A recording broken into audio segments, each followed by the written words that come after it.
Welcome, everyone. This is your friend, the DN What If, here with another exciting fanfiction. Today, we're diving into the story of What If Deku Met All for One Face-to-Face? If you enjoy this video, don't forget to hit that like button and subscribe for more fanfiction content just like this. Now, let's get started with the fanfic. Young Bakugo. Don't do it. You'll kill him. He'll be fine as long as he dodges. Izuku could barely believe his ears. Kaken wasn't actually going to do what he thought he was going to do, right? Wrong. Izuku could barely think. All he could try to do was use all for one to stop him. There was no room to dodge as the corridor they were in was too narrow, so it was his only hope. He lunged forward desperately, reeling back his hand for a right hook to direct the catastrophic explosion elsewhere, but it was too late. Take this, you shitty dude. All Izuku could feel was pain, that and his body ragdolling across the corridor and smashing through the nearby window, falling from the third floor to directly meet his demise. How could this be? His life was just about to finally go his way ever since he found out he was quirkless. His hero had taken in tier dash. Heck, interest was an understatement to the amount of attention he got from All Might. He had been given the hero's quirk after all. As Izuku fell, he could only feel sorrow for not getting to prove All Might right about him. Kaken was right. He really was just a worthless, shitty Deku, and that had cost him his life. He could hear All Might shouting something his ears couldn't quite make out anymore. If you could call them ears anymore, that is. He presumed the hero was trying to make it in time to save him. But that wasn't going to happen. Before Izuku met the concrete floor, two words managed to escape his lungs. Sorry. Then everything went dark. Dr. Garaki was well known for his life-saving work as a doctor and not known at all for his other work with his out-of-work friends, as he put it to anyone who asked what he wanted to borrow advanced medical tools from the hospital. Of course, no one actually questioned why he even needed the tools for them, as his work was so useful he might as well own the place. Needless to say, he was incredibly surprised when he was demanded to go to UA to help save a child. What even made this kid so special anyway?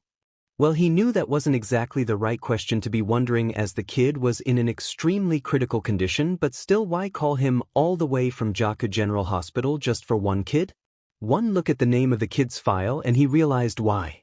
He recognized this child's name from when he would give quirk diagnosis to children before he found the work depressing when it came to having to inform parents of quirkless children the unfortunate news.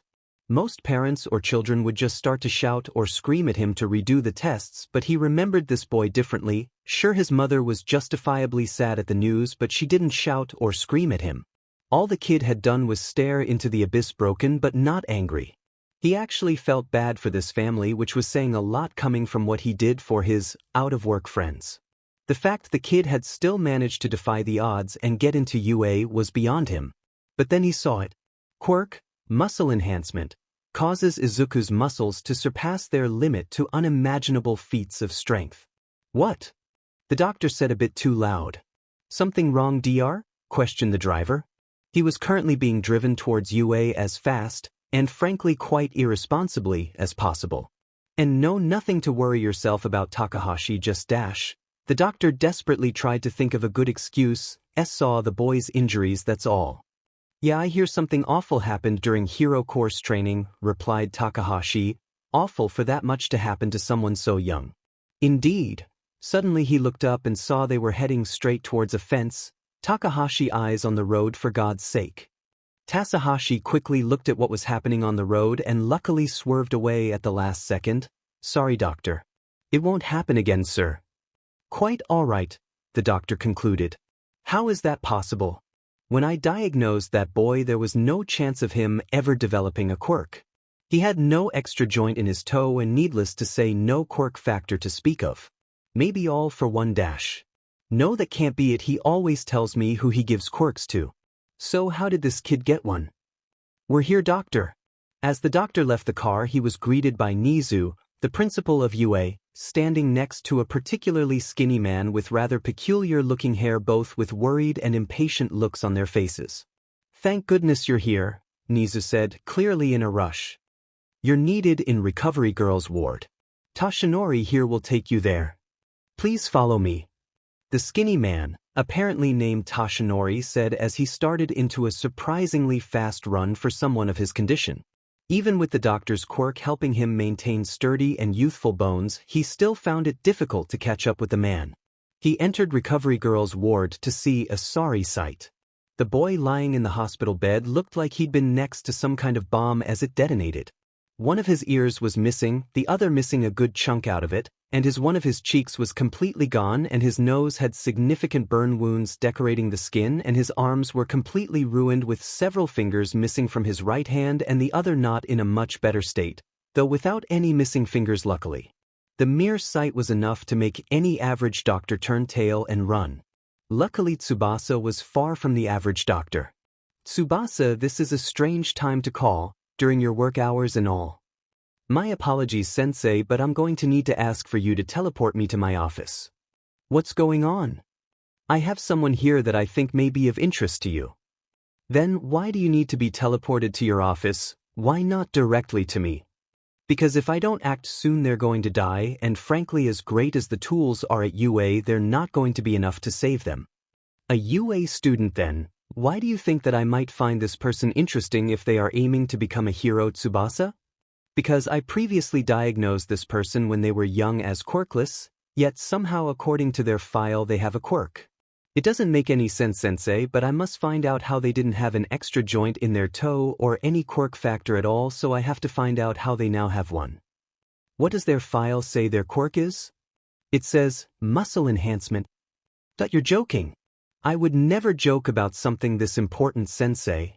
Are you currently alone with the child? Would I be making this call if I wasn't?" "I'll send a portal over right now then." All for One was practically shaking all over. He couldn't believe his luck. He was about to meet the 9th inheritor of One for All, and better yet, he was going to recruit them. Bakugo couldn't believe it. All he had tried to do was prove he could beat Izuku, but he had managed to murder it. The doctors had said that Izuku was just in a highly critical state, he wasn't dead, and he wasn't going to be. Right? Just as his mind was drifting to a place he wasn't prepared to even think about yet, Recovery Girl left the room Izuku was being treated in. Bakugo hadn't been allowed to see Izuku yet. After the incident he had been rushed to Nizu's office and had been shouted at for about 5 minutes by him and Mr. Aizawa. All Might had been waiting impatiently outside for some doctor to arrive. He could hear the man muttering something about inheritance and all for something or other. Soon enough his parents had arrived and joined in on the yelling when Nizu had to leave to help greet the doctor and Izuku's mom, who the police had apparently gone to help transport her here. He found it strange that even though it had been well over an hour by now, he hadn't even seen a glance of Inko. "Nothing to worry about though, right? Is he okay?" Bakugo said, his voice racked with guilt and sadness. Even though he had always said he hated Izuku deep down, he had just been saying that to stop Izuku from getting into serious danger. If that meant he was seen as a villain to Izuku, so be it. But he still wanted to make sure he could protect him for his Auntie Inko, as his mom had always referred to her as, no matter the cost. Well, almost no matter the cost. He never wanted to permanently hurt or, God forbid, kill Izuku. "He's alive for now, but we don't know how long he's going to stay that way for," replied Recovery Girl. "The blast from your gauntlets alone would have definitely caused permanent damage, and the fall after that should have killed him. Him still somehow being alive now is a miracle in itself." "Well then why aren't you in there doing something, old lady? He's almost dead and you're out here talking to some loser who's almost a murderer." Bakugo snapped back, "Sorry, I mean." Recovery Girl quickly hit him over the head with her staff. "Hey, what was that for you?" "Oh, right, the shouting, my bad." "It's fine, dearie. You're clearly stressed out at the moment and I have to go out here while the other doctor works his magic," Recovery Girl replied, "although I'm not sure why he needs me to leave while he does so." Even though this man was the best surgeon in all of Japan, she had to admit it was rather strange how quickly he wanted her to leave him alone and lock the door behind her. Of course she had a copy of the keys, but still it was rather suspicious. "Probably not comfortable having someone watch him operate on a child," replied Bakugo. "You're probably right, dearie." Recovery Girl was grateful for Bakugo's reassurance. This was incredibly serious. After all, the next symbol of peace was in a highly critical condition. "You haven't heard when his mother will arrive yet, have you, dearie?" Would have thought she'd be here by now.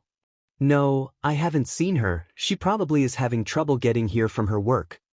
Bakugo knew that was a lie. Auntie Inko worked from home and Yude was only a quick train ride away, not to mention the fact she should be traveling in a police car to get there, so what was taking her so long?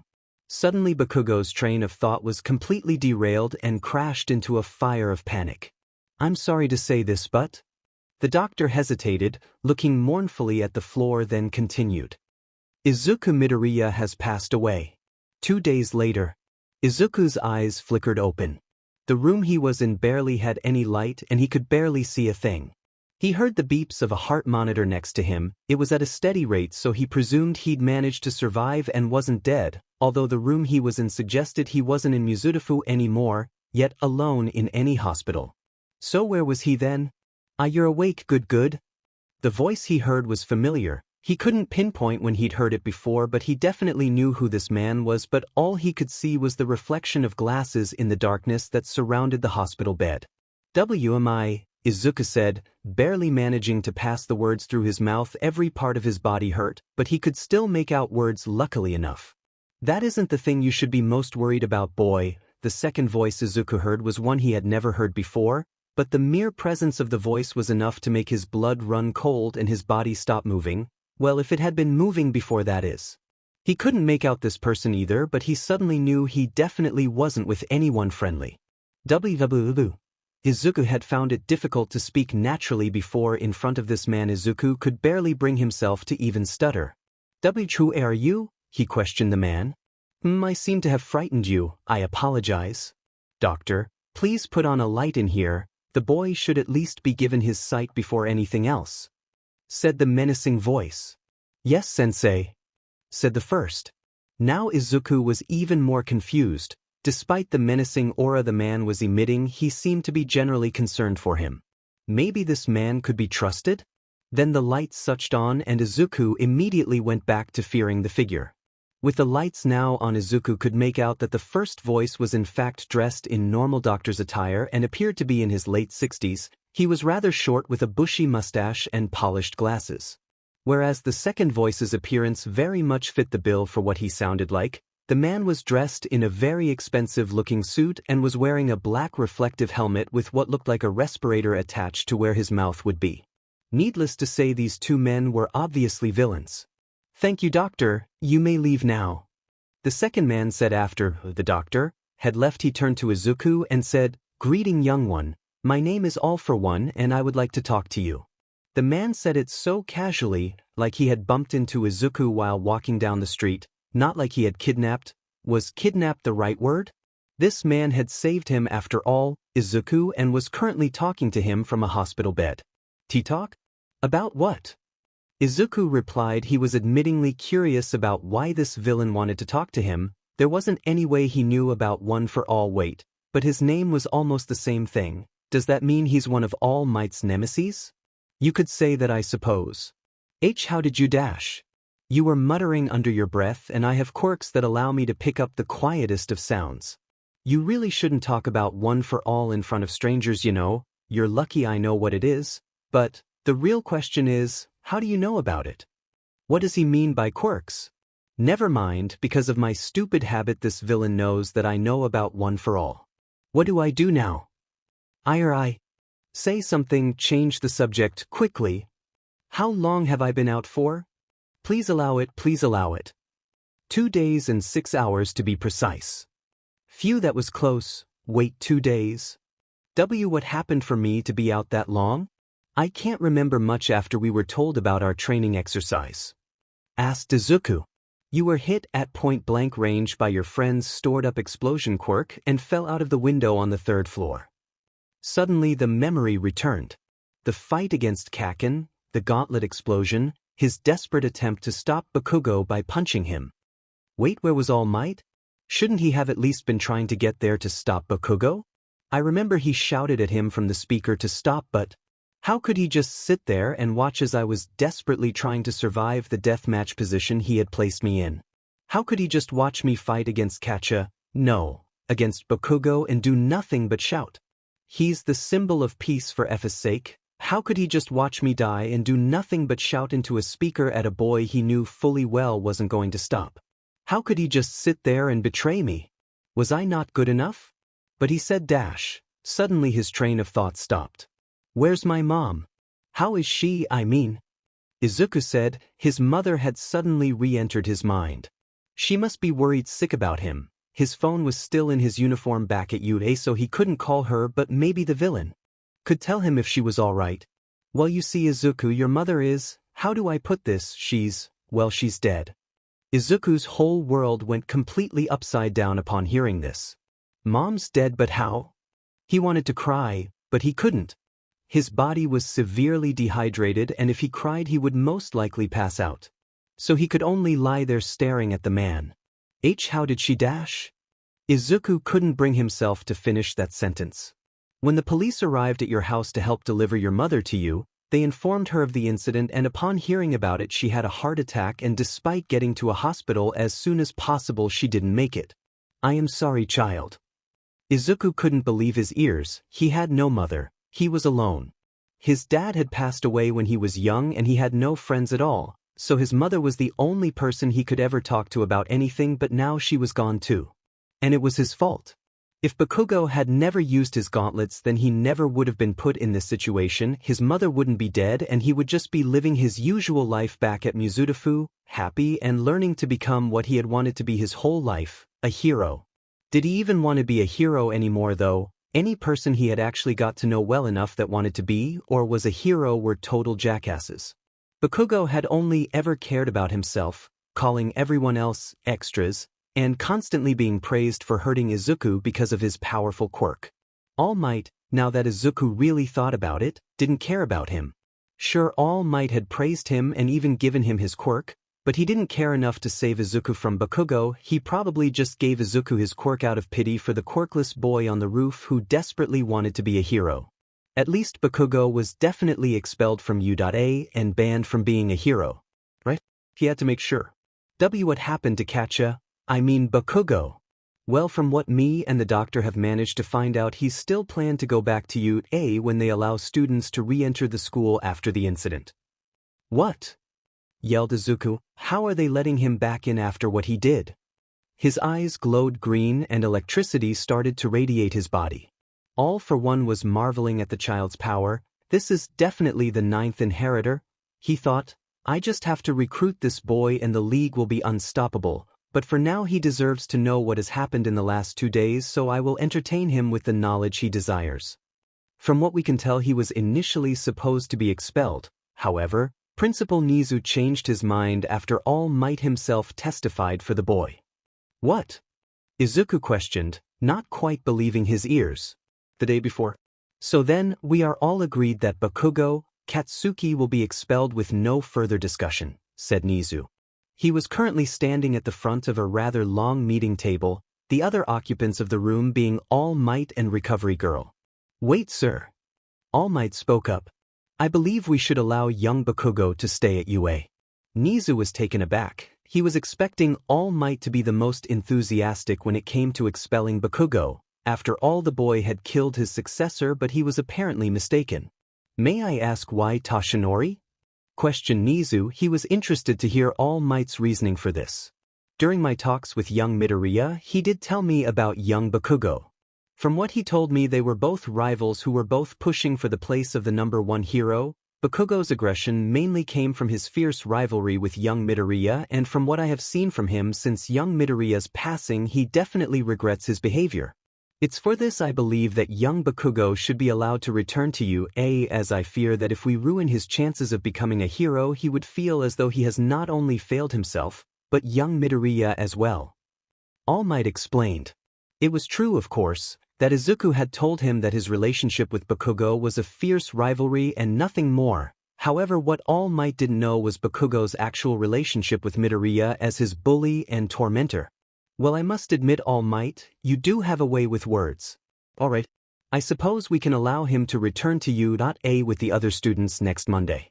We wouldn't want him to miss out on our trip to the USJ that day anyway, although he will have to be strictly watched over by any teacher who is there, including you, All Might. Replied Nizu. Thank you, sir. said All Might as he bowed then left the meeting room. Are you really going to let him off that easily, Nizu? Asked Recovery Girl, who was extremely confused as to why Bakugo was literally getting away with murder. Well, you see, Shizenji, from what All Might told us, I can easily tell that the grief and knowledge of Madaria's blood on Bakugo's hands will be a punishment on its own for him. Even so, it's still a bit too little, right? Well, the murder will still go on his permanent record, and we have a meeting with the press to explain the situation, so the public's point of view will by no doubt also stack on as punishment for the boy. I see. Well then, I should get going. I have a lot of paperwork to do. Me too. The pair, despite being in the room for a good hour, had failed to notice the secret cameras that had been placed, not just in the meeting room, but all around the school. Izuku suddenly wished he had died. In the last 30 minutes his whole life had changed. He no longer wanted to be a hero, that was for sure.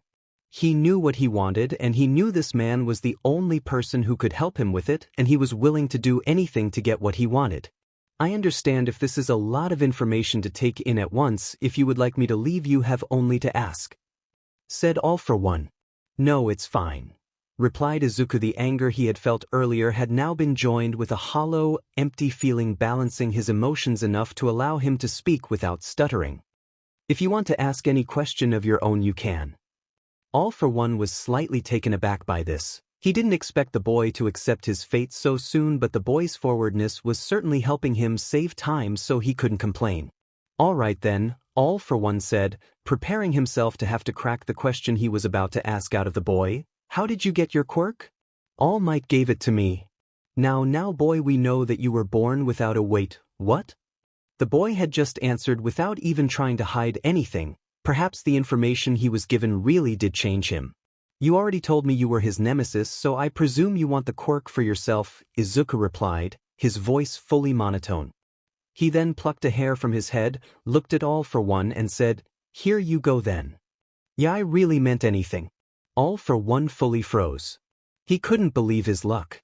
This boy was really offering the quirk he'd been waiting so long to destroy to him. Was he dreaming? If he was, he didn't want to wake up. Are you sure? He said, slightly giddy. Just so you know, when I get this quirk I will destroy it, so there will be no getting it back. I understand. All for One carefully plucked the hair from Izuku's hands, removed the respirator from his mask and consumed the hair. He could feel One for All fighting against him from the inside, but it was an uphill battle for the quirk. He felt it derive back to the power stockpiling quirk it used to be, and his brother's quirk merged with his, as it was practically useless without the stockpiling quirk. He had done it finally. All that was left was to kill All Might, and he could finally rule Japan with an iron fist. Izuku, my boy, for what you have just done, I believe I owe you a pretty big favor. My quirk lets me transfer quirks to others or use them myself. You can take a pick of any quirk you want. Consider it my honor. Can I ask for something different in my favor? Depends, All for One replied, reattaching his respirator. Could you train me to become a villain? All for One grinned. It would be my pleasure, Izuku.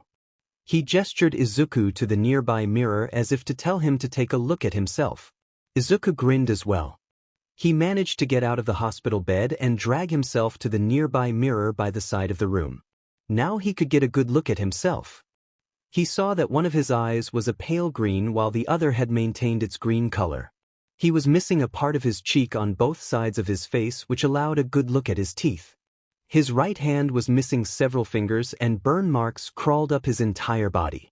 He was still dressed in his hero costume from 2 days ago, or what was left of it. He had clearly had surgeries on his spine and ribs, as he could see that his skin was clinging closer to his bones around that area, giving him a monster-like appearance. Looking at himself in the mirror, his grin turned to an insane-looking smile that looked horrifying with the missing parts of his cheek. He looked like a living corpse. I'm going to get revenge on them all, Izuku said, still staring into the mirror. All Might, Bakugo, the world, and I'll do it as the undead villain corpse. All Might was having an extremely bad week. In fact, he hadn't slept since young Midoriya was killed unintentionally by young Bakugo. Luckily, Iere had been closed since the incident while the police were getting the situation sorted and while Nizu had to deal with the press. Ever since word got out about the incident that both mother and son Midoriya had died on the same day, the press had swarmed you, hey, like a moth to a flame. Although he had noticed a definite change in young Bakugo's behavior. When he had first met the boy along with the rest of 1A, he could tell the boy was hot-headed and a bit of an egomaniac. However, now that Midoriya was gone, he had noticed that young Bakugo was now much calm and collected. He still had the occasional flare of anger like usual, but the boy had definitely changed. He even recalled the talk he'd had with the boy the previous day. The previous day, All Might had walked into 1A's classroom to see if he could find Midoriya's things. He had been sent there by Nizu to collect young Midoriya's things so he could put them with the rest of his things in the donation boxes that were to go to charity. He had not expected to see young Bakugo crying on the floor next to young Midoriya's desk holding something he had taken from the bag lying down next to it. "Young Bakugo, are you all right?" He rushed over to see if the boy was okay, lowering himself to level himself with the boy. "It's all my fault." Bakugo's voice was barely audible, his voice was gravelly and his eyes were bloodshot. "How long has he been crying in here for?" All Might asked himself, looking at the defeated child with concern. "Young Bakugo, I assure you, your actions during training were only done because you thought young Midoriya would be fine. If you hadn't been sure he would be okay, you wouldn't have unleashed that attack. He looked up to me despite everything between us. Despite what I did to make sure he was safe, now he's gone and it's my fault." He smacked his head against the leg of the desk several times, each time shouting, "Idiot," at the top of his lungs. "Young Bakugo, please do not bring harm to yourself." All Might moved the boy back a bit to make sure his head would no longer connect with the desk. Doing this, he noticed what Bakugo was holding. A notebook with the words, "Hero Analysis for the Future Volume 14, and a small bookmark sticking out of the top with the words, "Progress so far," indicating that Izuku had only gotten a few pages into this notebook. All Might took the notebook from Bakugo's hands and looked at the most recent page. The page in question was Bakugo's page. It had a short sketch of Bakugo on the left page with labels analyzing the costume. All Might noticed that the part that labeled Bakugo's gauntlets simply had a question mark written in pencil. No one had realized what the purpose of those were until it was too late. The right page had a small analysis of Bakugo's costume, then said, "More information in Vol 1, 3, 6 and 12. They really must have been good friends if young Midoriya had that much written on his quirk. How else could he get to see enough of young Bakugo's quirk to write that much about it? Young Bakugo, I understand that you feel as though you need to beat yourself up over this. However, think about what young Midoriya would want for you. He'd probably want me to die for what I've done to him. Do you really believe that after all you and him have been through he'd want that? I knew young Midoriya well enough to know that he'd want for you to go on past this and become the greatest hero. He would want the best for you." "You think?" "I know." Sniff, "Thanks, All Might." "No problem, young Bakugo." All Might then left the room, leaving Bakugo with Izuku's bag. He knew it would be cruel to take it away from the boy. They had been best friends after all. And flashback. All Might sighed. He knew that young Midoriya's death would be catastrophic for the future, as One for All had also died with the boy. He had felt the quirk still surviving inside the boy for the first 2 days after his death, but now any sign of it was completely gone. God, what am I going to do now? Suddenly, All Might felt extremely drowsy, which made sense. He'd been awake for about 3 days at this point. He figured that resting his eyes for a minute would be good for him. Suddenly All Might's eyes opened, but he wasn't in his house anymore. The place he was in was completely dark except for a strange room that looked like it had been disattached from some kind of apartment building, although the only thing in the room were 8 thrones, one of which he was sitting in.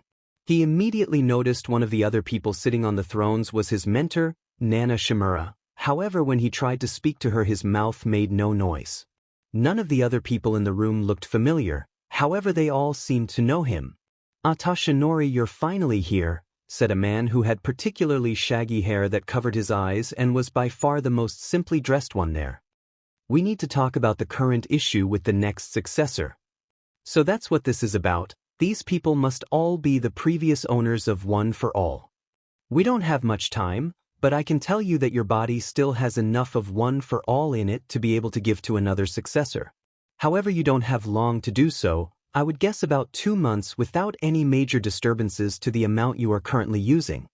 Toshinori's eyes widened at this. That means there's still a chance at there being another symbol for Japan. Although 2 months is going to be a short amount of time to find a successor, maybe I should check out that Mirio kid Sir Night Eye recommended to me. I know that may not seem like a lot of time, but you must do this. If you don't, all for one will destroy not only Japan, but civilization across the planet as we know it. All for one? But no, I shouldn't be so sure of that. They never found his body. If he's still alive, then I have only another reason to do this. Suddenly the world around Toshinori blurred as he heard the words, "The fate of the world is on your shoulders, so please, do not disappoint Toshinori." Then he woke up. Getting out of the sofa he was previously resting on, Toshinori got up, looked in the mirror and said, "I won't let you down." You or young Midoriya? Wonder why he wasn't there though. Maybe because of how recent his death was. That's probably it. Right? Kamino Ward, all for one's hideout. Izuku placed his cutlery back on his plate. He admit despite the fact he hadn't eaten for 3 days now, he did almost lose his appetite after realizing he was supposed to eat without any cheeks to keep the food in his mouth with. Needless to say, it wasn't a pretty sight. Although he wasn't thinking about something as unimportant as that now, after all he was about to be trained by the most powerful villain in the world. He knew it wasn't going to be easy, but it was still the only form of exhilaration he had in his life now. All for one entered the room. Behind him was some kind of monster? Man? Bird? Maybe a mix of all three? Either way, it didn't look natural at all. "Ah, Midoriya, you have finished your meal. Good, that means we can now start with your training." All for one suddenly opened a square-shaped portal with blue flames dancing around it. "I have just summoned a special room for us to train in. Don't worry about taking anything with you. The quirk I used is called Trick Room. It allows the user to teleport to an empty room that can only be opened by the user of the quirk. However, it comes with the extra bonus of allowing your body to not have to go through the regular patterns it usually requires, such as sleeping or eating, and your muscles can't get tired while inside. So I figure it should be the perfect place to train you." "Sir, why can't we just train somewhere else?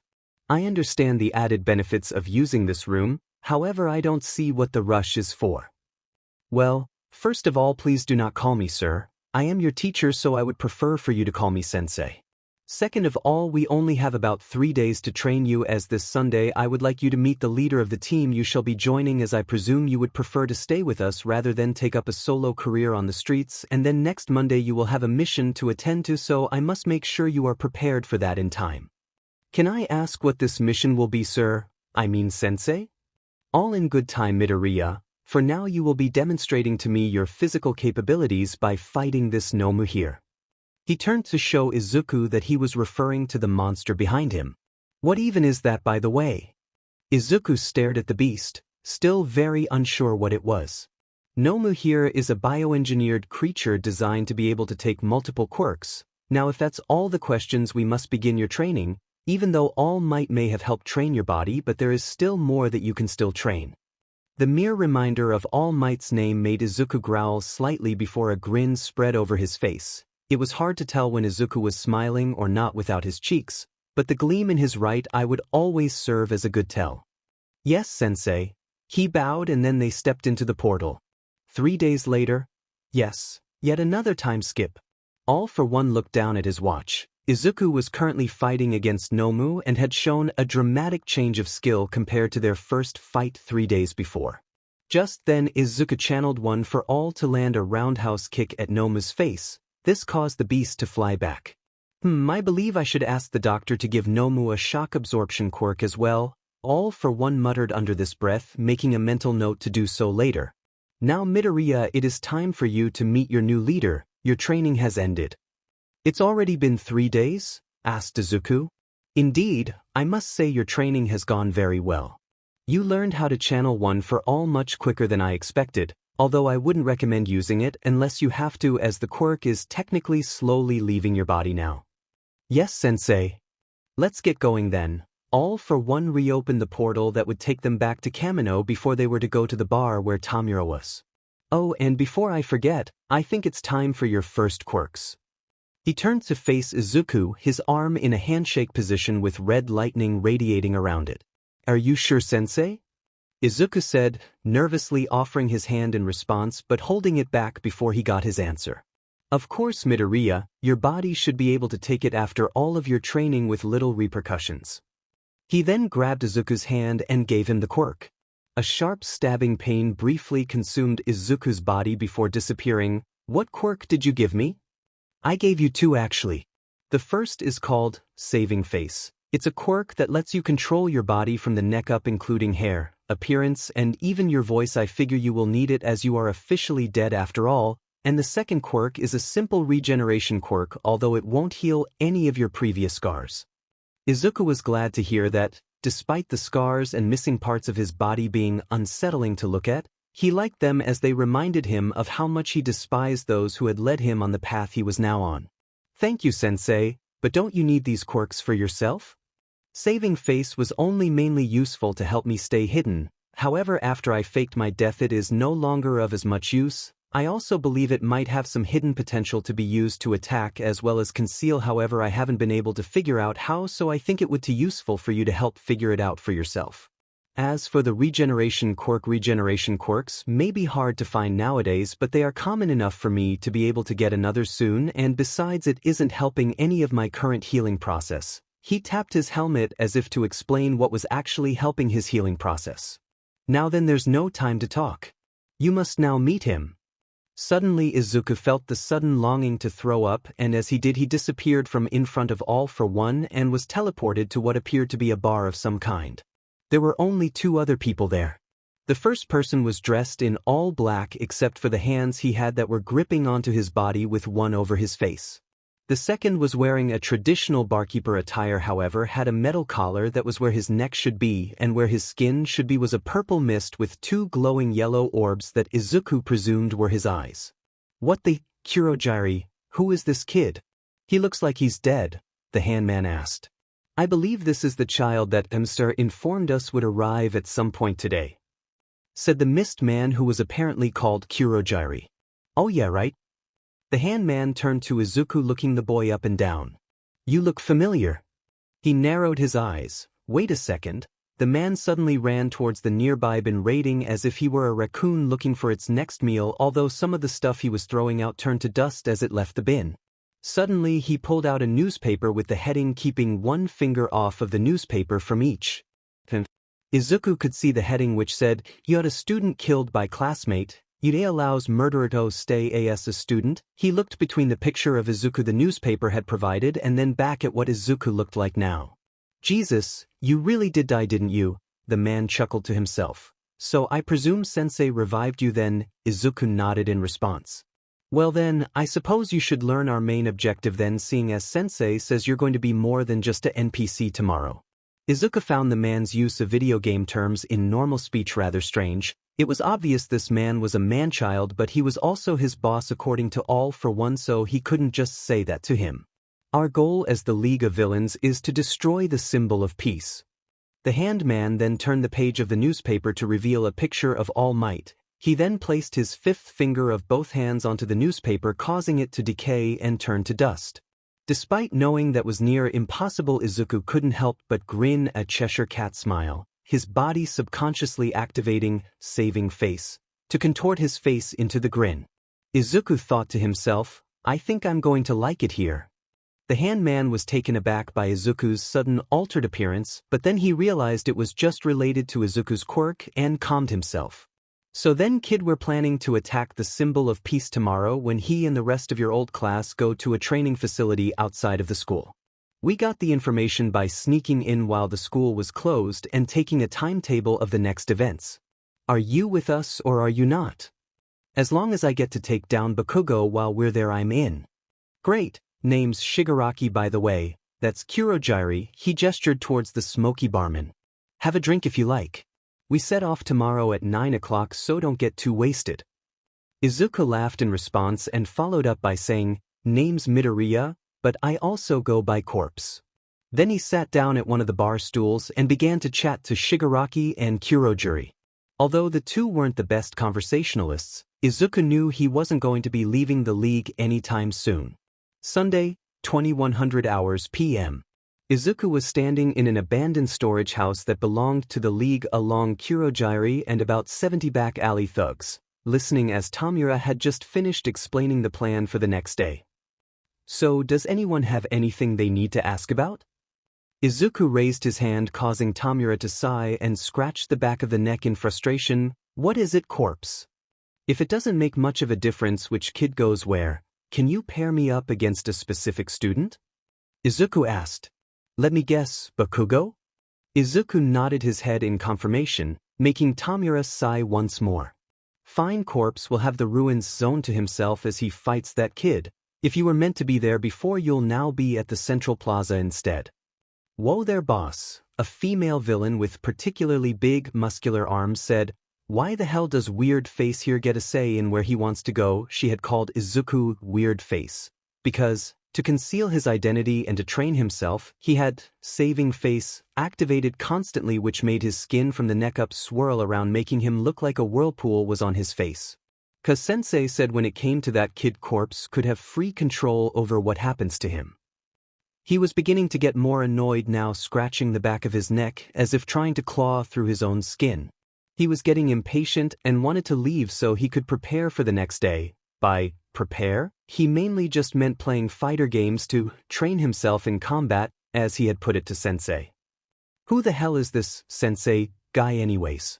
Do you see us as so low that we don't deserve to meet him? After saying this, the rest of the villains began to murmur in agreement at what she had just said.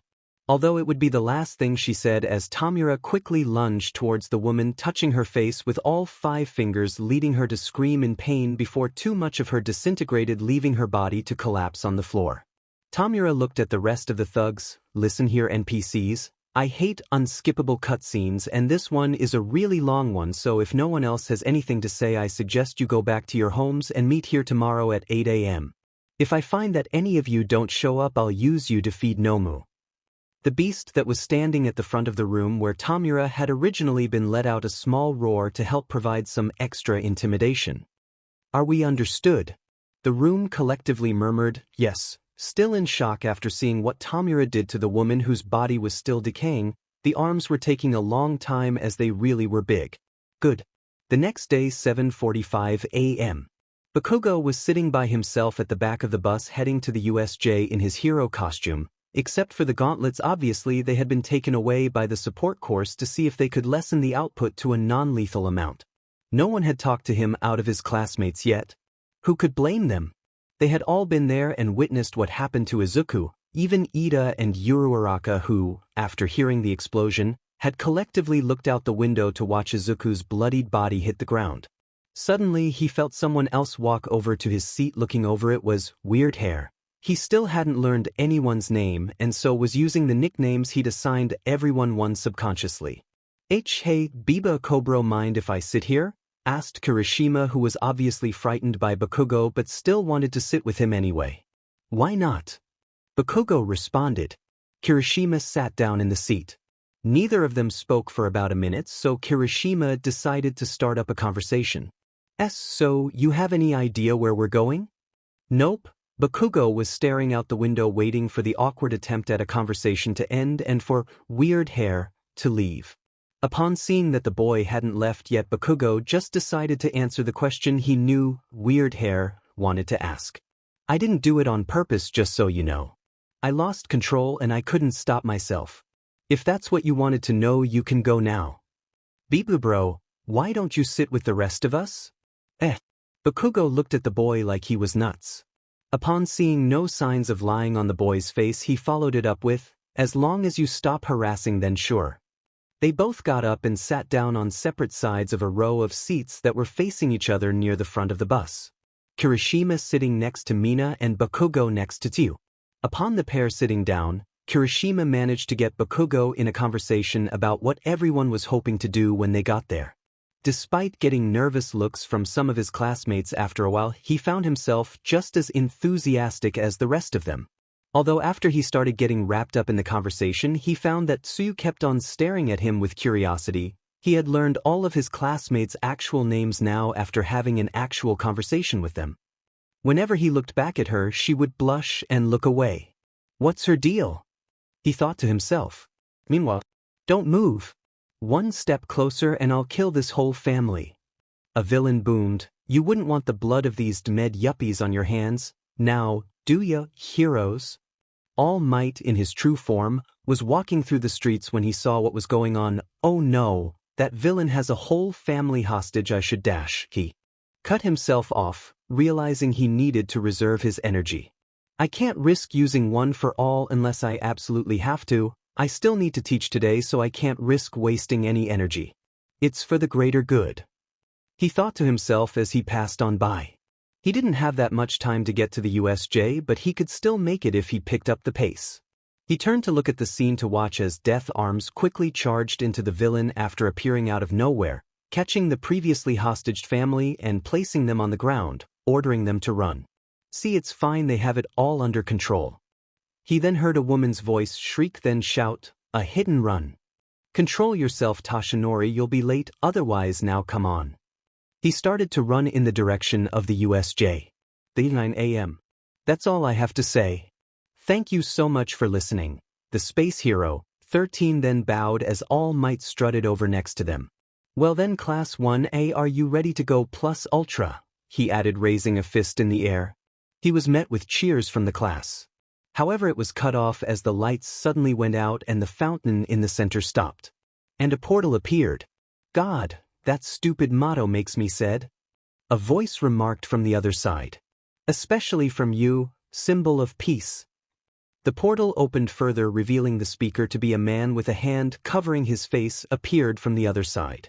Stay together and don't move, Eraserhead said urgently as the man stepped through the portal accompanied by 70 other villains, a mist man and a person who was about the same height as the rest of the students, although their face had the appearance of a whirlpool and their hair was black and appeared slightly charred. Wait, has the training already started? Kirishima questioned. I thought we were saving people? Stay back, Eraserhead ordered as he put on his goggles. This is real, those are villains. All the students gasped as finally a monster with its brain exposed stepped through the portal. It seems the schedule we received from UA was correct. All Might is here along with Eraserhead and 13. The Mist Man remarked. So you scumbags snuck onto the campus while the school was closed to take a schedule then. Eraserhead sneered, readying himself for the upcoming fight. There he is, the symbol of peace, the final boss, ready to fight. Good thing too, as I brought so many friends here who all want to see your face smeared across the floor. The Handman laughed. This is going to be fun. Not for long, villain. All Might said, speeding towards Shigaraki, only to be met by the monster catching his body in midair and throwing him away.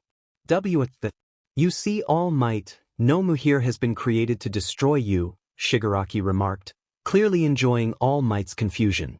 He could easily take on any of the top 10 and come out on top. Now, Kurogyri, get rid of the kids. The students gasped at the scene they saw before them, the collective thought being, was All Might really just tossed by that thing? None of them could move purely out of fear. Eraserhead, noticing his students' hesitation, decided he had to act. 13, get them out of here and make sure they're all safe. He then jumped down from the top of the staircase, at the horde of villains prepared to fight. Kaminari, can you contact the school using your quirk? Asked. I got nothing, he responded in despair. One of them must have a quirk that masks their presence here, said Todoroki. The question is, however, if this is their only target, or is the whole campus under attack? We can't worry about that now, replied 13. Everyone get to the exit. However, as they turned, a portal appeared in their way, revealing the Mist villain and the Whirlpool face villain.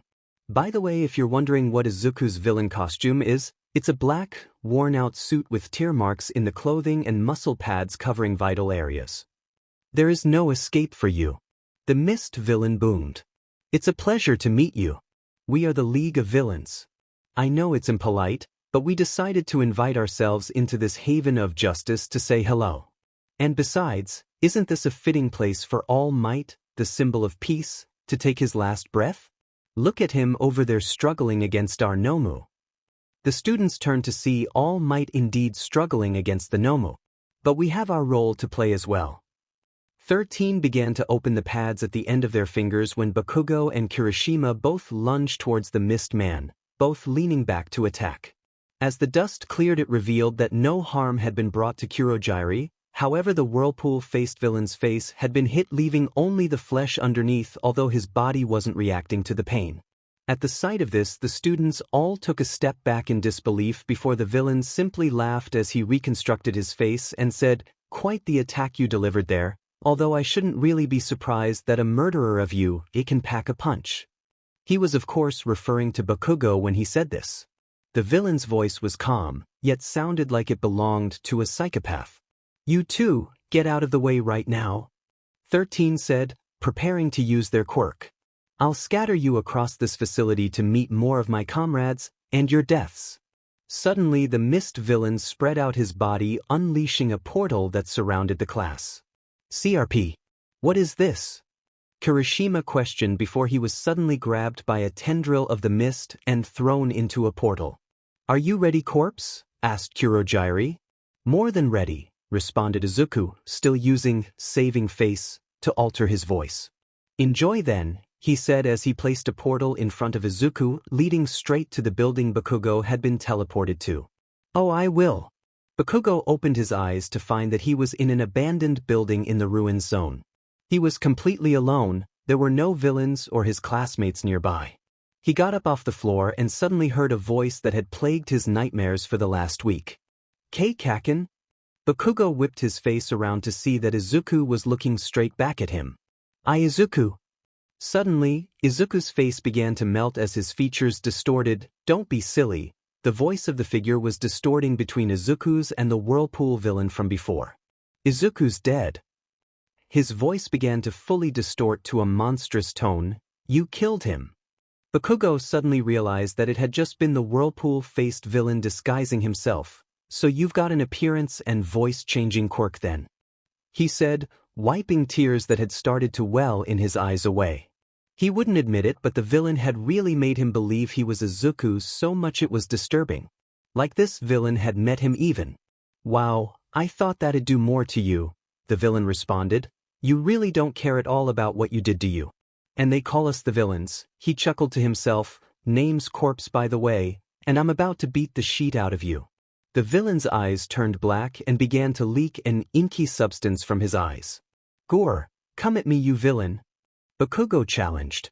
Corpse was really annoying him by constantly reminding him of what he'd done. Mainly because the villain was right in his analysis of Bakugo's behavior.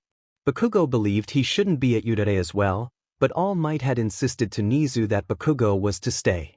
Faster than he could blink, Corpse lunged toward him, landing a kick directly in Bakugo's ribs and causing the boy to go flying backwards into a pillar. He tried to get up, but his chest was in immense pain. "Wait a minute," murmured Bakugo. He'd let his opponent take the first shot and it was bad. He could tell that at least half of his ribs was broken because of that hit. He looked up only to be greeted by Izuku's face again. "Something wrong, Kaken?" Izuku's voice feigned innocence. "Why, you don't deserve to even look like Izuku, you Bisuri." Bakugo bellowed back. "Huh, knew I got to ya," Corpse chuckled to himself. He was then stopped by his earpiece beginning to communicate to him. "What?" he asked. Bakugo could hear what sounded like Kurogyari's voice on the other end. "The Ida got out then, great? How does he know Ida's name? I might be on the news constantly at the moment, but how does he know Ida?" Bakugo questioned, still unable to move from the pillar. "Fine then, I'm finished here anyway." Corpse finished the call and looked back at Bakugo. "Sorry about that, but it seems like I have to go." He then made his neck stretch over to Bakugo, his body trailing behind as he got closer and once more altering his face to Izuku's. "See you around, Kaken," he said before knocking Bakugo out by punching his head into the pillar, breaking his nose in the process. Izuku then changed his face to his whirlpool form and slowly left the building humming a happy tune to himself as if he hadn't just nearly murdered a child. Kurogyari teleported behind Tamura, slightly surprising the man-child, who had become so wrapped up in the fight between All Might and Nomu he had almost completely forgotten everything else. "Tamura Shigaraki," he said, soon after his arrival. Kurogyari, can't you see I'm in the middle of fighting the final boss right here? Did you at least kill 13? Shigaraki responded, barely even turning his head to look at Kurogiri, as he was taking too much joy in watching as Eraserhead struggled while taking on much more villains than he'd prefer, and All Might, who was currently struggling against the Nomu. The rescue hero is out of commission. But there were students I was unable to disperse, and one of them got outside the facility. Why should I care about some dumb NPC escaping? Tamura responded, scratching his neck in excitement. By the time the heroes arrive, all that will be left for them to see is All Might's mangled corpse being devoured by Nomu. As he said that, All Might suddenly started to gain the upper hand and began to rain punches down on Nomu. Come on, give up, All Might, I already told you, Nomu here has shock absorption, your attacks won't do anything to it. Tamura commented, laughing to himself as he said so. Exactly, All Might retorted. You said its quirk is shock absorption, not nullification.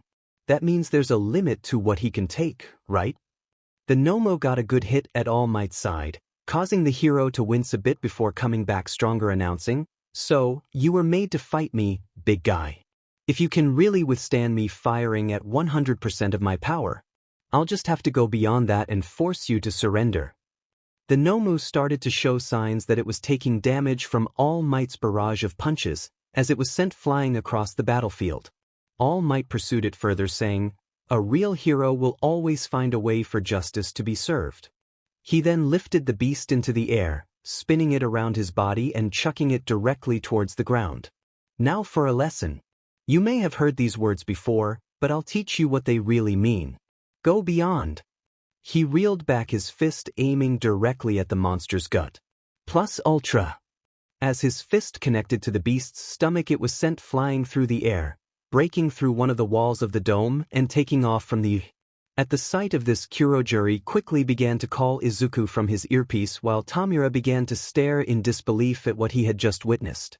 "And oh," Tamura shouted, "that's impossible, you were going to die. You were supposed to die." He growled, "Fine then, if you're going to cheat, I can always kill one of your students instead." He turned to the three students, Tsu, Mineta and Mina, who had all been warped to the flood zone together. He sped towards the trio, hand outstretched towards Tsu's face. However, as his hand made the connection, he realized that his quirk wasn't working. God damn it, Eraserhead, you're supposed to be dead too. How come all of the NPCs managed to lose to a simple mini-boss? He began to scratch his neck out of pure fury. It's not fair. Seeing this, Kurogiri decided it was time to leave. Tamura, Shigaraki, we must now go. Corpse should be here any second and we have to regroup and prepare for the next fight. Oh no, you don't, villains. All Might flew over, landing a few feet away from the pair. Surrender. We all want to get this over with quickly. However, as he said this, he failed to notice the person flying towards his head, and he narrowly dodged them. He found it hard to move after pushing himself so far, and there was a lot of smoke rising from his body, a sign that he had pushed himself too far. "So you're still up after fighting Nomu," said the villain, turning his face to reveal he was the whirlpool-faced villain the others had called Corpse, although he had changed his face into a demonic smile with his eyes bigger and glowing red. Something about the villain felt familiar to All Might, but he couldn't put his finger on it. "We will be leaving now, although if you have a problem with that, why don't you just stop us yourself?" Damn it, he must know I'm at my limit, All Might thought, still standing his ground. However, he knew this villain couldn't be good. Before he could respond, Eraserhead sprinted over to Corpse, his capture scarf outstretched, ready to battle. However, at this, Corpse just sighed and ran straight towards Eraserhead, connecting his fist directly into the man's gut, causing the man to fly backwards until he hit the ground at the bottom of a nearby tree, puking a bit as he laid there. "So then, symbol of peace, what'll it be?" Corpse remarked, casually standing still like he was talking to an old friend. Before Corpse could continue, he heard a voice flying towards him screaming, "Die," as it sped towards him. What the dash? Suddenly Bakugo, who had managed to blast himself over, tackled Corpse to the ground. "Wow, ye other students really are something," Corpse remarked, picking himself up off the ground, looking at Bakugo, who couldn't get up due to his broken ribcage, although murderers do tend to be persistent.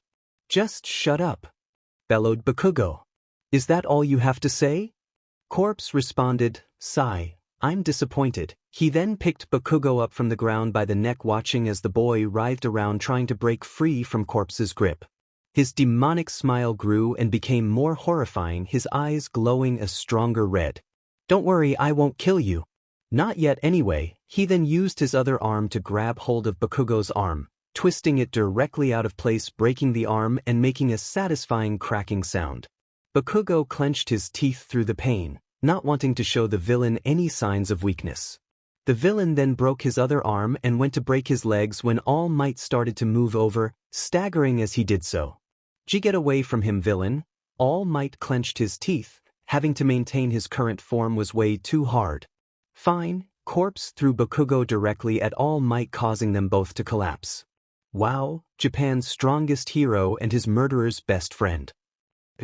Chuckled to himself, you know, maybe I will kill you. He reeled back his fist, however, before he was suddenly shot in the arm. Looking up, he realized that Ida had just returned with the pro heroes. All Might couldn't maintain his hero form any longer and returned to his true form, smoke covering the area surrounding them. Tamura, seeing this opportunity, suddenly ran over, his hand outstretched before he too was shot in the arms and his legs after he tried multiple times to continue his attempt. God damn, he shouted as he fell to the ground. Kurogyri surrounded them both and began to prepare a portal. Oh well, Corpse said as the bullet hole in his arm healed itself due to the healing quirk Sensei had given him. Till we meet again. Toshinori. Toshinori gasped at the fact that this villain knew his name and tried to ask him how he knew, but the trio had all teleported away from the scene. All Might couldn't stay awake any longer. He felt himself going unconscious as Cementos surrounded him and Bakugo, who was out cold a few feet away from him, with a cement wall, while he said something to Kirishima, who had tried to see if All Might and Bakugo were okay. Then he passed out. Toshinori woke up back in the room with the previous owners of One for All. Looking around, All Might noticed that there was a figure of a man who hadn't been there before, although it was only a silhouette. The shaggy-haired man, who he'd spoken to before, turned to him and spoke. Toshinori, you've used up too much of your power all in one go. Oh no, I completely forgot about not using too much of One for All when fighting those villains. Have I ruined the last chance at the next symbol of peace by forgetting something so simple? I really am an idiot, aren't I? However, there is still enough to give to a successor. Toshinori's eyes widened upon hearing this. Hope wasn't all lost yet. The only problem is that you now only have 1 day to find someone before too much of the power leaves you. We trust that despite this small time limit you'll choose someone you deem worthy of this title. Toshinori nodded to this. Good, this is the last time you'll see us for a while, but we trust you to pick the right successor. Good luck, Toshinori. All Might woke up in the hospital. According to Recovery Girl, she was the only doctor who knew the true nature of All Might's quirk and therefore the only one allowed to treat him. However, he had no time to listen. He had to find young Bakugo and fast. He got out of the hospital bed and sped over to where Bakugo was. Luckily, despite his injuries, he was just resting for the time being, as Recovery Girl had already used her quirk on him. Who the heck are you? Bakugo asked, not being able to recognize All Might in his true form. Young Bakugo, it's me, Toshinori responded. This is going to be quite a lot to take in, but I want you to listen to me when I tell you this. He then explained to Bakugo about his quirk and how it had previously been given to Izuku. However, now that he was dead, he had to give it to someone else. Why are you telling me this? Questioned Bakugo. Because, young Bakugo, I have noticed how much you have changed since young Midoriya's passing, and I believe that you have what it takes to be a true hero. However, I want to ask you first what you believe that entitles. Bakugo looked at Toshinori for a second, then said, I used to think that a true hero was someone who always won, but ever since Izuku died I realized that he had been right about what a true hero was, someone who always is there for others and will do whatever it takes to save people, and now that he's gone I want to become the number one. Not just for me but for him too. Toshinori smiled at this. That's all I wanted to hear, young Bakugo. Now, he plucked a hair from his head and held it out to Bakugo. Eat this. Excuse me, what? The League of Villains bar. Izuku was currently sipping at his drink while thinking back to the events of the day.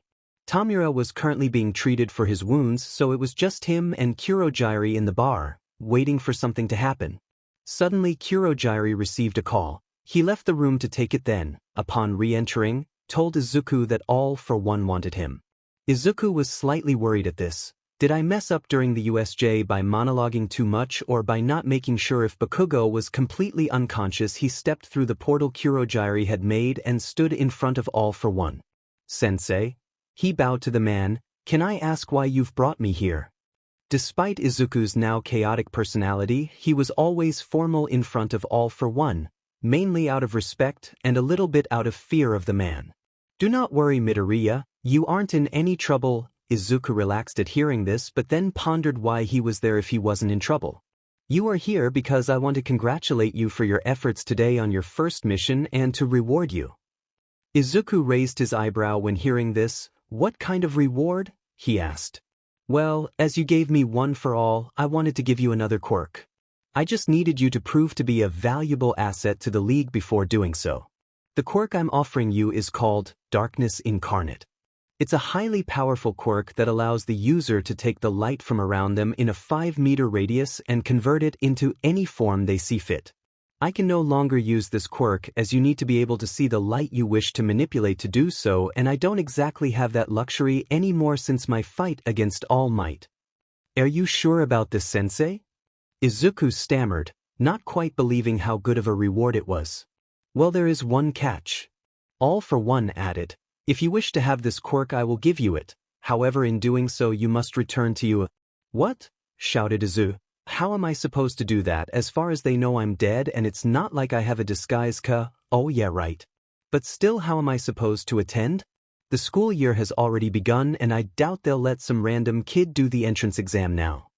You see, Midoriya, we have a few students in your year who owe us favors. One of which is in the general studies course. He hasn't attended yet because his family has been recovering from a car crash that happened a few days before the school year began. We have managed to hide the fact that the boy actually died that day along with his parents by leaving him in the care of the same hospital the doctor works at. So as far as the police are concerned, after his parents' death, he's been settling in with his uncle for the last few weeks. The other students have never met the boy before, so you won't have to worry about trying to mimic his style, and people most likely won't question your burns or missing fingers because of the car crash. We also have people who can make it seem as though the boy has always had Darkness Incarnate as his quirk. So what do you say? All for one offered his hand to Izuku. Izuku thought it over for a few seconds before realizing that the sports festival was going to happen soon, which would mean the students would fight against each other to see who was the strongest. Which meant he could fight Bakugo again.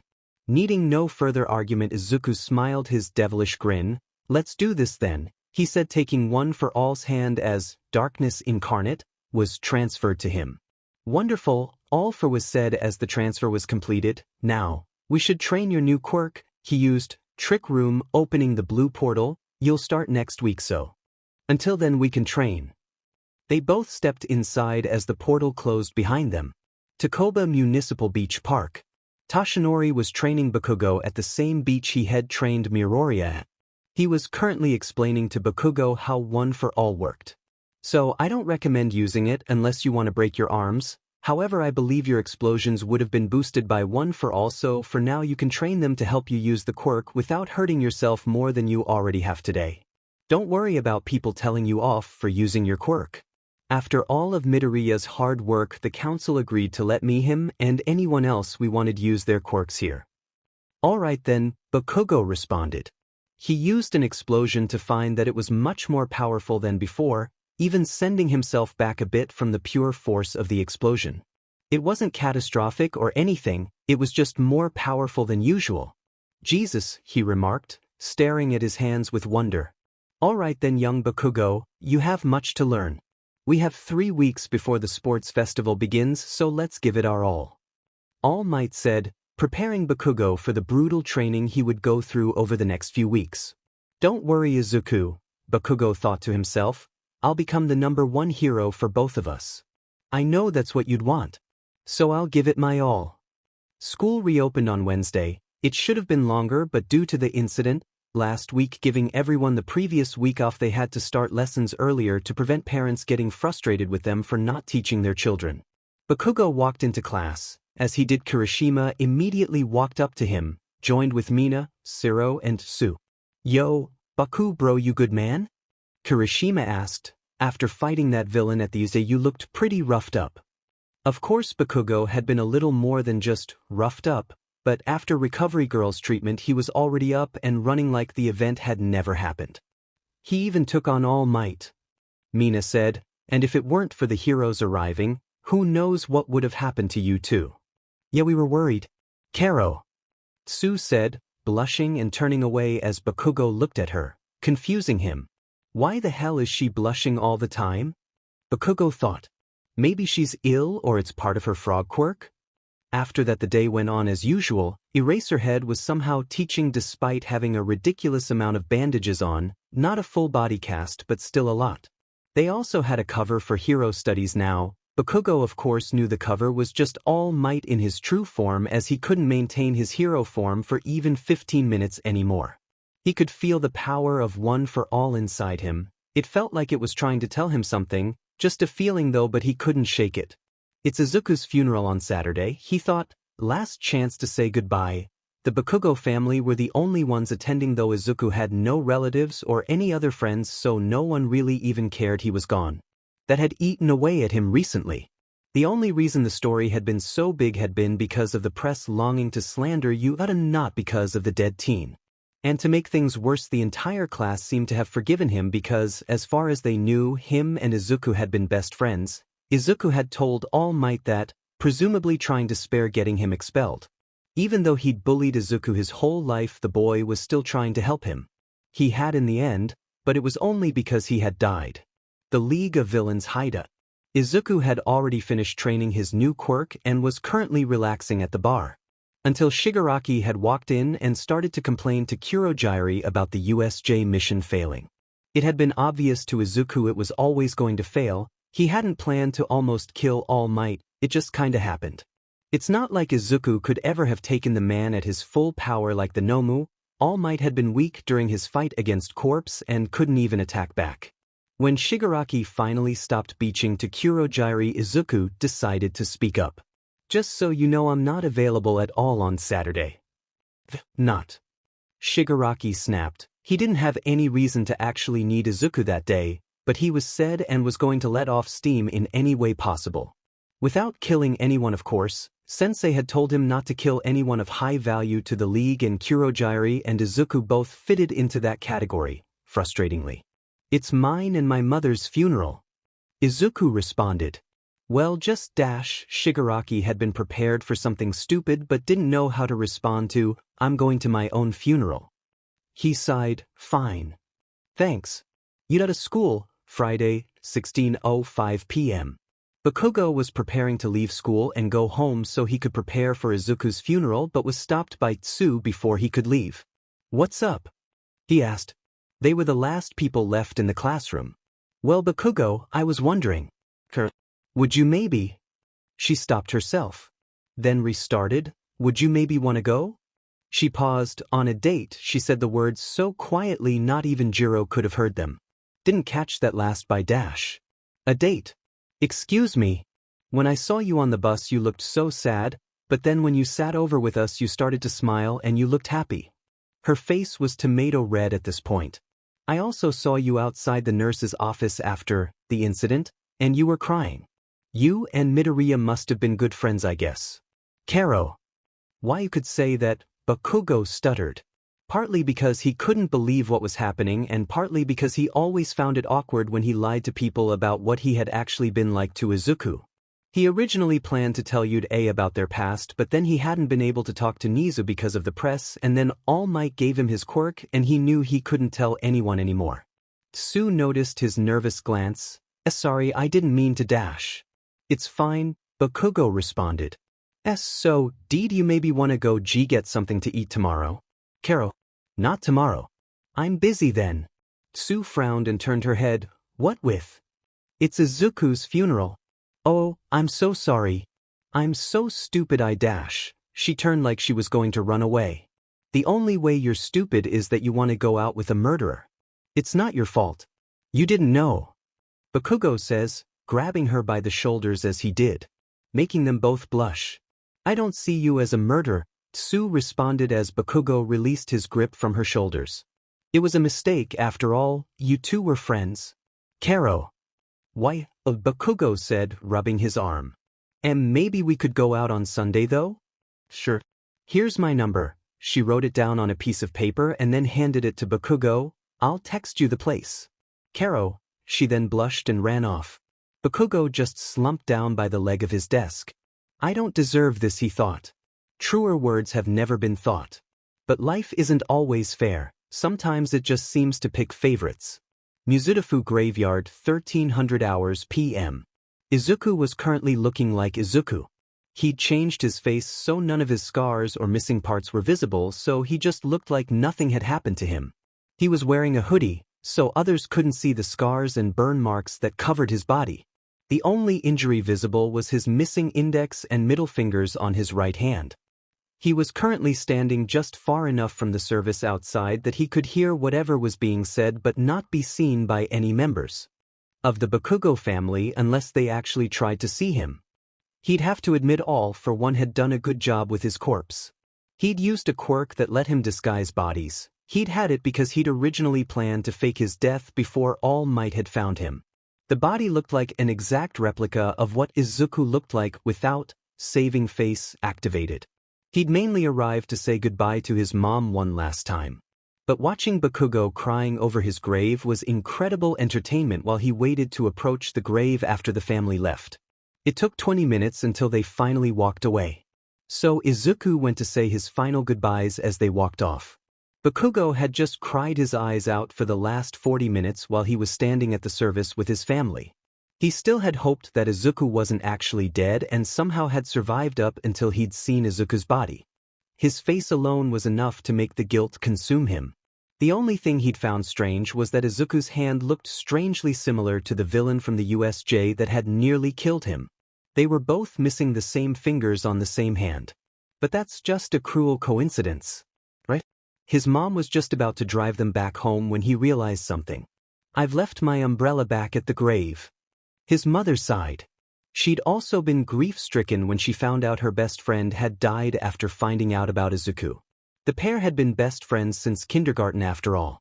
Quickly go and get it then. Bakugo stepped out of the car and started to trudge back to Izuku's grave. On his way he noticed there was someone else by Izuku's grave. Wherever it was hadn't noticed him as their eyes were closed while they were praying. The person looked familiar, like he'd seen them before. Suddenly he realized who it was and couldn't help but call out their name. Izuku! Upon hearing the voice, Izuku froze.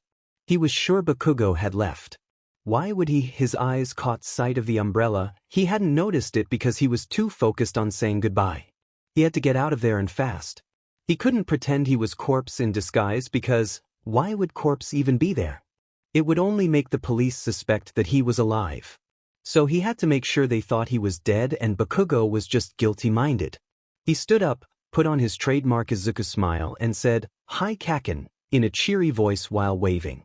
Is it really you? Bakugo questioned. What are you talking about, Kaken? Izuku tilted his head in false ignorance. Why wouldn't it be me? He noticed the boy was looking him up and down in disbelief before catching sight of his right hand. As Bakugo looked up from it, Izuku decided to change to his true appearance, slowly though. Kaken, what's wrong? Did I get in your way again? I'm sorry if I did, just don't dash.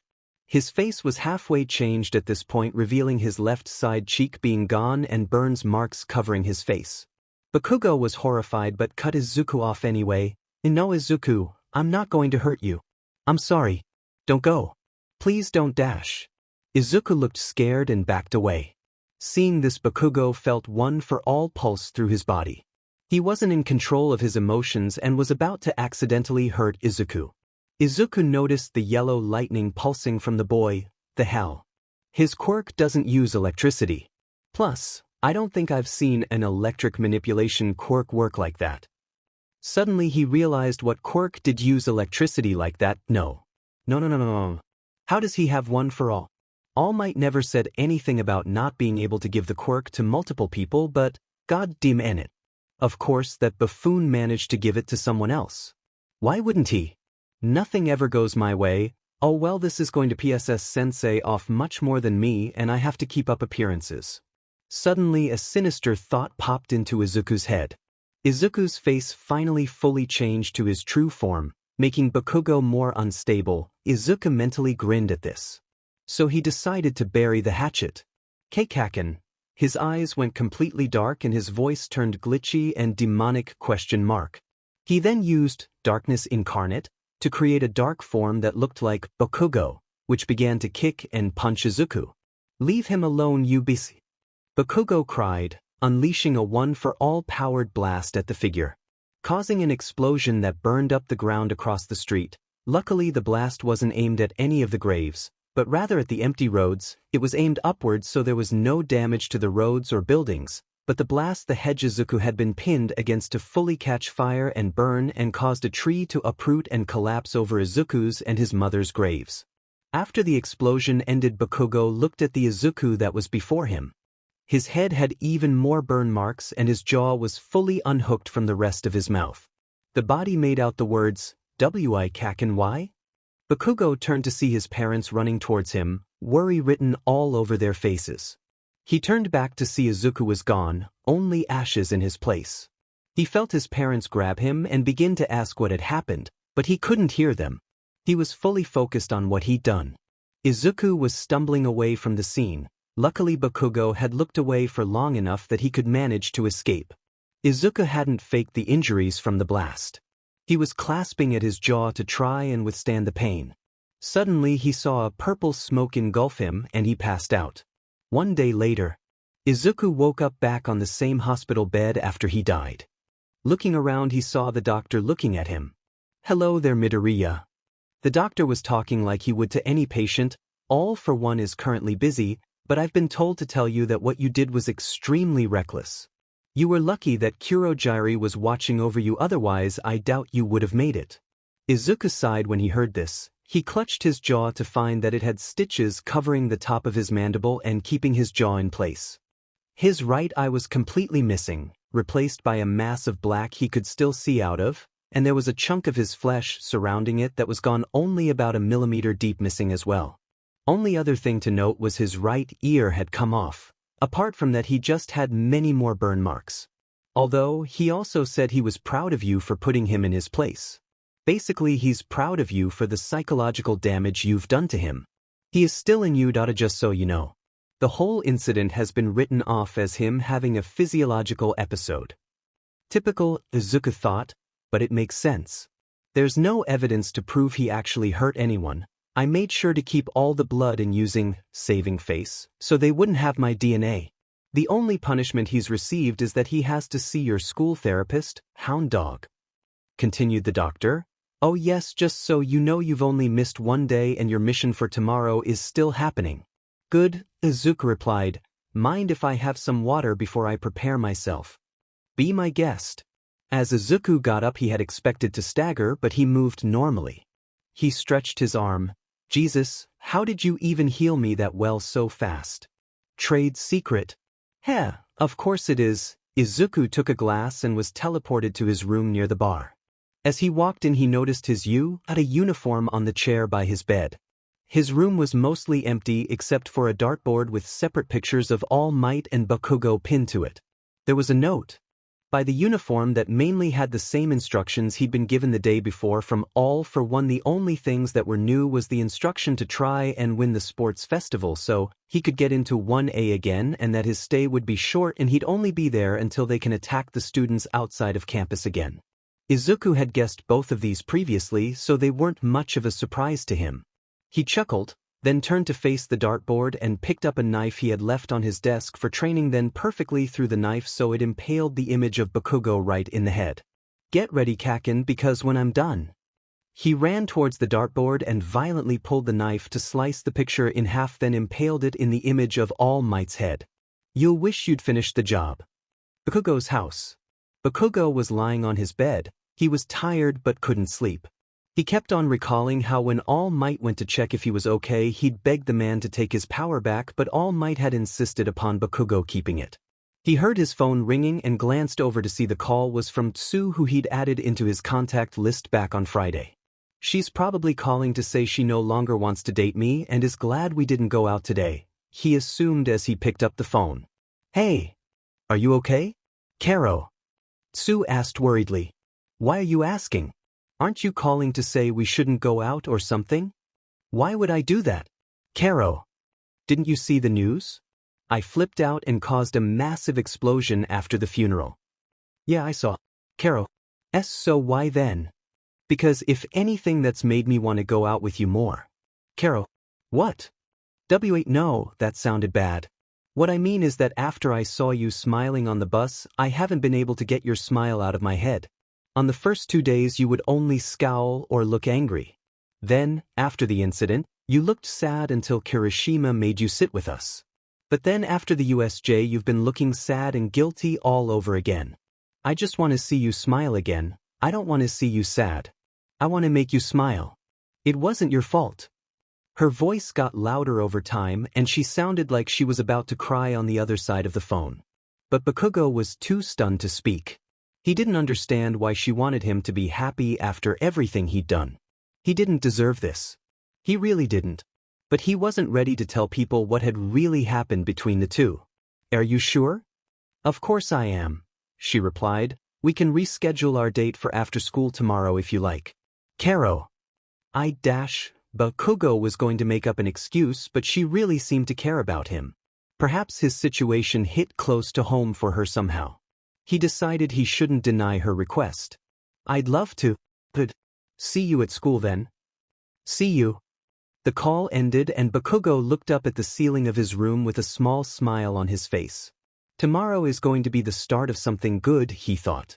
Not knowing how wrong he was. Izuku had finally arrived at UA. Well, not Izuku, but Deku Inomoto, the boy who he was currently disguised as. Akira had green, wavy hair somewhat resembling Izuku's but less curly and more calm and relaxed. His face wasn't anything out of the ordinary. He didn't have freckles. Instead he had a small birthmark resembling a claw on his neck. He also had used darkness incarnate to create 2 makeshift fingers for his right hand, which worked surprisingly enough as he could control the state of matter that they were in. Izuku was currently going through the corridor, searching for Class 1C, General Studies. As he walked in, the whole class stopped chatting to each other, staring at the newcomer. Suddenly a boy with white hair that looked almost like a cloud ran over to him. Hey, you must be the new kid. My name's Benjiro Inoue, what's yours? The boy was acting incredibly much like a little kid who just met some other kid at a park. He was slightly bouncing up and down and had an excited look on his face. Looking at the boy, Izuku was reminded of who he used to be, before the world turned its back on him forever. Deku Inomoto. His voice was naturally monotone thanks to saving face. He had already practiced not responding with his own name or not responding to his new name during his training with sensei. Wow, that's such a cool name. What's your favorite color or whatabity our favorite fooder maybe favorite shape? The boy was practically bouncing with excitement at the moment, floating a bit in the air, then he began to go higher and higher and higher. Suddenly, before he could take off, someone grabbed him by the leg and rooted him back to the ground. The girl sighed. Inoue, calm down, you're going to break through the ceiling. She then turned to Inomoto. Sorry about him. He gets, she contemplated her next words, hyper around new people. My name's Chikuchi Togaike, by the way. Inoue, still bouncing up and down, finally managed to come up with an actual question. What's your quirk? He asked Togaike to grab one of his shoulders to keep him on the ground. It's called Darkness Incarnate. It lets me manipulate all light within a 5-meter radius of myself and convert it into any form I want, although it always appears like inky darkness, hence the name, and if I collect too much I throw it up. You don't want to know how he found that out. He demonstrated, removing his shadow fingers and transforming them into a ball before he turned them back into 2 fingers which he attached back to his hand. A couple of other students' eyes widened at seeing how powerful it was. Wow, that's such a cool quirk, a little scary, but really cool. How did you not get into the hero course with a quirk like that? Inoue said, bouncing further up and down despite Togaike's grip on his shoulder. Izuku was prepared for this question. Daku's original quirk hadn't been very strong, and since he had been given it by All for One, his body couldn't handle it very well, so instead he was supposed to be a spy for the general course, not even doing the practical exam. He had already come up with an excuse if people asked him how he wasn't in the hero course. Well, I originally just wanted to be in general studies, however, after some personal stuff happened, I want to become a hero to fulfill a promise I made. Of course there hadn't been any promise, but he had to make his reasoning make sense, and with the teachers being aware about what had happened to Deku, not fully aware mind you, this excuse would explain why he now aimed for the hero course without making himself look suspicious. Oh, I see, that makes sense. Well, not a lot of sense, but still. Inoue said, still over-enthusiastically, my quirk's called High Life. It lets me fly above the ground and use the air around me to move others the same way or even create small constructs with it. I can't make anything big yet like you can with light, but I'm training it at the moment and I'm getting stronger too. He put a determined look on his face. I want to be just like my cousin Nijire-chan. She's in the big three of you today and is super strong, so I want to be just as strong as her. Deku smiled a bit at the boy's determination.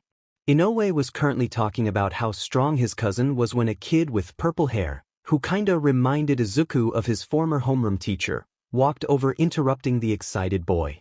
So then, that means you're also aiming for the empty spot in 1A2 then? He remarked while looking at Izuku's shadow fingers. Gotta admit, apart from Inoue, you might be the only person strong enough to make it there. Hey, what's that supposed to mean? Togaike bellowed, clearly annoyed at the boy's rudeness.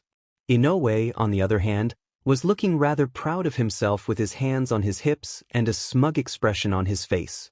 That includes me too, the purple-haired boy responded. Name's Shinszo, by the way. My quirk's called brainwashing. It lets me control people who respond to me within a certain time limit. How come you're not in the hero course either then? Deku responded with an eyebrow raised in genuine confusion. Seems to me like your quirk could be used easily in hostage scenarios or getting a rampaging villain to stop. Because they thought it'd be a great idea to use robots in the practical exam to make sure that all quirks can be used, as they put it. Shinszo responded, I may not be as strong as either of you two, but I'll still become a hero regardless. Before Deku could respond, the door was suddenly kicked down as Present Mike bolted into the classroom. Hey there, kiddos. It seems like you've already met your new classmates, so that just leaves me with one thing to say. The whole class looked at him, wondering what he was referring to. As you all know, the sports festival is up soon, so, in preparation, you lot are allowed to go and have a look-see at your competition during homeroom today. We know that you're all praying for that empty seat. God bless the soul of the child who is gone from that seat. Izuku mentally chuckled at the man's statement. Although he was originally annoyed his death had been turned into a game for the other classes, present mix after statement had already made him forgive the man for what he'd said, purely out of amusement. In Class 1A. So get the info you need before the festival begins next week. Good luck, kiddos. With the hero's final remark, the class of 1C all collectively began to dash towards Class 1A. I wonder how it's going with everyone? Bakugo must have been outed by now, so dash. However, Izuku's train of thought stopped upon seeing how 1A was doing. As he approached the now open door next to Shinszo, he noticed that Bakugo had appeared to have been talking to a group of his former classmates and Ajiri-san was clinging to his arm. What the F dash? I knew the teachers had allowed him to stay, but even Uraraku and Ida are talking to him. Did I really not matter that much at all to any of these people? It's not like any of us were close, but still dash. He began to walk off, not being able to watch what was going on any longer. Fine then, they can all be best friends for all I care. All this means is more people will look at Bakugo in disgust when they find out the truth. What if he's already told them the truth? What if they all know and they still don't care? Why would they? Who cares about stupid old quirkless Deku? Wait, you! Suddenly Izuku heard Bakugo's voice shouting at him from behind. He felt the boy stop a meter away from him and said, Izuku? He asked, hopes surrounding his voice. Deku turned, revealing his face that had previously been hidden to Bakugo before. Actually, it's Inomoto, Deku Inomoto. You must be the 1A murderer Bakugo. Bakugo was slightly taken aback by the boy referring to him as the 1A murderer and by his name. It sounded so similar to Deku it hurt, along with the boy's hair somewhat resembling Izuku's. It felt like just talking to him he was talking to Izuku all over again. Sorry, I thought you were someone else. Bakugo then began to stumble, looking at the ground with sorrow. Just so you know, when we fight in the sports festival, I'll make you feel almost as much pain as you brought to Izuku, responded Inomoto. Bakugo turned to look at the boy, anger and sadness both reflecting in his eyes. He grabbed Inomoto by the shirt. Don't you say his name, you a-hole, or I'll dash. A crowd began to form around the two, mainly composed of the other Class 1C students. You'll what? Kill me? Is that how you respond to anyone who actually opposes you? Pathetic. Deku responded, glaring back at Bakugo. Bakugo, stop. Tsu shouted, separating Bakugo with her tongue. Calm down. It's fine. Thanks, Tsu.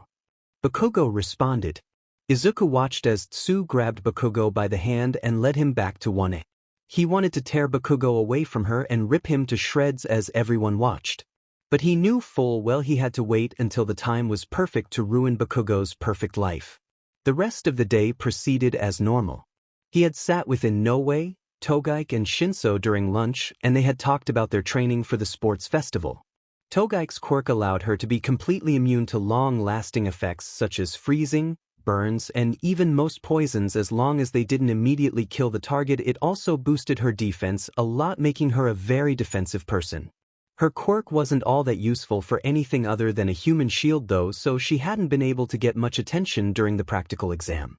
Inoue hadn't made it as early on. He had gotten so excited he'd flown all the way to the ceiling and couldn't control his quirk, an unfortunate side effect, meaning he hadn't been able to do a thing during the practical exam. Izuku was currently on his way back, still disguised as Deku. He was about to disappear through an alleyway when someone had called for him. Hey, Inomoto. Kuro, the voice was familiar, and as he turned around he came face to face with Azui. Oh, it's you, Deku responded. What do you want? How do you know Midoriya? Kuro. Excuse me? I don't know your boyfriend's victim except from the news. I don't see how they even let him go back after murdering a student. He didn't mean to murder him. They had both been best friends up until then. Yeah, I'm sure that's what he told you. What do you mean? Kuro. Oh, nothing, Deku said through gritted teeth. Just heard a different side to the story, I guess. So you do know him? I figured when you went to see his gravestone a few minutes ago. What the dash? Have you been stalking me? Earlier you seemed to really hate Kaken, like he'd hurt you personally. So I wondered how. Kuro. Great, he's turned Kaken into his own pet name for his girlfriend to call him. Typical. If you must know, our parents knew each other before Izuku's mom died because of a heart attack and mine in a car crash. Any other questions? Deku was gritting his teeth stronger now. If he didn't have saving face, the gritting would most likely permanently damage his teeth. He was lucky enough to have made a reasonable lie up on the spot. Oh, I'm so sorry, I didn't know the dash. Just leave me alone. Okay, I'm so sorry. Kuro, she bowed, then speed walked past Izuku. Upon the girl's departure, Izuku finally walked into the alleyway. His mind was racing about the day he'd had. Had his classmates seriously just forgotten him that quickly? How the hell did Bakugo manage to get friends and a girlfriend because he'd murdered Izuku? Did all his classmates just hate him, and because Bakugo was the only one who'd done what they'd wanted to do, he's getting all the praise in the world? Why does no one care he's dead? A portal opened, taking Izuku back to his apartment where he sat by his desk. I'll make them care. I'll make them all care about everything Bakugo's done. I'll make the name Izuku Midoriya be known as a symbol of unfairness and revenge. Yes, that's it, I'll make them all care when my name is used to help create the new world. This is going to be fun. Suddenly a thought came through his head as he picked up one of his spare phones. He had to have a lot to make sure it was much trickier to catch him with the constant switching of devices that weren't his personal one. He still remembered Bakugo's phone number, so he entered the number and pressed the call button. Surely enough, Bakugo responded. Hello. Bakugo's voice said on the other side of the call.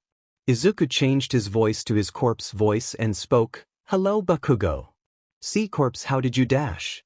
That's not important, but I just wanted to tell you that it's thanks to you that the world is going to crumble. What do you mean by that? Oh, you'll see. I've gotten stronger since last time we met and I'll destroy you the next time we meet. Oh yes, I'm sure All Might's quirk is plenty useful alongside you explosion quirk. Howdy did you? I know a lot of things Bakugo, I know where you live, I know All Might's biggest secret, I know the truth about you and Midoriya's past and I even know where your girlfriend lives. Why you wouldn't? Got you with that last one didn't I? If you ever lay a finger on her I swear to God dash. Oh relax, I was joking with the last one. Either way I'm looking forward to watching your performance next week. Wonder if you'll make it past the first event with All Might's power combined with yours. You're a piece of shit Ubisity. Well then Bakugo, it's been fun however I've got to go now. Izuku's voice changed to its demonic voice. See ya real soon you murderer. Then he hanged up the call leaving a horrified Bakugo on the other side of the call to be left alone. Bakugo hadn't been barely got any sleep at all last night. All he could think about was Corpse's call earlier. He hadn't told his parents but he planned to tell All Might. He needed to know that Corpse was more than just the villain of the week. Hell, he somehow knew that Bakugo has won for all. As he tossed and turned thoughts of the villain arriving at his house any second plagued his mind. Thank F. He doesn't know where Tsu lives despite Bakugo's change of personality since the incident. He still had temper issues and a tendency to casually swear, more in his mind than to others however. He'd not been able to swear around any of his new friends, but if he was with family or strangers he'd let his mouth free of its constraints. The only time he'd managed to fall asleep he'd had the worst nightmare. It started with him at the local park, looking around. He was about 4 years old and before him Izuku was protecting another kid he'd just been bullying. He was about to attack him but then he stopped. He then looked down to see he was in his hero costume, still at the park, as he stared at his gauntlets which were currently smoking as, even without doing a thing, Izuku was slowly melting in front of him. He watched as Izuku's jaw began to unhinge and slack as it had done at the graveyard. All he could hear was cries of, "Why Kaken why?" as hundreds of hands resembling the ones the villain from the had covered his body latching onto whichever part of him they could pull him into a misty portal. When he arrived on the other side he was met with the sight of Corpse standing there, his face resembling a whirlpool before transforming to the horrible, demonic smile it had portrayed during the fight he'd had against All Might. He suddenly saw All Might, brutalized and lying dead on the floor. The chilling laugh of Corpse rang through his head as the villain's eyes transformed into pools of inky mass covering the whole room. When the room had been fully engulfed Corpse had disappeared and Bakugo was in front of All Might in his true form, the man holding out a hair from his head towards him and Tsu who was closely hugging his side as he ate the hair. He then reappeared in a strange room. There were about 7 people staring with fear and horror towards the corner of the room. Bakugo didn't recognize any of the people however there was a chair with a dormant flame on it he felt he recognized. All Might? He thought, not being able to communicate as he appeared to just be a shadow resembling part of himself. As Bakugo peeked towards the corner he saw what they were looking at. There was part of another person, however this person had an extremely menacing aura surrounding them. He could hear one of them mutter, "It can't be," and another say something about it being impossible for the man, who they had presumed to be his brother, to be there. Turning he noticed a green flame in the corner of the room. He recognized who that was as well. It was Izuku. Before he could think further on the subject one of the people quickly grabbed him by the shoulders. They were saying something however Bakugo felt himself fading away. All he heard was, "He's still alive," before he reawoke in the halls of UA staring at the boy he'd met earlier that day. Tsu had messaged him about their interaction but Bakugo didn't believe the boy's story of them being friends via their parents. He knew that both of Izuku's parents had only ever had one friend they'd stayed in contact with, that being his mom. The boy stared at him with disgust before his body was impaled just by Corpse's hand alone. As Inomoto's body fell Bakugo collapsed at what he saw next. Corpse had Tsu in his left hand, holding her by the neck, her body was limp and he let her drop to the floor. Once again with a demonic laugh, Bakugo tried to scream but he had no mouth and he collapsed on the cold hallway floor. He looked up again to see Corpse looking down on him, Surrounding him were the bodies of everyone he'd ever cared about, including all his family and friends. Corpse held Izuku's body in his hand. Looks like I was too late to kill this one, someone already beat me to it. Followed by his laugh filling every crevice of Bakugo's mind. Thanks for that, by the way. The hallway began to reshape itself back to his room. He looked down at his phone to see the previous scene plastered on it via a video call. Corpse's eyes grew brighter as he repeated the last thing he'd said to Bakugo on their call. See you real soon, you murderer. Bakugo had woken in a cold sweat. He looked around his room, not being able to tell if he was still in his nightmare or not. He looked at his clock to see he'd only been asleep for about an hour, meaning he still had 3 hours until he had to get up, although he knew there wasn't any chance of him getting sleep after what he'd just experienced. Trying to calm his nerves, he remembered what he'd been told while with the 7 other people. He's still alive. Who's still alive? That guy's brother? All Might, who was he talking about? His mind darted to the thought that it could be Izuku, however, he waved the thought away. He'd been to the boy's funeral, he'd killed him, he was already seeing him wherever he went, he didn't need to get his hopes up again.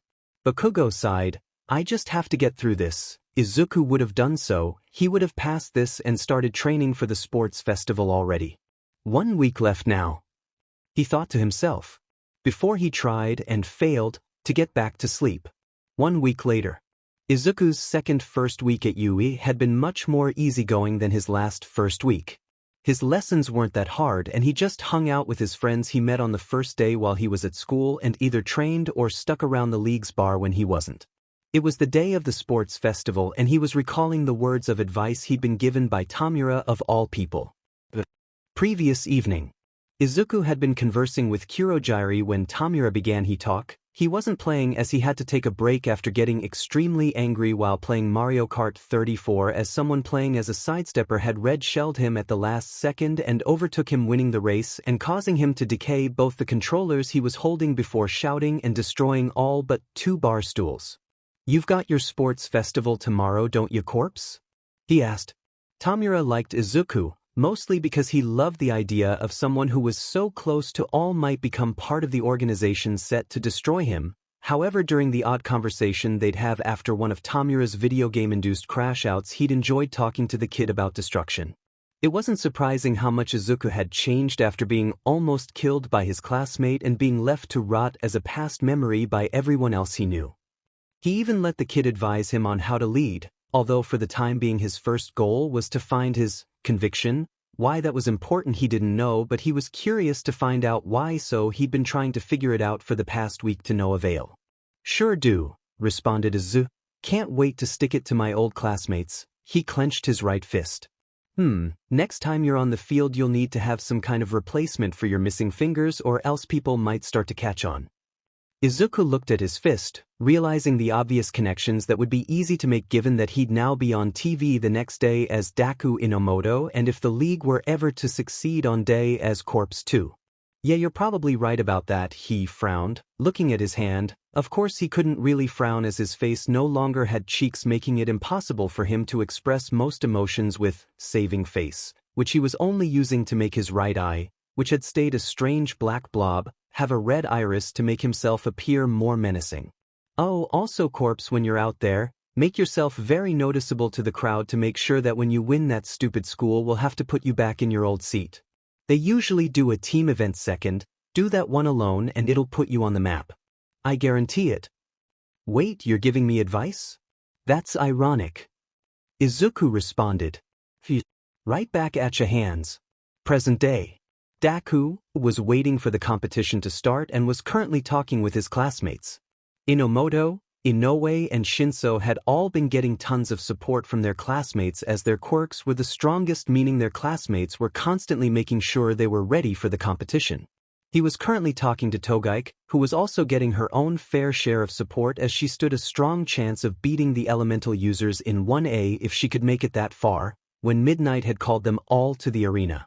Midnight explained how the competition worked, mentioning that there was a chance that any of the general course students could take the empty place in 1A. She then called Bakugo to the stage to make a speech. Most of the audience were murmuring as they all recognized the boy from the news as the kid who killed his classmate. Bakugo got up to the stage and began his speech. I just want to say I'm going to win for Izuku Midoriya and become the best hero possible. He then left the stage. No one in the crowd of students knew how to react to the speech, as they didn't want to applaud him for his cockiness, yet they didn't want to boo him as he was doing it for his dead classmate.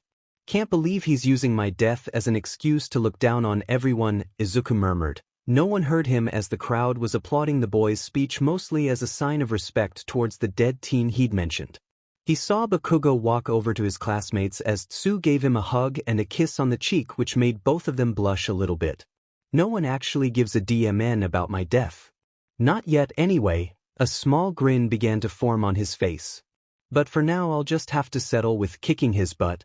After the crowd stopped clapping, Midnight explained the first event, the obstacle course. After the explanation, the students all formed around the starting line, all except one. That is, Izuku had noticed that the first obstacle was actually going to be getting out of the arena and had already planned on how he'd pass this. Begin! Midnight shouted. Izuku quickly released 2 tendrils out of his back, latched them onto each side of the tunnel and catapulted himself through the tunnel. He then used the tendrils to stabilize his landing, then altered them into hands, using them to speed ahead of the rest.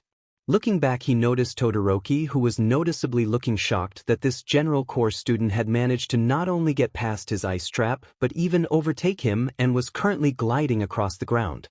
Closely following him was Bakugo, who was using his explosions to help boost himself in mid-air. Wow, would you look at that? Present Mick's voice rang out through the arena. Todoroki freezes his competition, however fails to notice that general course student, Deku Inomoto, already passed him and has taken an early lead. Eraserhead watched as the boy, that Yamada had been calling the general course's heir to the 1A throne, as his friend had put it, was steamrolling ahead of his 2 strongest students who were both struggling to keep up with each other, yet alone the strange boy who was already at the first obstacle. The heck is this kid, he thought to himself. He decided when he had the time he'd check to see why this kid hadn't been placed in his class prior to this meeting. Yet something about the boy seemed familiar to the underground hero. Deku Inomoto, who are you? He murmured to himself. Izuku ducked under the giant fist of one of the 0-pointers. Seriously, how are these things legal? He thought to himself as he used his shadow hands to leap up, then, turning the one on his right into a lengthy blade, cleanly sliced off the 0-pointer's head, allowing it to slide off the body, causing both parts to collapse. No one was around, and even if anyone was there, he didn't care about where the machine landed. And with one clean hit, Inomoto slices his way past the first obstacle, still having a massive lead on Todoroki and Bakugo. Izuku kept moving forwards, noticing Todoroki approaching the robots from behind him, followed by the rest of his opponents. He slightly chuckled when he noticed both Tokaique and Shinszo were being carried by several students who Shinszo had clearly hypnotized. Approaching the second obstacle, Izuku repeated what he'd done at the start of the race, catapulting himself using the tendrils from his body to fully pass the gorge with no difficulty whatsoever. And Inomoto does it again, fully passing the second obstacle without even trying. Appreciating his current homeroom teacher's commentary, Izuku continued his pursuit towards the finish line. The third obstacle was much trickier than the first 2, but was still easily solvable by the villain in disguise, as he simply transformed his shadow hands back to small tendrils and carefully and quickly maneuvered his way past the obstacle. He's making it look too easy. Inomoto finishing the third obstacle, still yet to even touch the ground, practically miles ahead from second and third place, who are only just beginning to catch sight of the third obstacle. Knowing he'd already won, Izuku made it to the final tunnel and crossed the finish line, slightly sweating from the constant use of his quirk for a while, but not nearly as bad as the others in the race. Class' very own Deku Inomoto passes the finish line in record time. With that time, he's sure to have shown his opponents who's really boss. Waiting for the other 41 people to cross the finish line, Izuku stood, watching as Bakugo and Todoroki took second and third.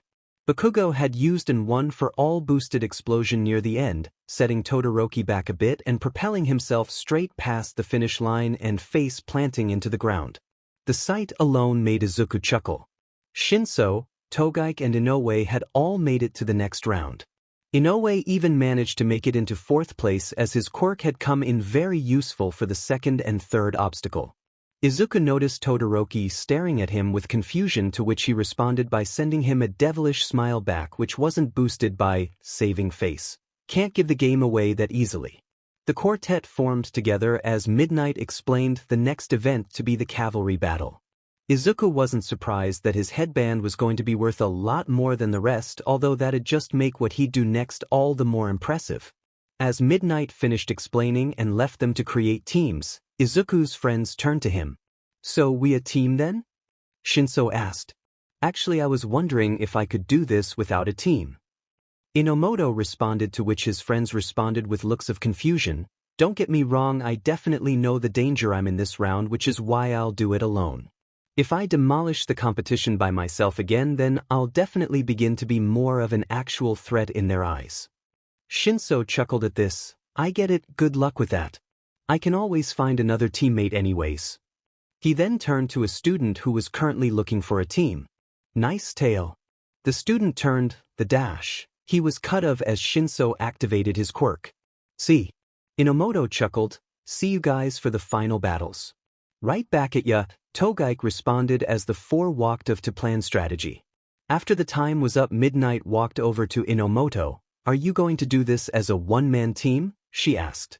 "Yep," the boy responded. "Wow, that young courage. It's making me really hot," the flirtatious heroine said before turning around and getting ready to announce the beginning of the second round. "Everyone's ready then." "What's this? It seems the number one is going at the next round alone."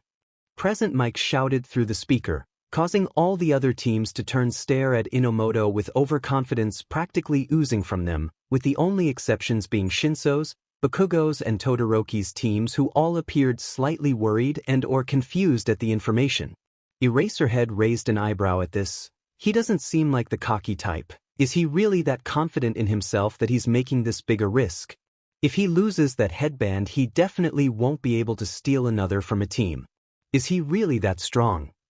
Midnight raised a flag. "Begin." Every team except for Shinszo's ran towards Inomoto. Seeing this, he smiled. "This is going to be fun. This is going to be fun." As soon as the words left Inomoto's mouth, he unleashed 5 tendrils out of his back and used them to leap into the air, where he then used 2 of the tendrils as helicopter blades, keeping him in the air, as he watched the other teams all collide into each other, as the boys' movements had been so fast they hadn't noticed in time, causing almost a war between the other groups. All of which were now fighting each other, with the only ones not being Team Shinszo, who were currently sneaking around and taking random teams' headbands while laying low from the fighting, and Team Bakugo and Todoroki, who were both replanning how to catch the powerful team. Meanwhile, the League of Villains bar. Tamura Shigaraki, Kurojuri began while cleaning a dirty glass with a bar rag. "May I ask why you decided it would be a good idea for Corpse to go it alone during this section of the festival?" "Simple," Tamura responded. "For starters, Sensei has already trained him well enough that he'll easily be able to deal with a bunch of low-level NPCs like the ones at UA. Secondly, the more attention he gets, the more likely he is to get back into the hero course." "Do we not already have a spy in the hero course?" Kurojuri questioned. "Sensei says we can't bet on him being loyal forever, and that if he were to get caught it wouldn't go well. Besides, Corpse is only gonna be there until he decides to reveal who he really is, and if they believe he was the spy the whole time, then they won't suspect anyone else." "Precisely. Even if it's risky, he'll still crush those Yudara brats." He scratched the back of his neck. "Especially that explosion brat." He pointed at the screen, which was currently showing Bakugo chasing after some weird blonde kid from 1B that had taken his headband. "If it hadn't been for him ignoring being KO'd, then we would have easily crushed All Might.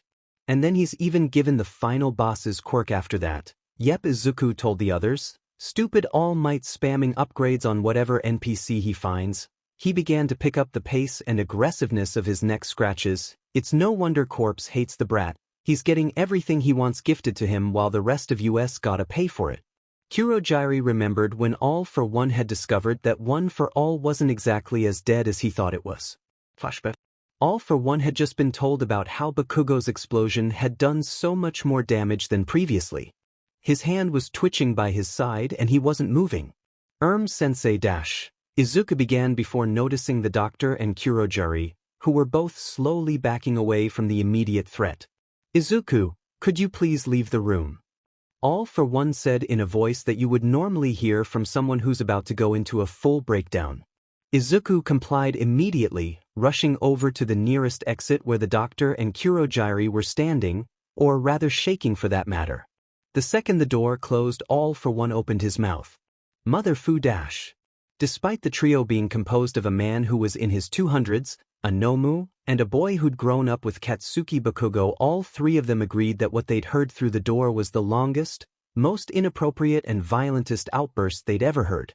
Tamura himself hadn't actually been there for the confrontation turned trauma. However, he was about to walk into All for One's office to ask for a new controller after he'd freaked out that he'd been beaten by a cow in Mario Kart. Then he'd heard the final few minutes of the tantrum. Needless to say, he'd been reluctant to ask for a new controller after that. Well, he's doing well so far it seems, Kurojari commented, trying to get the horrifying thing his emissary had shouted out of his head once again. As both he and Tamura turned back to the TV. Back at the sports festival. Izuku was currently dealing with Todoroki's team, which consisted of Todoroki, Ida, Yaoyorozu and Kaminari. He was using the tendrils to keep up his defense while he hovered over the other teams. Kaminari, use your quirk at full power to get him down. Yaoyorozu, make an insulator sheet to protect us from the blast, Todoroki instructed.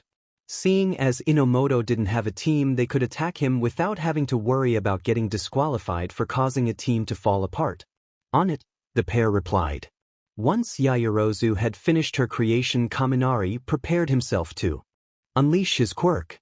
100 million volts. He shouted, unleashing his quirk at max output. And Kaminari unleashes a full-power attack on Inomoto. Is this it for the underdog of the general course? Present Mike bellowed through the speakers. You know, you don't have to shout through the microphones. Eraserhead deadpanned, acting disinterested despite secretly wondering how Inomoto was going to deal with the attack.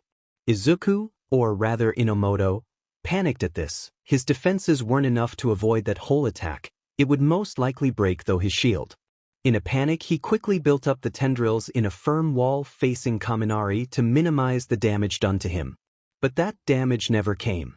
Opening his eyes, Izuku noticed that the tendrils were glowing while radiating the energy from Kaminari's attack. What the? It seems like Inomoto somehow managed to absorb Kaminari's attack. What can his quirk not do? Izuku looked at his two darkness fingers on his right hand, noticing that they too were radiating the electricity despite not getting any contact with the attack. This must be some kind of quirk awakening, he thought to himself. I'll have to ask Sensei to see what its full capabilities are. Todoroki had expected to remove the sheet from over his team to see Inomoto falling from the sky, however was met with the boy using Kaminari's attack back on his own team. His eyes widened. However, luckily Yaoyorozu pulled the sheet back over their team before they could get hit by the attack.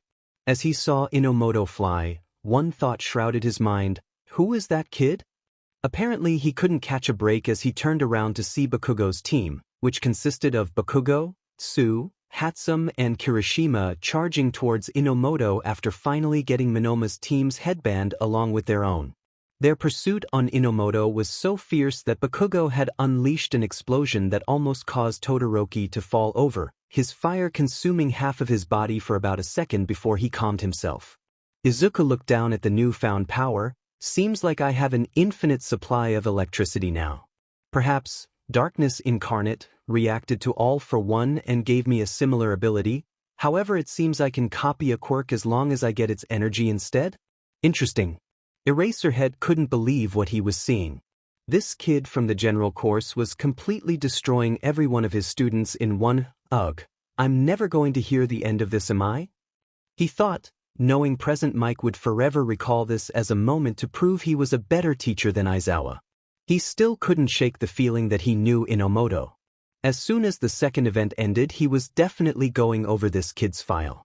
Bakugo's team were gaining ground on Inomoto. Tsu unleashed her tongue to try and grab the points from Inomoto. She was, however, met with a shocking surprise instead. Tsu! Bakugo shouted, checking to see if his girlfriend was okay. Karo, I'm fine. She said, he didn't shock me too bad, although I don't think I'll be able to use my tongue for the rest of the round. Bakugo growled, turning to Inomoto, hey dipshit. Take this. He unleashed a blast mixed with one for all. Using the quirks combined wasn't an issue, however using one for all on its own was painful to say the least. And Bakugo unleashes a legendary explosion on Inomoto. Wait, should we make sure he survived that? As the dust cleared, Bakugo gasped as he saw Inomoto was completely unscathed. The general core student had completely shielded himself with a thick layer of darkness in a complete shield that had cost him his bird's eye view. And Inomoto does it again. It's just one surprise after another with this kid. As the force field hit the ground, Inomoto jumped out of it as both Bakugo's and Todoroki's teams charged towards him. The teen, however, simply released a few tendrils out of his back as he stood there with confidence written all over his face. As the three teams were about to collide, Midnight's voice surrounded the arena announcing that the second round was over. Well then, wasn't that a round to remember? In first place we have the student who's just one surprise after another, Team Inomoto. The audience burst into cheers and applause at this. In second place, the explosive team of Chaos, Team Bakugo. In third we have, hold up, where did these guys come from? It's Team Shinszo. And in fourth we have the powerhouse team of Team Todoroki. The crowd was full of applause for the students who had made it. However, Present Mike continued, seeming as Inomoto was a one-person team. In fifth place we have Team Ishido. The cameras changed to show the team of Mina, Uraraka and Siro, who were all laying down and sighing with relief at the good news. Now we're going to take a short break to allow the students to prepare for the final tournament. The crowd all cheered as the students walked away. All for One's office. That is quite something. It appears Darkness Incarnate had a whole new side I had no idea about. All for One turned his chair to the doctor. When Midoriya returns, be sure to bring him here so we can test that new ability. Of course, Sensei. However, don't you think the boy might longing a break afterwards? I believe they get the day after the sports festival off if you longing to do it then. All for One pouted, fine. However, I still find this incredibly intriguing. It appears it reacted to All for One while I owned the quirk. However, it couldn't be used by me as I already had the ability to take quirks. Although it seems to mimic or copy them rather than steal. He was grinning like a madman under his helmet. I simply cannot wait to find out. The League of Villains bar. Alright, it seems Corpse unlocked a new ability. Tamura and Kurogiri were currently in the middle of a darts contest involving a picture of All Might, however, had both stopped as they saw Izuku absorb and use electricity. See, Kurogiri, even if you fight low-level enemies like these you can still level up, and if he'd have been on a team he wouldn't have gotten enough XP to do so. It appears you were correct, Shigaraki, Kurogiri commented. Of course I was. Now, he turned back to the dartboard, aiming the dart at All Might's head and releasing it to hit its mark perfectly. Bulls, he remarked, smirking underneath his hand mask. Back at the sports festival, Izu was currently sitting with his friends. They were eating lunch and talking about how the sports festival was going. Wow, Inomoto, you were so cool.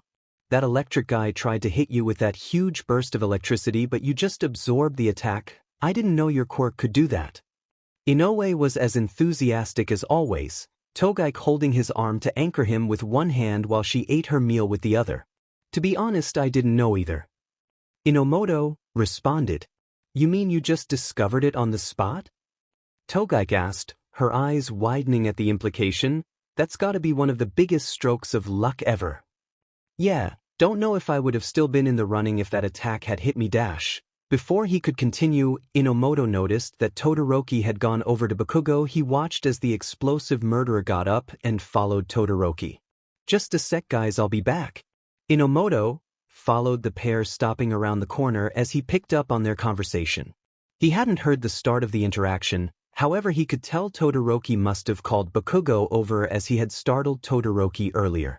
What Inomoto heard next didn't surprise nor frighten. Have you ever heard of quirk marriages? There had always been suspicions around the Todoroki children. The first child had mysteriously died in a training accident, as Endeavor had put it, although reporters had always noted his lack of grief. Todoroki also had a burn mark on his face, so to Izuku it made sense. People in the underworld always knew information a long time before the public and, despite his short time as a villain, Izuku already knew a lot more than any media company knew about illegal behaviors of high-ranking pro-heroes. Although he enjoyed having closure on the subject. Why are you telling me this? Bakugo questioned, why not that general course kid who's winning the tournament right now? Frankly, I do not see him as a threat. Todoroki responded, sure he has a strong quirk, but he acts recklessly and relies on it too much. I believe he should be an easy opponent. Around the corner, Inomoto's eyes, which were normally a dark blue, began to glow. Izuku's classic forest green as a psychotic smile etched its way on his face. Oh Todoroki, if only you knew how wrong you were.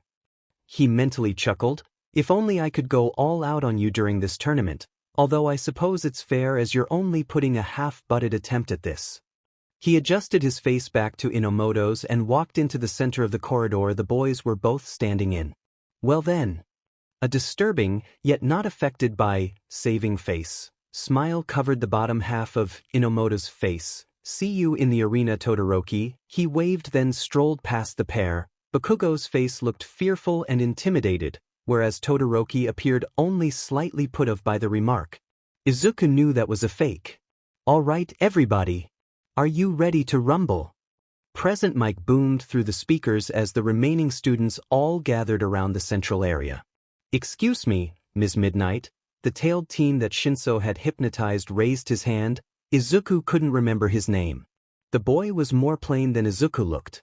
I don't remember much about the second event and I don't feel that it would be alright for me to proceed without even being aware of my previous victory, therefore I wish to forfeit the third event.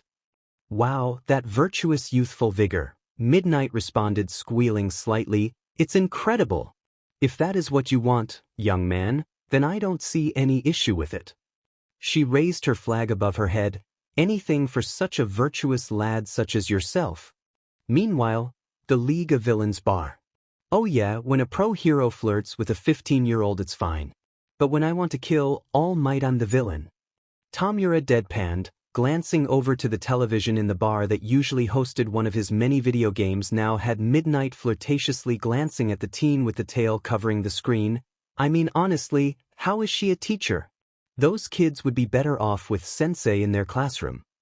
Kurojairi, who was currently attempting to perfectly stack wine glasses on top of each other while waiting for Izuku's match, and therefore not paying attention, didn't even throw Tamura a glance as he simply just said, I agree, the R-rated heroine is certainly not suited for heroics teaching. He had no idea what Tamura had previously said but could easily guess it was regarding one of the teachers at UTA and seeming as Midnight was the hostess of the first year's festival, he presumed she was the teacher in question. Perfect, he stepped back to reveal his masterpiece, a stacked pyramid of wine glasses on the bar. Why do we even have so many wine glasses? No one here drinks wine. Tamura questioned. Who said they were ours? Kurojairi responded before opening a warp portal under the structure, teleporting them all back to the massive mansion he'd taken from causing them to smash on the kitchen floor. Oh well, he shrugged. You're just going to shrug that off? Tamura asked, suppressing a chuckle from the bartender's antics. The Yaoyorozu family can certainly afford new wine glasses. And we've already done much worse. Point taken. Oh look, they replaced the tail brat. The pair turned to the screen displaying a girl with vines for hair joining the group. Back at the sports festival. Izuku looked at the screen that was showing the first round fights. First round. Deku Inomoto vs Tenya Ida. Second round. Benjiro Inoue vs Denki Kaminari. Third round. Mina Ishido vs Chikuchi Togaike. Fourth round. Shoto Todoroki vs Hantasiro. Fifth round. Momo Yaoyorozu vs Hitoshi Shinszo. Sixth round. Ibara Shiosaki vs Katsuki Bakugo. Seventh round. Tsu Azui vs Ochako Uraraka. Fifth round. Eijiro Kirishima vs Mei Hatsum. Ida first. This should be a walk in the park, although that means I'll be against Inoue next. Izuku, though, knowing there was no way Kaminari was going to win despite his relieved expression at the sight of his opponent being in the general course. Inoue won't go down without a fight, so that might be difficult, but after that it's either Togaike or Todoroki. I didn't get to see if Todoroki know any hand-to-hand combat, seeming as Togaike's quirk will easily let her beat Ishido, so if Todoroki depends too much on his quirk, it'll be his downfall. Then it'll be me versus Bakugo. Oh, won't that be fun? Izuku knew that Shinszo wasn't likely to lose his first round, but Bakugo would most likely understand his quirk and stay silent during their fight. If Bakugo could go silent, that is. Hey Inomoto? Izuku turned to face Inoue. Why are you smiling so much? The cloud-haired boy asked. Izuku mentally panicked, worrying that he'd subconsciously used saving face at the thought of crushing Bakugo. Luckily, he just had a normal psychotic smile on his face. Thank God. Oh, I'm just excited. Next round it'll be me versus you after all. Yeah. I won't go easy on you, you know. Wouldn't have it any other way. The duo looked at each other, fires of rivalry blazing in their eyes. You two are certainly cocky for general course students. The pair turned to see Kaminari, who was looking incredibly cocky himself. A smile painting his face. God, he really thinks he stands a chance against Ino? Izuku thought, stifling a laugh. I mean, I can understand you, he pointed to Inomoto, but our fight hasn't begun yet, Cloud Boy. Cloud Boy, Inoue said to himself, I like that name. Maybe I should make it my hero name. Thought would besokal people would go look at Cloud Boy and point in the air and I will be flying around and dash. If you ever call yourself Cloud Boy, I'll make fun of you forever, Inomoto interrupted. Oh come on, it's a good name, Inoue pouted, crossing his arms at the statement.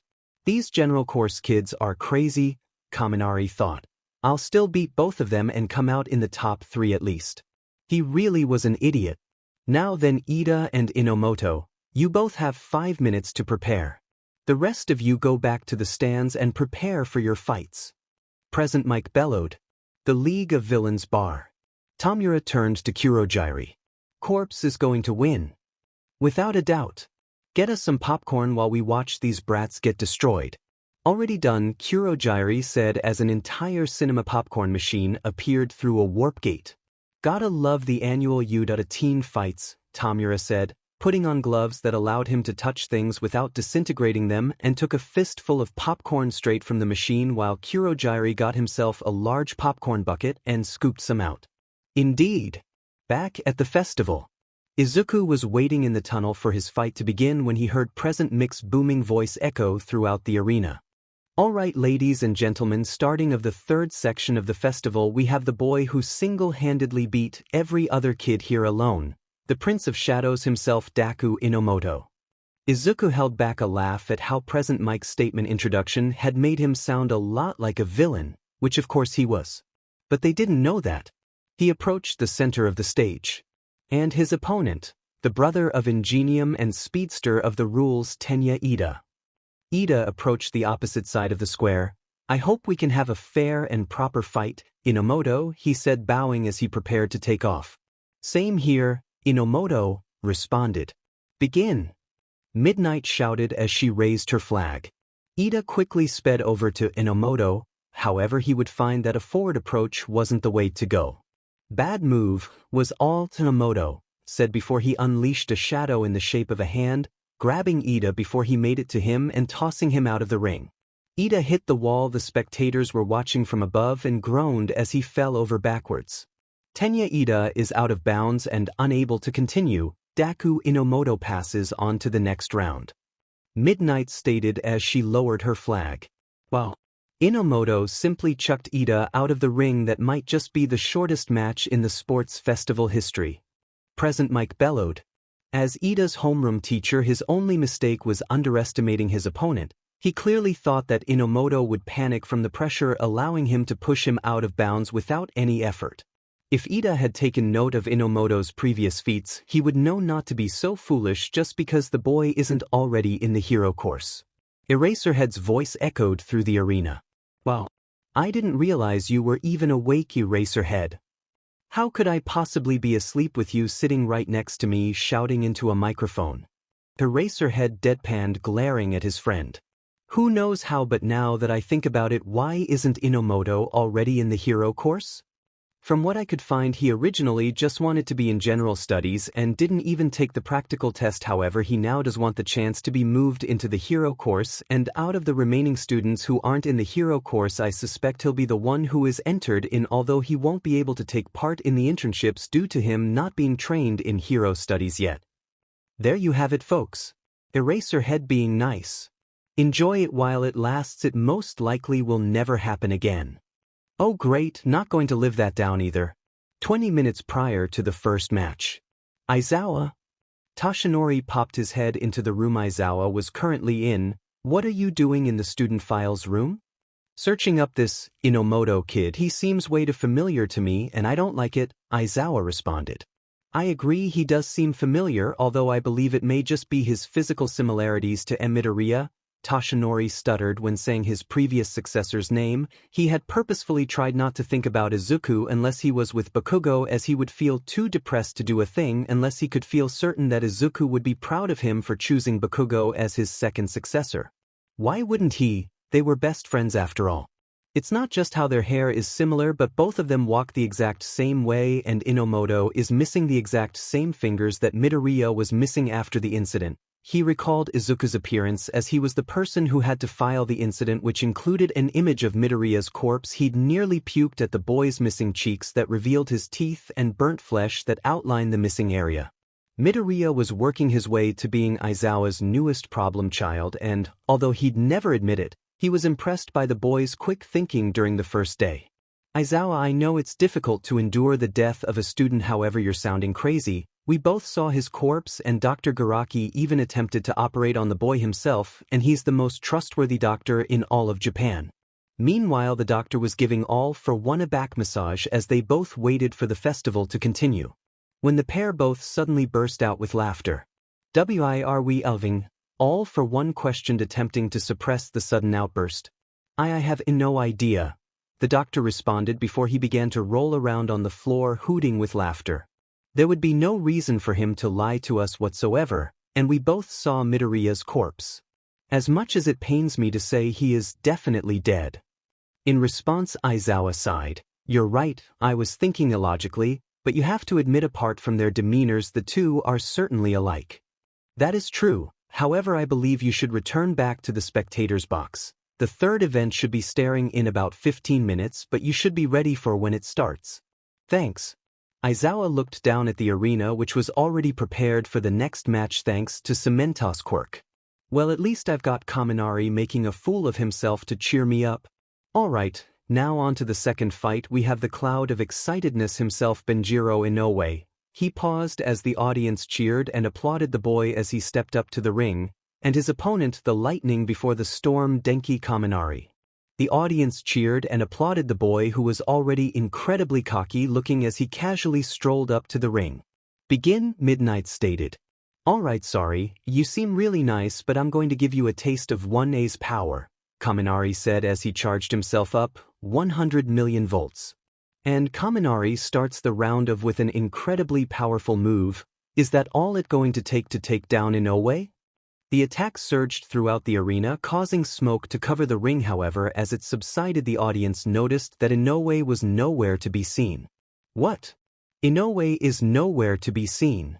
How about you look up then, Eraserhead suggested. The audience all looked up to see Inoue manage to dodge the attack by floating in the air. Now, with Kaminari short-circuiting and not being able to do much, all Inoue had to do was give the electric user a light push that caused the boy to fall out of bounds. Denki Kaminari is out of bounds. Therefore, Benjiro Inoue passes on to the next round, Midnight said, lowering her flag once more. Incredible. So far, despite only being 5 students who aren't in the hero course, 2 of them have already progressed to the next round. Now that's what I call plus ultra. Kaminari wouldn't regain consciousness for another hour. However, the boy felt extremely stupid after discovering the results of the round. Class 1C's section in the audience. Well then, that means I'm up then, Togaike said as she got out of her seat preparing to go out to the ring. The class responded with words of encouragement as they had done with the previous members who had already fought. Give 'em hell, Shinszo said as she walked past. Toki blushed slightly. Will do, she said before she jogged off. Seeing the interaction, Tomo chuckled slightly. Lovebirds, he murmured under his breath. What did you say? Shinszo asked, knowing Inomoto must have just made some kind of joke about his crush on Togaik. Oh, nothing. Alright, fight 3, and our competitors are the girl who just says no to status conditions Chikuchi Togaik. And the mean, lean acid shooting machine Mina Ishido. Ready? Midnight asked as the two girls who both nodded in response begin. Take this, Mina said as she ran towards Togaik and unleashed acid towards her. She was incredibly taken aback when Togaik made no physical response to the acid. Before she knew what was happening, Togaik ran up to her and punched her in the gut, causing Mina to double back before Togaik quickly grabbed her and suplexed her, and before Mina could even hope to move, Togaik pinned her down in a position that wouldn't allow her any movement. Can you move, Ishido? Midnight questioned. And nope, Mina responded, still in shock of being dealt with so easily. Mina Ishido is unable to move.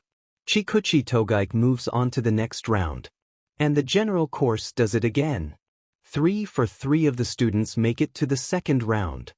Geez girl, what kind of quirk do you have to pull that off? Mina asked as Togaik pulled her up from the ground. Well, my quirk just makes me immune to attacks that include fire, ice, or poison. The fighting was just stuff I picked up from my dad, he's really big on wrestling. Togaik responded, rubbing the back of her neck. Wow, that's so cool, can you teach me that stuff sometime? I'd love to, Togaik responded as the pair walked out of the arena, somehow already forgetting they were both fighting less than 30 seconds ago. And now for the fourth battle, we have the son of the number 2 hero Endeavor and dual quirk wielder Shoto Todoroki. And his opponent, the bootleg Spider-Man Hantashiro. Hey, words hurt, you know. Shiro said, clearly offended at being referred to as a bootleg. Not as much as your next battle. Fair point. Alright then, begin. Midnight said, starting the battle. I apologize for this, Todoroki said as he unleashed a huge mountain of ice, completely consuming all of Shiro except for his head. Shiro, can you move? Midnight asked. What do you think? He retorted. Hantashiro is unable to continue. Shoto Todoroki continues to the next round. Looking down at Todoroki, Izuku noticed the ice user was looking directly at Bakugo while he was heating up the ice to remove it. Inomoto grinned once more, still underestimating me. At Todoroki, well, if Togaik doesn't deal with you first, I'll be happy to oblige. Wow. Todoroki completely sub-zeros Shiro. That's the son of the number 2 hero for you. Bellowed present mic through the sound system, despite the whole point of microphones being that you don't have to shout. Looking down from his place in the audience, Izuku could clearly see Todoroki's frustration at only being recognized for his father and was thoroughly enjoying it. He couldn't wait to see either him or Togaik wipe the floor with him. Maybe in another world he would have seen the boy struggle and want to help him, but that's not fun at all. Right then, I'm up, I guess, Shinszo said, his voice monotone. From what they'd seen, the boy with a tail in 1A hadn't told anyone else in his class about Shinszo's quirk. He tried to warn Yaoyorozu, but she was busy with a call. Apparently someone had stolen their wine glasses before returning and destroying them. Good luck, Shinszo, Togaik said as the boy began to leave. Thanks, Togaik, he replied with a slight blush covering the pair's face as they made eye contact before Shinszo noticed Inomoto had a massive grin on his face. Gotta go, he then rushed off. Alright, time for the fourth battle. On one side we have all-purpose creation. She was admitted through recommendations, so her abilities are certified. Momo Yaoyorozu. And her opponent from general course, Hitoshi Shinszo. Midnight once again raised her flag. Begin. Yaoyorozu created a shield to protect herself from whatever Shinszo's quirk was, not expecting that the boy would stand still in response. So, who stole your family's wine glasses? Oh, you heard that? Well, they don't know yet, bu dash. Before she could continue, Shinszo activated his quirk, causing her body to stop moving. Well then, I hope you find out the culprit soon, Shinszo deadpanned with a slight smile on his face. Now please step outside the ring for me. What's this? Yaoyorozu is stepping out of the ring. Does she not want to fight? Present Mix's voice boomed through the speakers. Meanwhile, Class 1 What the? Why is Yaoyorozu walking out of the ring? Kyoka asked, sharing confusion with the rest of her classmates and the audience. What did that kid say that made her immediately want to leave? Oh no, it's my fault, Ojiro said, sincerely smacking his head. I meant to tell her, but she was busy with a call so I didn't get the chance. Tell her what? Tsu asked, joining in on the conversation. That kid's quirk lets him mind control people he speaks to. That's how he got me on his team during the cavalry battle. Wow, we really underestimated the general course then, didn't we? I'll say, Bakugo added, still slightly uneasy after Inomoto's behavior. Despite all he did, he couldn't stop comparing him to Izuku. Both of their mannerisms were incredibly alike. Maybe he's Izuku's secret twin who wasn't allowed to see other kids? No, that's stupid. But then why are he and Izuku so alike? The words he heard in his nightmare a few weeks ago came back to him. He's alive. Who's alive? I have to talk to All Might about that dream soon, but I haven't been able to find the right moment yet. Maybe he'll know. It's probably just that guy's brother, but why would he be there? None of this makes sense. He groaned, watching Yaoyorozu snap out of the mind control, who now looked incredibly confused and upset that she had lost. Bakugo hadn't told anyone about the call he'd had with Corpse out of fear the villain would know, but he knew he had to, and talking to All Might would be the best option. Meanwhile, the League of Villains bar.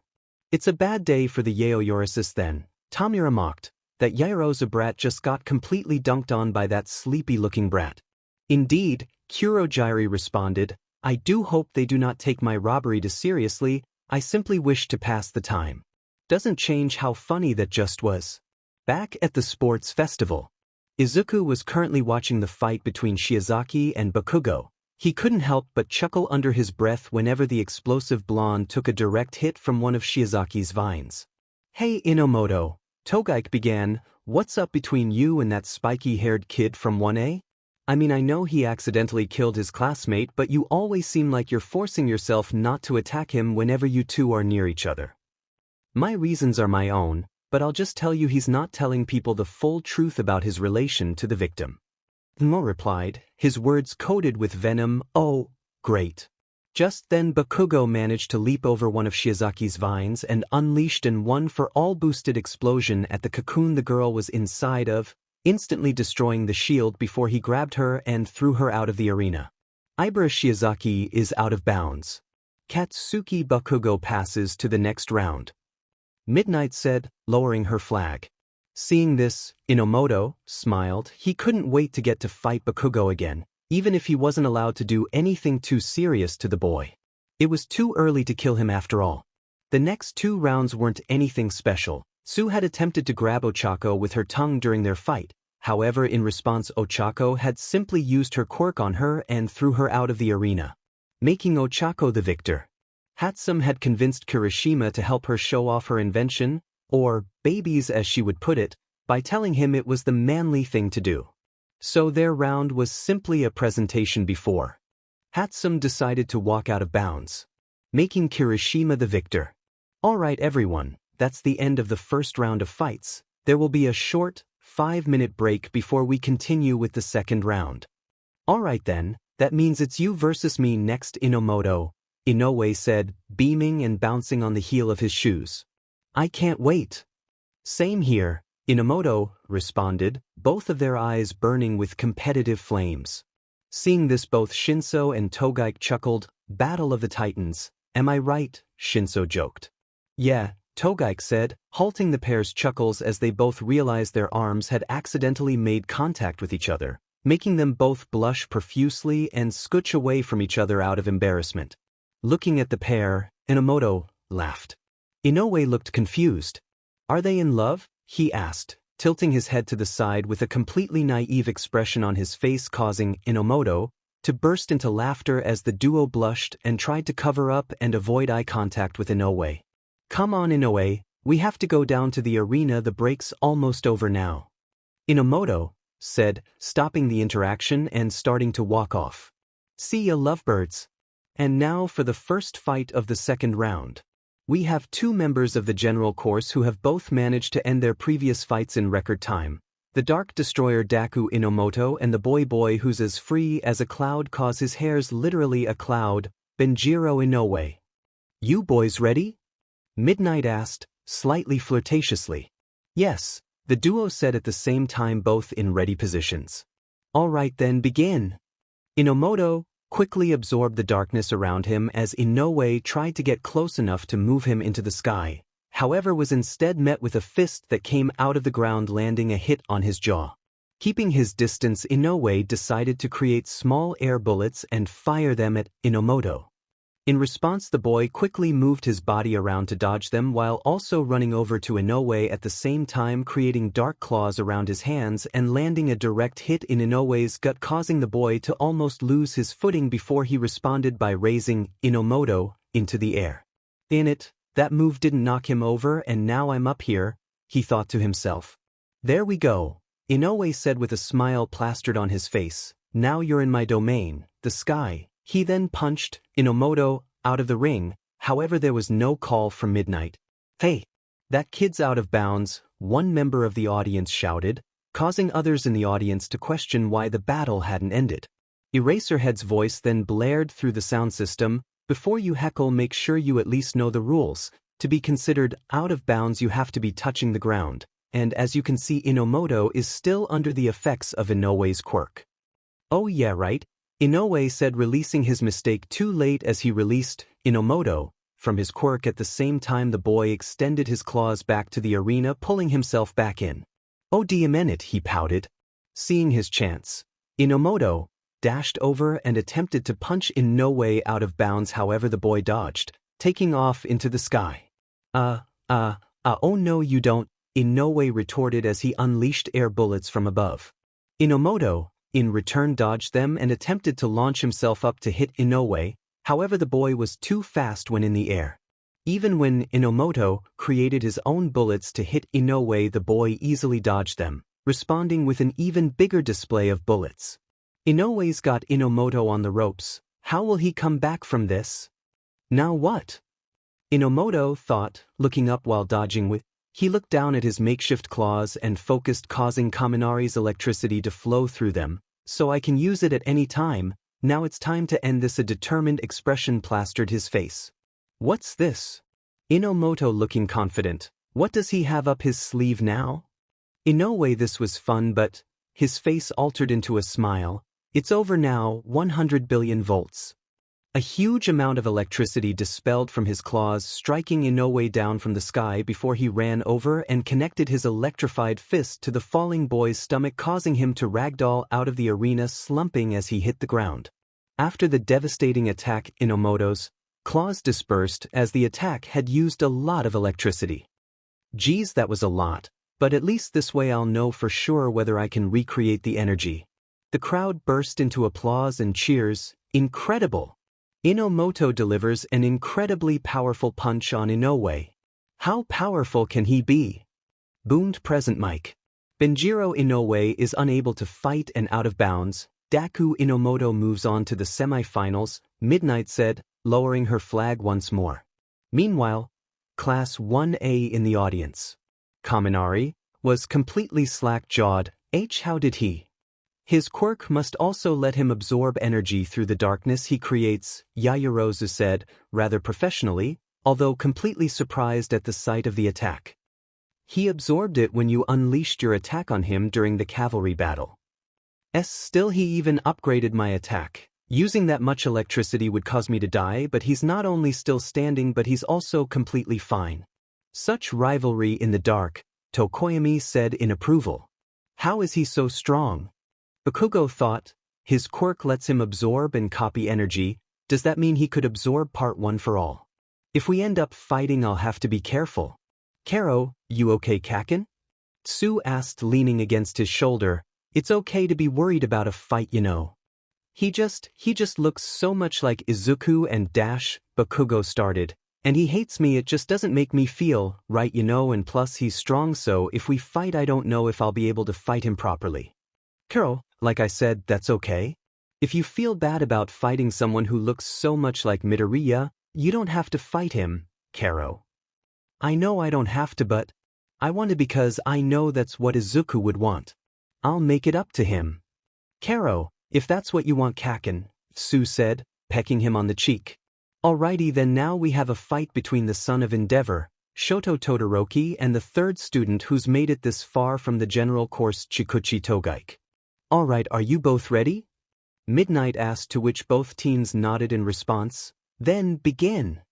I apologize to you for this, Todoroki said before he unleashed another mountain of ice towards Togaike.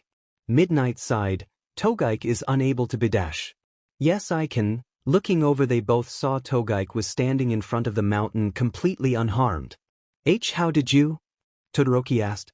You really need to stop underestimating us in the general course, you know. Before he knew it, Togaike was charging towards him. In defense, Todoroki attempted to unleash more ice, however each time it made contact with Togaike the ice would simply break and Togaike would show no sign of injury.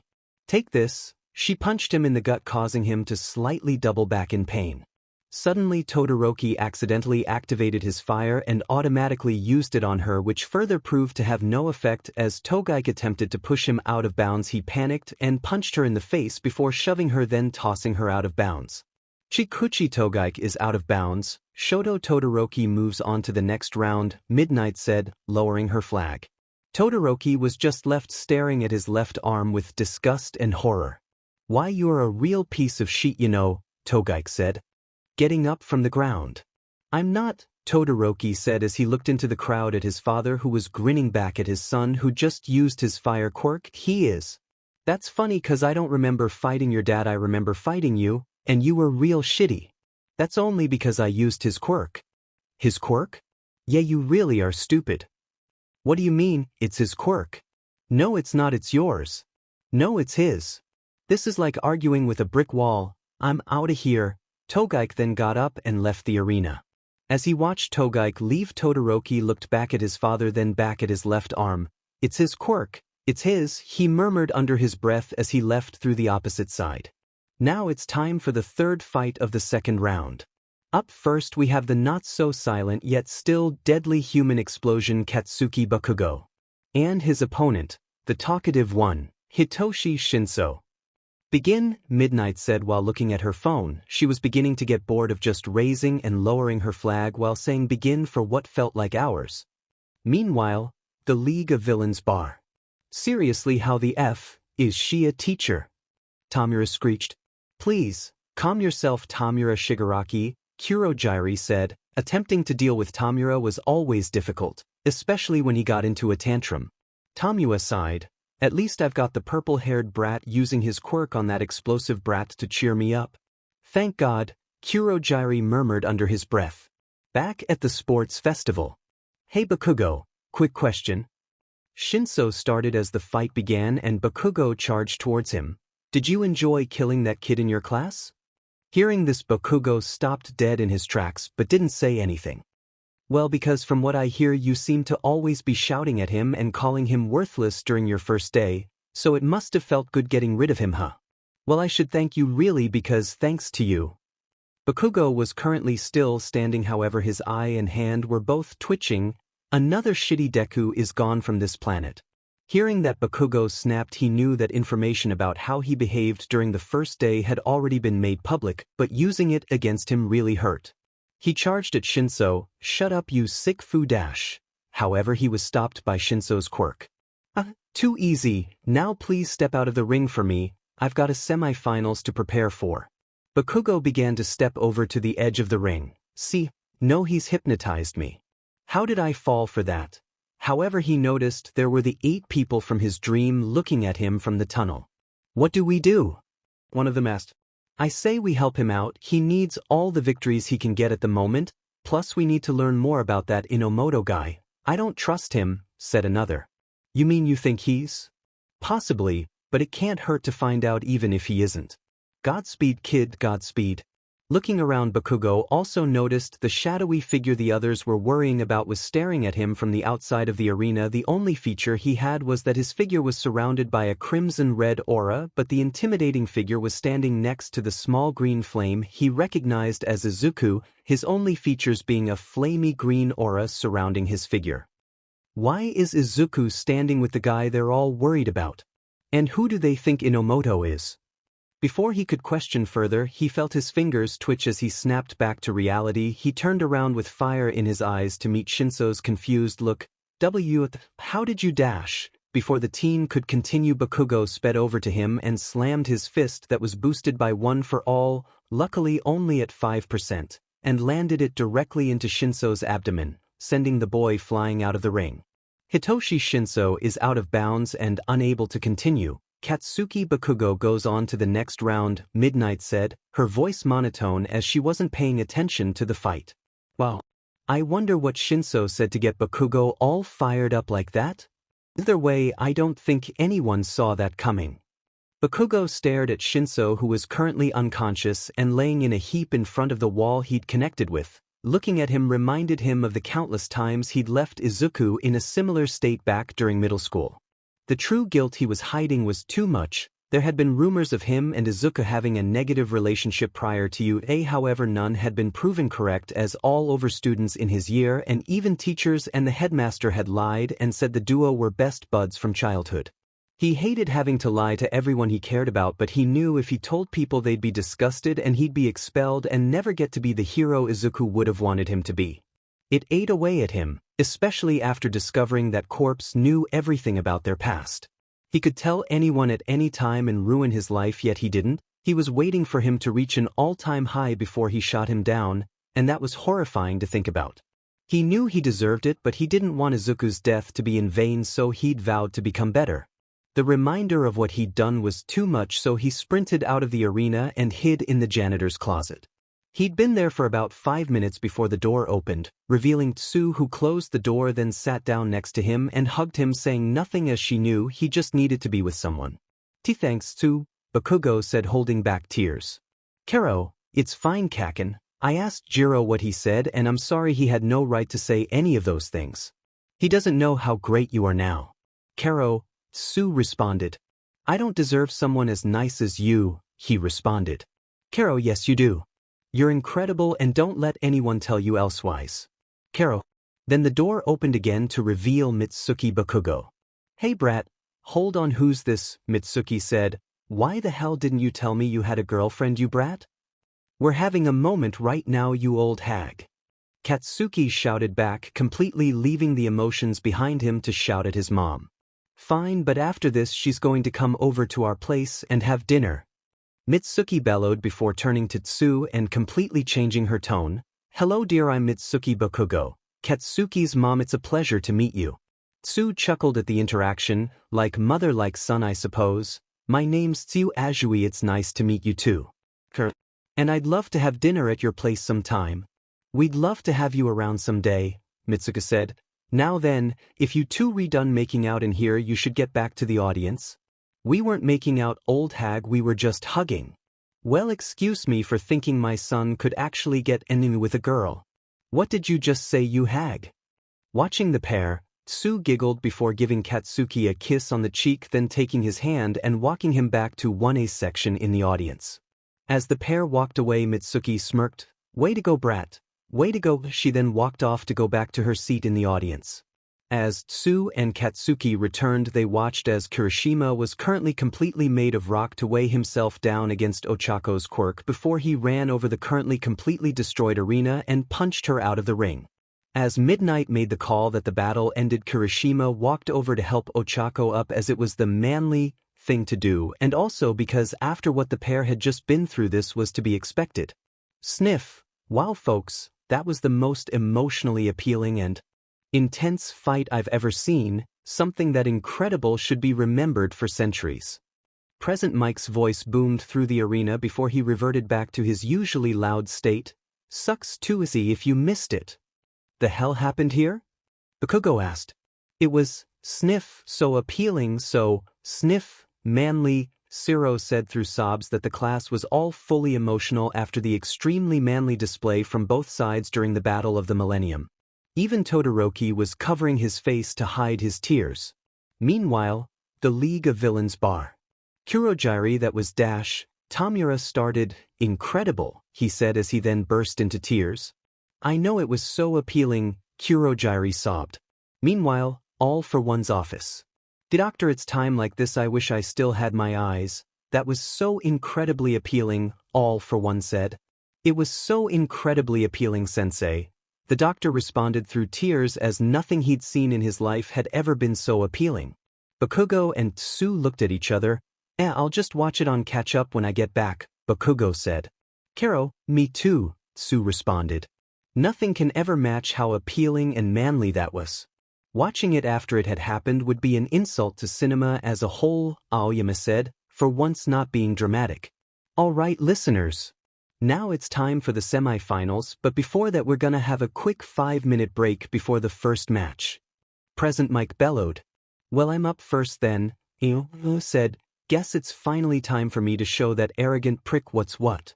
That's before I completely destroy Bakugo, of course. Yeah, you show him, Inomoto, Togaike cheered before dramatically putting the back of her hand on her head and putting on a fancy accent, avenge my death, for I cannot anymore. Shinszo chuckled, you know you could become an actress if being a hero doesn't work out. 1. I will never stop trying to be a hero, Togaike started, and 2. Am I that good? Not at all, Shinszo deadpanned. Oh come on, I would make a great, no, an amazing actress, argued Togaike. Quit bickering lovebirds, Inomoto said, stopping the pair and causing them both to blush at his new nickname for the duo. I should start going before I lose track of time.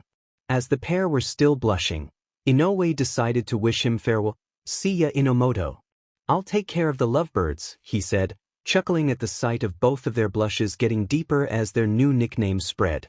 Inomoto was strolling along the corridors towards the tunnels when he was suddenly met with Endeavor's muscular build standing in his path. When he simply tried to walk past the fire hero, Endeavor stopped him. Listen here, before you go out there I have a proposition for you. Intrigued, Inomoto stopped and looked up at the man. What is it? He questioned. I have seen your performance in previous rounds, you're strong. What I want is for you to make Shoto use my fire. Your fire? If it's yours, make him use it, Inomoto responded. I can't, he is in the process of a childish tantrum and refuses to use it. I see, so why do you want him to use it? Because without it he will not be able to become the best hero. And succeed you by beating All Might? Exactly, if you manage to get him to use his fire I'll reward you in cash. As much as I'd like to annoy your son, I'm going to have to deny your offer. On hearing this, Endeavor raised an eyebrow. And why are you going to do that? Inomoto simply shrugged, then said, simple, from what I've learnt in life, experience is the best teacher. One day there will be a problem that will specifically require Todoroki to use his fire, and if he doesn't use it then he will realize that his actions have consequences. But if you wanted to make him use it faster, then I'd suggest being an actual father to him. What do you mean? I already have provided him with all the tools he needs for a better life, Endeavor said, starting to get annoyed by the teen. No offense, but I happened to overhear a conversation regarding how you raised him, and despite you giving him a better life, as you put it, you are not a father figure to him. To be that, you must show compassion and demonstrate you can be more than just the number 2 hero. Did you hear about his mother? I see. Endeavor looked down, his mind recalling how he'd behaved towards his wife in the past. Then his voice turned calm. Thank you, young man. I shall take what you have said and use it, he said, taking a small bow to Inomoto. No problem, I'm afraid I have to kick your sons but I hope your family's situation improves. Endeavor lightly chuckled. Do not underestimate Shoto, and I hope you are transferred into the hero course after this. The man then walked off in the opposite direction. Finally he's gone. Izuka thought to himself, can't believe I didn't lose my cool with him. BSDRD's the number 2 hero yet abused his wife and kids. Guess that's someone else to add to my list of reveals, but I'll do his separately from Bakugo's, otherwise people will focus on him more. He then donned a slightly psychotic smile. Well then, it's time to crush some ice. We're back, listeners. It's time for the semifinals, and we have the general course student who just keeps on surprising the competition, Deku Inomoto. And his opponent, the son of the number 2 hero and recommended hero course student, Shoto Todoroki. Alright then boys, you both ready? The duo nodded back at her, both standing calmly and casual. Seeing this, Midnight just shrugged. Alright then. Begin, she said, raising her flag. You're done, Todoroki said as he unleashed another iceberg towards Inomoto. However, his eyes widened when he watched the ice fully break upon impact to Inomoto. How did you dash? Before he could continue, he was met with a punch straight to the face that made him almost fly out of the ring before he caught himself. Simple, Inomoto started. You underestimated me. He then charged at Todoroki, plowing through the ice attacks by creating a dark shield that moved in front of him. When he got close enough, he landed another punch, except this one was boosted by a gauntlet made of darkness he'd made, and the impact was so strong that Todoroki couldn't use his ice to protect himself from going out of bounds, sending him once again flying as he smashed into one of the walls surrounding the arena. The crowd was completely silent at how easily Inomoto had dealt with Todoroki. Midnight herself was also stunned at just how simply he'd ended the fight. Shoto TT Todoroki is out of B-bounds. Deku Inomoto goes on to the finals. Upon hearing his official victory, Inomoto smirked before looking into the crowd and glaring at Bakugo, smiling when he saw the boy flinch, before walking out the way he'd come from. Holy sheet. Present Mike cleared his throat. Inomoto is our first finalist now. The next fight shall start shortly and then it's on to the finals. Class 1. He just completely destroyed Todoroki, without even breaking a sweat, Kaminari muttered. How did he? Who even is this kid? Bakugo whispered, his voice barely audible. He knew Todoroki was half-butting it, but Inomoto had easily defeated him like he was a complete amateur. In truth, Bakugo had noticed how Todoroki had looked after beating Zero and he wanted to help him. Guess that wasn't going to happen soon. Hey Baku bro, I think we need to head down there now, Kirishima said, still in shock from the previous fight and just starting to get up. Why yeah right, Bakugo said, getting up from his seat and turning to leave before Tsu put her hand on his arm, stopping him. Karo, remember what we talked about, she said. If you don't want to fight him you don't have to. I know, and I probably shouldn't, but... He remembered how Inomoto looked at him like he was a monster, that he clearly hates me but I still don't know why. My family was Izuku's family's only friend, yet he clearly knew him, and I don't know how, but I feel like I've met him too, more than just his physical similarities to Izuku, but I feel like I know him, the look in his eyes. Even if I killed Izuku, that look is of complete betrayal and anger. Like I've hurt him personally. It doesn't add up and I have to find out more. After all, Izuku said that being a hero is all about giving help that's not asked for, and that kid clearly needs help. So I'll fight him, and I'll show him I've changed. That's what Izuku would do, so it's what I'll do. Tsu smiled, getting up and hugging him. You're so great, Kaken. She said. Only because of you, he responded. Okay, as manly as that speech was, Kirishima started, we should really start heading down there, Baku bro. Right? He turned back to Tsu, pecking her on the cheek as they disbanded from their hug. See you after the match. Tsu giggled, then gave Bakugo her own kiss on the cheek. See you then. Karo. Meanwhile, the League of Villains bar. Serves that arrogant brat right, Tamura said, cackling at the crowd's response to Todoroki's defeat. Corpse sure showed him who's boss. Indeed, Kurogiri said, it is always most satisfying when those who are arrogant and think they are above fall. Tamura chuckled. I'll drink to that, he said, raising a glass. So it's gonna be Corpse versus the Explosion Brat in the finals. That's gonna be interesting. That fight could indeed go either way. The explosive child has not yet used All Might's quirk apart from one explosion earlier, so there is no way for us to tell his mastery over it yet. However, at base level he appears an easy opponent, having one for all alongside it could make him nearly unstoppable for all we know. No matter the result of their fight, we shall have new information about the 10th wielder. That is if he wins against his next opponent. He looked at the screen which was showing Kirishima landing a hardened punch to Bakugo's jaw. Although I suspect he shall. The pair watched as Bakugo quickly responded with a devastating explosion, sending Kirishima back despite the boy being in his hardened form. Well, at least he used it again for that hit. Tamura started before his mind drifted elsewhere. Wait, is he the 10th wielder? Corpse hasn't been able to call upon it that much since he gave it to Sensei, said whenever he did he felt like someone was trying to pull it away from him and stop him from using it, so does he even count? Plus Sensei also has the quirk, so wouldn't that technically make him the 10th and the explosion brat the 11th?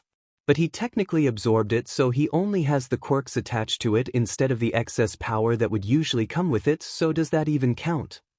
This is the hardest you've thought about anything since you got stuck on that boss fight, Kurogiri deadpanned, and it's simply just who came first, although you are correct he would be the 11th with MSR included.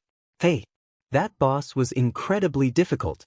You just had to attack the brain sticking out its head, that's fairly obvious. Well, not to me. That's why I had Sensei tell the doctor not to worry about protecting Nomu's head, and All Might didn't think once to hit it there during their fight. Kurogiri sighed. When will you grow up? Probably when I go through some kind of midlife crisis that leads me to talking to the explosion brat about what I should do by blackmailing him. That's oddly specific. It's the only way, Tamura said, smirking under his hand mask. Back at the sports festival, Kirishima has Bakugo on the ropes. Is this it for the explosive blonde? Present mic boomed. Kirishima was currently releasing a non-stop barrage of hardened punches. As he finished his attack, he stood back. Sorry Bakubro, but this is where it ends. He pulled back his fist, then charged towards Bakugo. However, at the last second his attack was caught by the explosive teen. Maybe for you, but I've got questions to be answered with someone, and there's only one way for me to do that, Bakugo responded, pushing Kirishima back. By going beyond, they both charged towards each other. Both were grinning like maniacs the whole time before Kirishima reeled back for a punch and Bakugo got ready to unleash a huge explosion. The pair both met in the center of the arena. As they connected, they both shouted, "Plus Ultra," as Bakugo unleashed a huge explosion as Kirishima's hardened fist hit his chest. When the dust settled, it revealed that Bakugo was crouched on one knee, still in the center of the arena and tired. Whereas Kirishima was laying on the ground on his back, his hardening saving him from major damage but not the impact from Bakugo's explosion. Ijiro Kirishima is out of bounds. Katsuki Bakugo makes it to the finals. Midnight announced, lowering her flag for the penultimate time. The crowd burst into cheers and applause at the ending of the fight. Bakugo got up and walked over to Kirishima, helping the boy up as the pair walked out of the arena. "Geez, guess you outmanned me there, Bakubro," Kirishima said, the pair chuckling at his statement. "You bet your but I did," Bakugo responded, causing Kirishima to chuckle even more. "Nice to see that you can still be aggressive when you want to be," Kirishima joked. Bakugo laughed. "Guess I still can be, can't I?" "You betcha, Bakubro. I'll get you to Recovery Girl's office." "No need for that, dearie, I'm already here." The pair looked up to see Recovery Girl walking over to them before she hit them both on the head with her cane. "That was for being so reckless, the pair of you. If it weren't for your hardening, this would be much more serious." Bakugo gulped, recalling how Izuku had looked when he'd seen him after the incident on the hospital bed. "Sorry, Recovery Girl," he said, lowering his head. "It's okay, dearie, here, have a gummy," she said, handing them both a gummy before kissing both boys on their arms, healing them both completely.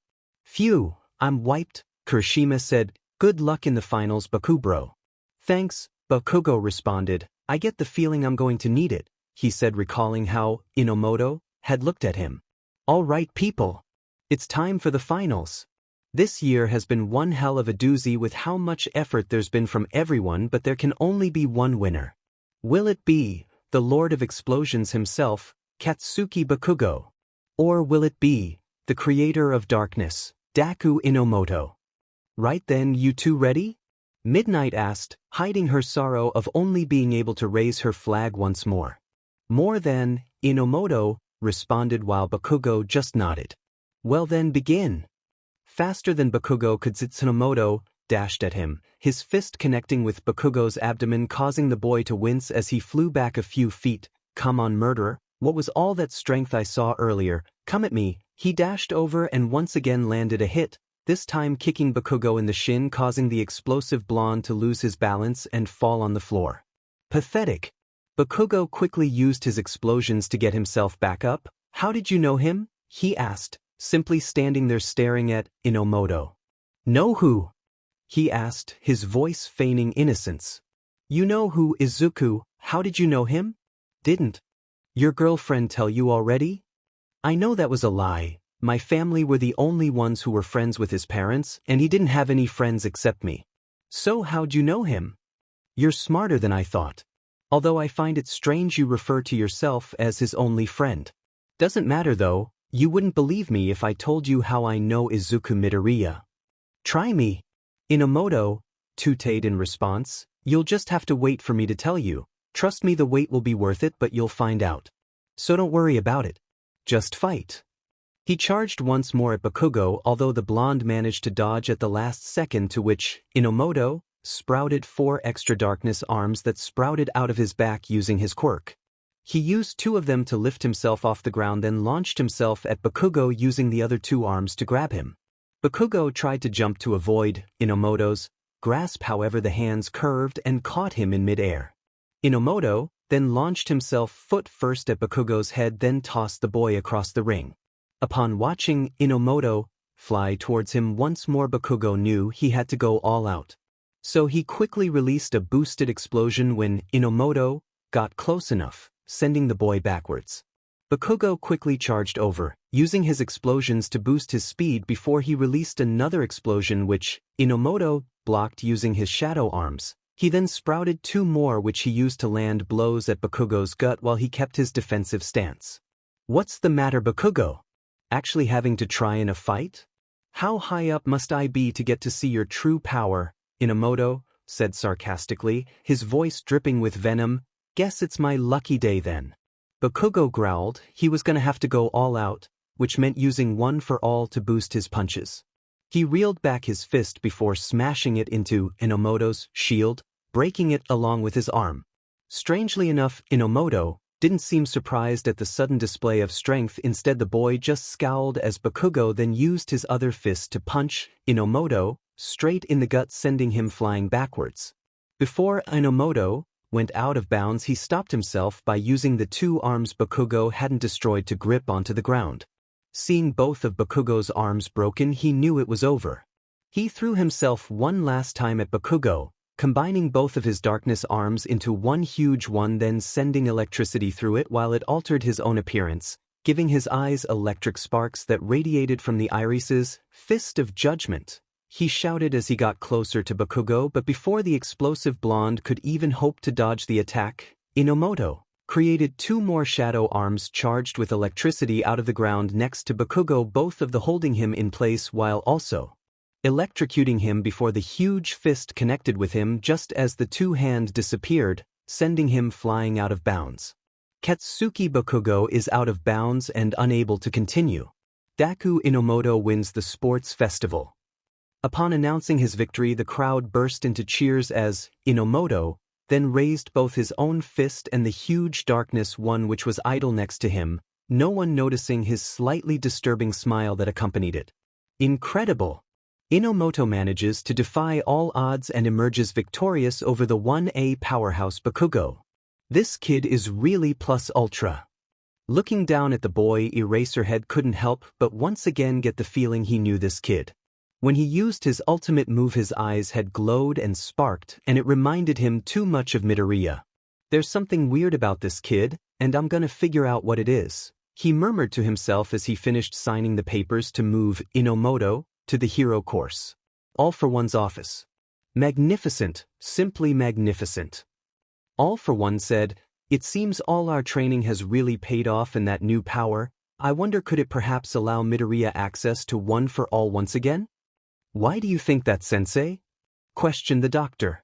From what I can tell, it appears that once the quirk absorbs certain energies, it can recreate them from scratch, hence how it was possible for Midoriya to use an attack more powerful than the one the quirk originally absorbed. So you believe that if he manages to use One for All once more, the vestiges will stop preventing him use, as it will become part of the darkness quirk? Most intriguing, sensei. Precisely, doctor. I may love my brother, however the feeling is not reciprocated back to me after discovering Midoriya had changed to my side. He has clearly been preventing use of One for All unless Midoriya can force him.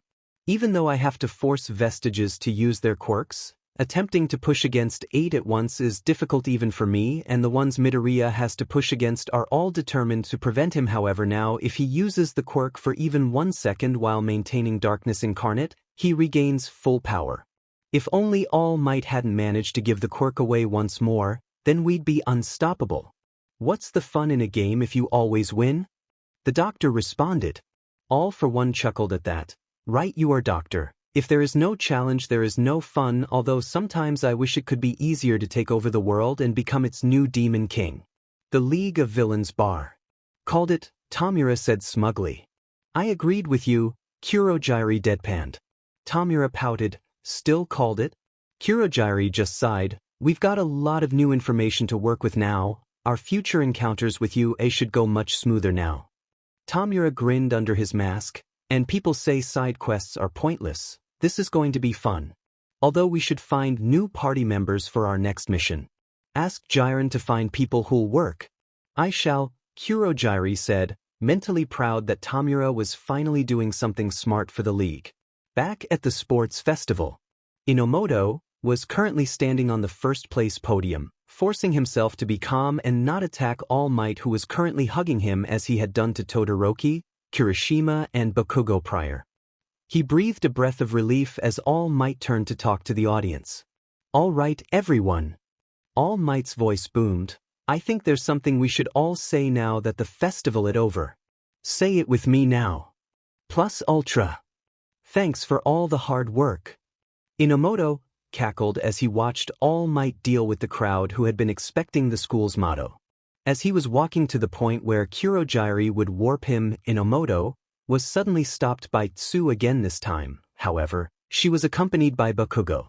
Hey, stop, Bakugo said from behind Inomoto. Inomoto turned, his eyes showing clear signs of annoyance. What do you want? He asked. To know who you are, Karo. Tsu responded, standing beside Bakugo. What do you mean by that? Inomoto asked, worried he'd accidentally messed up, and showed his face in the heat of the battle. How did you know Izuku? Bakugo asked, his fist clenched at his side out of annoyance. I've told you my answer already. You'll find out, murderer, now leave me be, Inomoto said, dismissing the pair.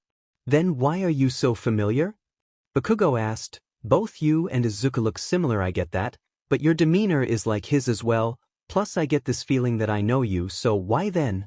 Inomoto just sighed. That's just you being guilty, he shrugged, not my fault. Next time don't murder your victims, just keep bullying them instead. Both Bakugo's and Tsu's eyes widened. Karo. He's lying, right, Kaken? Test. Turning to Bakugo, his eyes however didn't meet hers. Go on, tell her the truth, said, I don't have all day. Those rumors about me bullying Izuku before Yudata weren't rumors, we weren't friends, or rather I was his friend but he wasn't mine. I didn't mean to lie to you, it's just, I didn't want to fail him by not becoming a hero. I feel awful, I'm sorry I just dash. He was however cut off by Tsu kissing him on the lips. Karo. It's okay, she said after the pair disconnected, you know it was wrong and you're trying to make it better, what you did was bad but you still clearly didn't want him to die. So I forgive you. The pair then went to turn back to Inomoto, however he disappeared. They tried to find him but he wasn't anywhere nearby, like he simply disappeared. Izuku's apartment. Back in his true form, Izuku sat down at the desk in his room contemplating what just happened. She didn't care. She didn't care at all. He clenched his fists. Why the F didn't she care? It's not fair. After everything he'd done he's still favored. He's still rewarded for his cruelty. Why the F does everything go his way? It doesn't matter. As long as one person disagrees with what he's done it will spread, and soon. His mouth extended into a demonic smile using saving face. He and all his friend will be nothing but corpses. Morning, Izuku said, lazily yawning. He was already fully dressed in his uniform and had just arrived at the league's bar. Leaving early wasn't a huge concern as Kurogiri would simply warp him to an alley around the corner from you, so he could relax when it came to mornings. Looking over, Tamura was already gaming on a bar stool while Kurogiri was watching him. Clearly waiting for something else to distract him from watching Tamura shouting at the screen, Kurogiri immediately responded, Good morning Izuku Midoriya, how are you? I'm good thanks. Izuku responded as Kurogiri poured him coffee. It's gonna be weird seeing them all again, he sighed. In truth Izuku didn't want to be at Yude again, Every now and then while he was in the general course he'd seen his old classmates talking and had almost walked over before realizing what he was doing. His vengeance was with Bakugo and All Might, yet it still hurt him to see how Uraraka and Ida had seemed less cheerful than before. He hadn't gotten a chance to get to know the pair well, so he never felt that bad, but the feeling was there.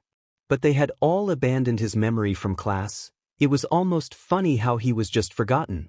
One day his memory was there, the next gone without a trace. And for that he was glad they were his enemies as well. If it were up to him he'd just be a member of the league. However, Sensei said he should return to UA and go back to the hero course despite already having a spy in 1A. He hadn't been told why, but he had to, so he did. In a way, the two personas he had helped him with his negative emotions. Corpse was a maniac who only had intentions to ruin and hurt those who'd hurt him, which helped him deal with the amounts of anger and wrath he constantly felt. Whereas Inomoto was more solemn and strategic, helping him deal with how sad he felt after his mother's passing. It was thanks to them that Izuku could still be considered relatively sane and still feel himself when he wanted to. That was the only reason he could think of Sensei's decision to place him back in U, to fix himself, and come out stronger and better as a result. That's understandable. Even though you were there for a small amount of time, you still made friends, and it shall most likely be weird to see them once more, Kurogyari responded. That's part of it, but... Izuku paused, trying to find the right words. I hate them all a lot. From what I've seen, they've all fully forgiven Bakugo for what he's done. Hell, Azui even knows that he bullied me when we were kids, but she doesn't care. It's just going to be hard not to break, just burst out. But what?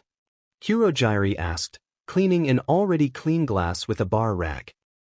But I don't know how I'll burst out. Will I burst into tears or...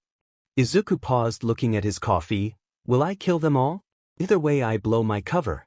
I wouldn't care if I ended up just killing Bakugo, or maybe even Azui, but the others don't deserve that, not yet anyway. I just need some kind of clarity, something to help me feel free.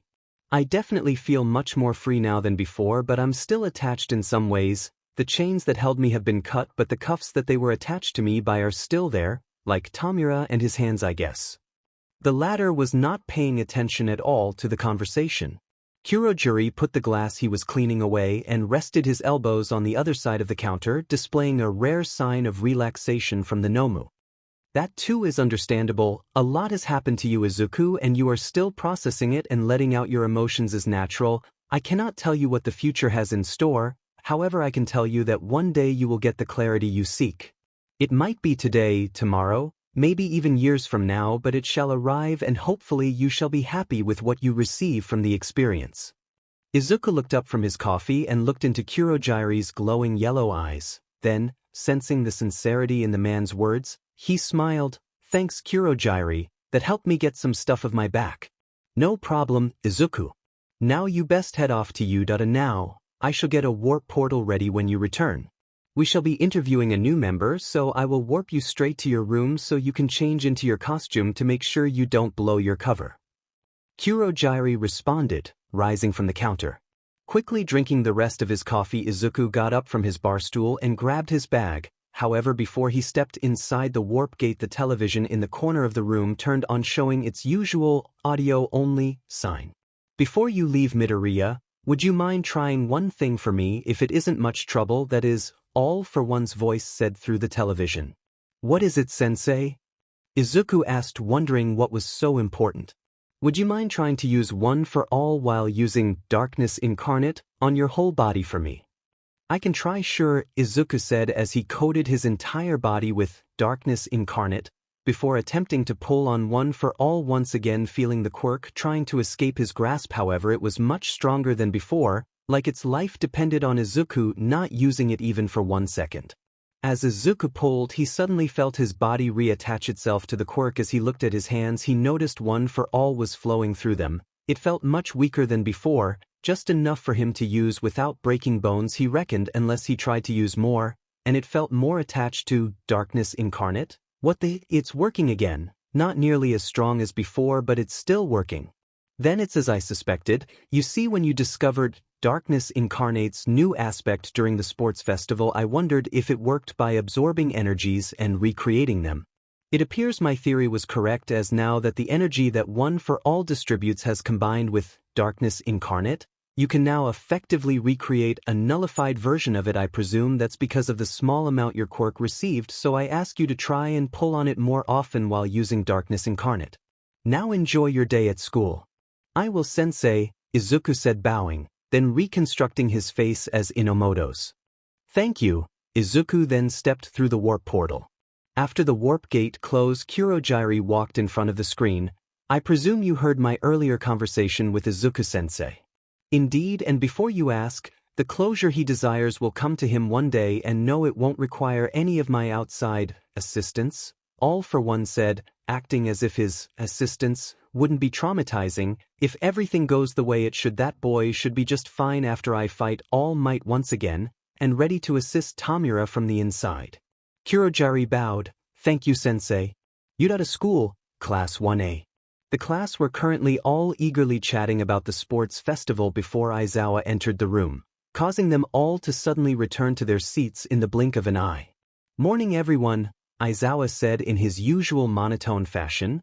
Firstly, I was pleased by all of your performances in the sports festival. However, for those of you who placed low in the festival, I would recommend more training.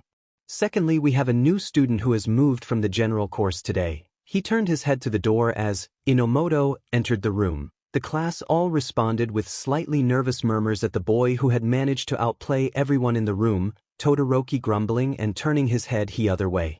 Deku Inomoto. I presume you all already know his quirk from the festival, and if you have any questions, ask them in your free time. Minato noticed Bakugo's determined look after hearing that and mentally winced. Thanks, Aizawa. Give him more motivation to frustrate me, he thought sarcastically as he directed himself to the empty seat that used to be his about 4 weeks before.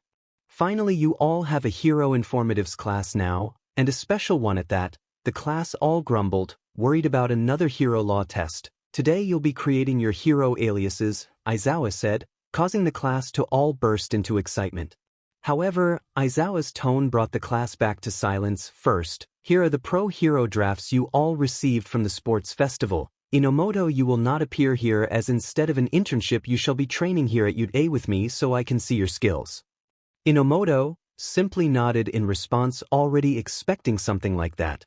They are usually more spread out, but this year most votes went to the top 3. The board changed to show the amounts of offers each student had received. Bakugo 5,384. Kirishima 4,057. Todoroki 3,849. Ochako 482. Azui 326. Yaoyorozu 63. Mina 47. Ida 20. Kamisifov 13. The students who weren't picked all mumbled about the others being in a different league from the rest, while those who were picked all had excited expressions. With that settled, whether you were picked or not, you will all have the chance to work alongside the pros. It's true that you all have experienced more than most, but seeing the pros in action and taking part will still be worthwhile.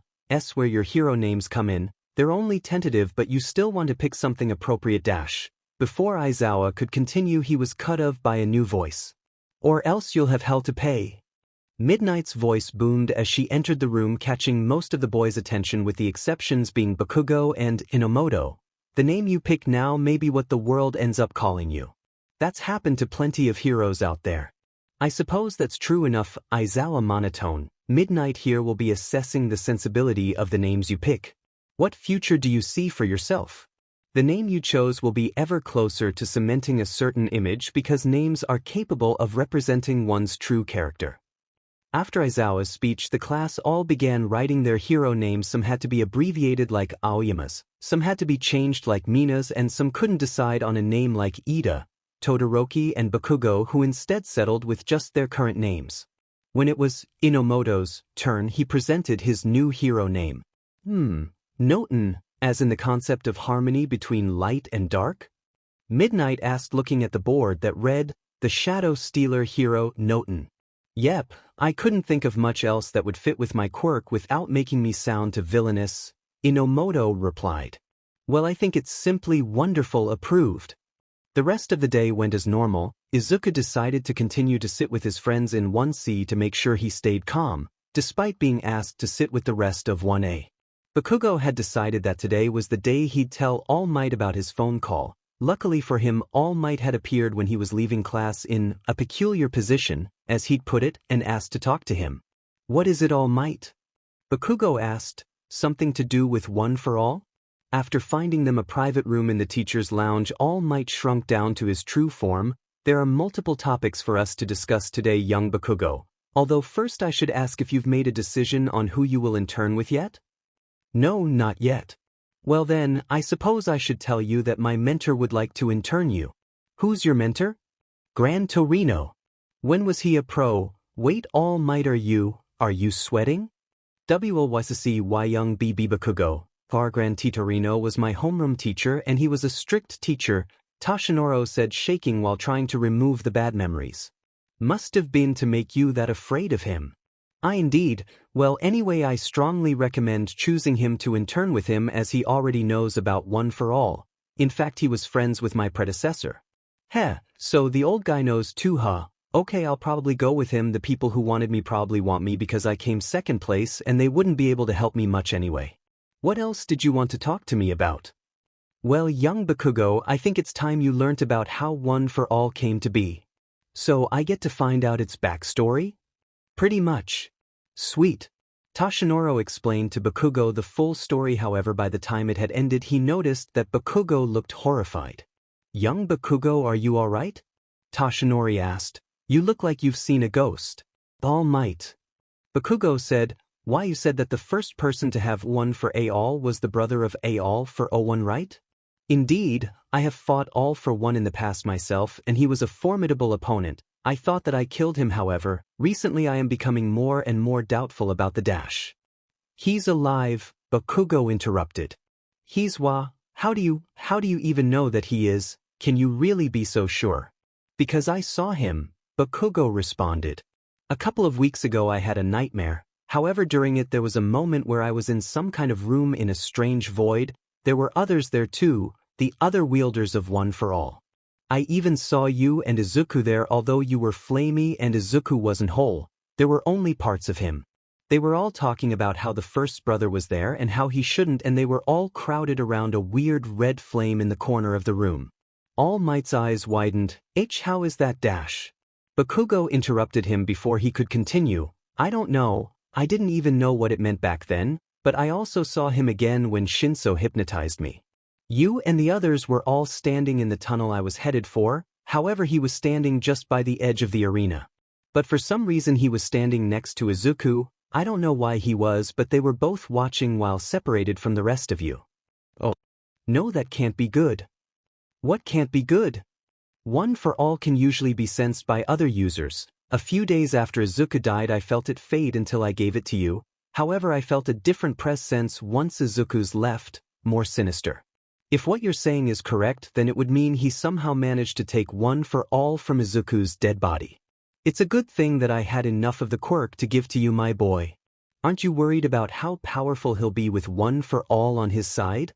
From what I can tell, One for All has a mind of its own and won't just allow him to use it. I also would guess that once he got the quirk it would have decomposed back into the 7 previous quirks, so he shouldn't have a power boost apart from the extra quirks." "I should tell you one more thing," Bakugo said. "What is it, young Bakugo?" Toshinori asked, sensing Bakugo's nervousness about what he was going to talk about. "The reason I had that nightmare was because Corpse, the villain with the appearance-altering quirk, called me and told me he knew everything about me, my address, my phone number. Hell, he even knows about One for All. I'm sorry I didn't tell you sooner, but I just got so scared I didn't know what to do," Bakugo said as tears rolled down his face. He hadn't told anyone at all about the call and the feeling of helplessness returned to him. Toshinori got up from where he was sitting and hugged Bakugo. "It's okay, young Bakugo. You were frightened and that villain would be a fool to try and harm you or your family, not under my watch." Bakugo sniffed. "Thanks, All Might." "Call me Yagi." "Thanks, Yagi." As Izuku entered the league's bar, he was met with a sight he found not at all surprising. Tamura was currently pinned to the ground by the hero killer while Kurogiri was paralyzed behind the bar's counter. Luckily, Kurogiri had already warped him to his room to change into the tattered suit he used as Corpse's costume and had walked in from the room. Unluckily, he had walked in with his true face, if you could even call it a face anymore, that is. Upon seeing another fool enter the bar, Stain dashed over and attempted to cut Izuku, the latter stepping out of the way with ease despite the man's great speed. Surprised at the newcomers managing to avoid his attack, Stain turned to them. "Who the hell are you?" he asked, raising a blade. Realizing he'd forgotten to alter his appearance prior to his entrance, Izuku decided it'd be stupid to change his face now. "Name's Corpse. I presume you must be the new recruit then, hero killer. Your leader over there could not meet my expectations as worthy, so I will not be joining, although you seem familiar. Have we met before perhaps?" Stain asked, his curiosity getting the better of him. Hearing this, Izuku sighed. He knew he couldn't claim himself as simply Corpse using his quirk to disguise him. That would be stupid. Why would a villain be disguised as a dead teenager's dead body? The lie would make no sense. I appeared all over the news about a month ago, although my appearance has certainly changed in that time. Izuku Midoriya, Stain said, as his memory finally managed to pin the teen's name to his face. Could it even be considered one anymore, as it appeared instead to be a painting of injuries? You were a student at UA until you were killed during a training incident by another student. Although it doesn't seem like you did die in the end, care to explain how? Indeed I did, Izuku replied. How I survived isn't important though, so I'm going to need you to keep this a secret. I can't have anyone spoiling my big reveal now, can I? Stain sneered in response. Nah, I don't think I will. He then charged once more at Izuku. However, Izuku jumped in the air and landed on the hero killer's back, pinning him to the ground. Oh, well, the thing about that is...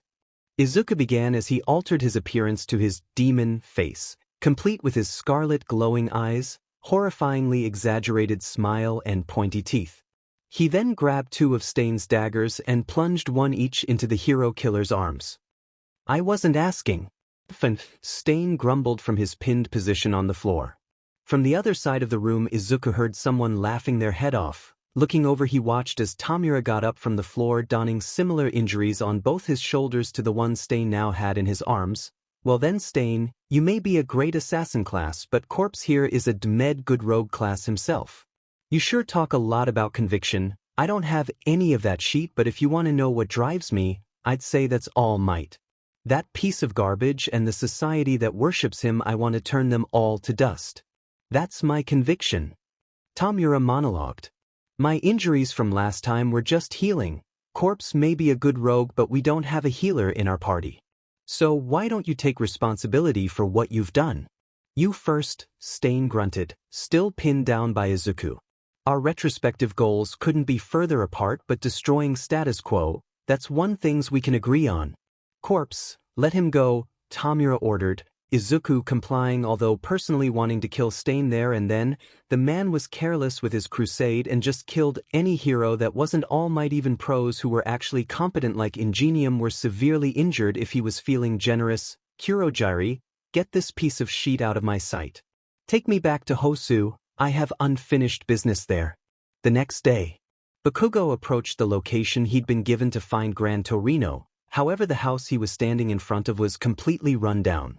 Did I get the wrong address or something? He wondered to himself before opening the door. There are many unexpected things that have happened in the life of Katsuki Bakugo.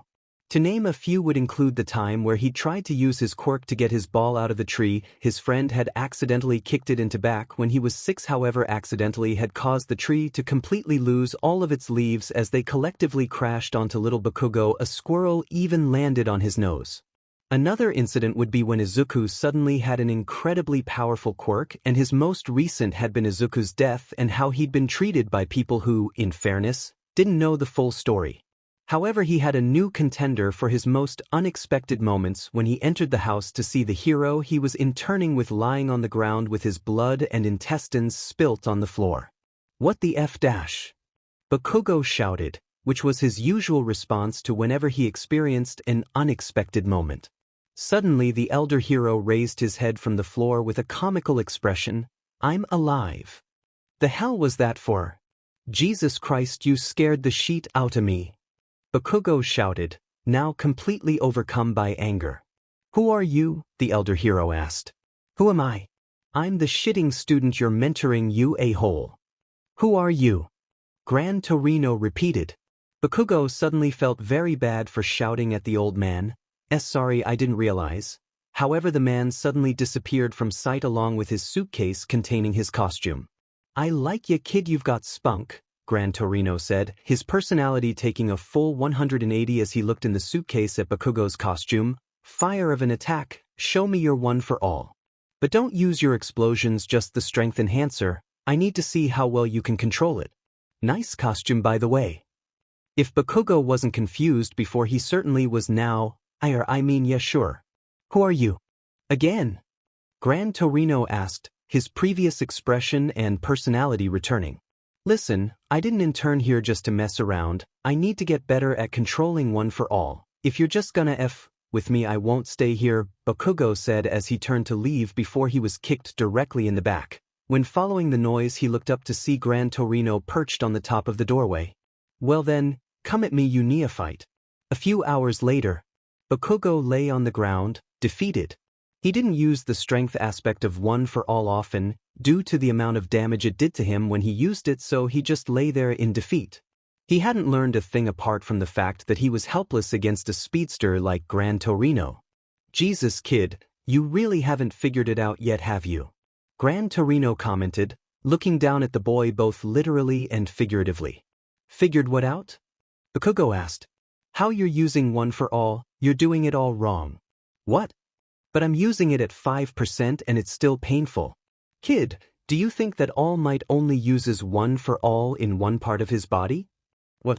I mean no, but dash. Bakugo suddenly sat up from the ground, embarrassed by his stupidity. Oh. Jesus, take your time next time, Gran Torino said as he pinched the bridge of his nose. Hey look, I've only had this for like a month, old-timer, Bakugo shouted back. This, old-timer, has been kicking your butt for the last hour, kid. Tease, doesn't matter, now I know what to do, I can really fight now. You wanna bet, kid? Oh, you're on. The previous night, Hosu rooftops.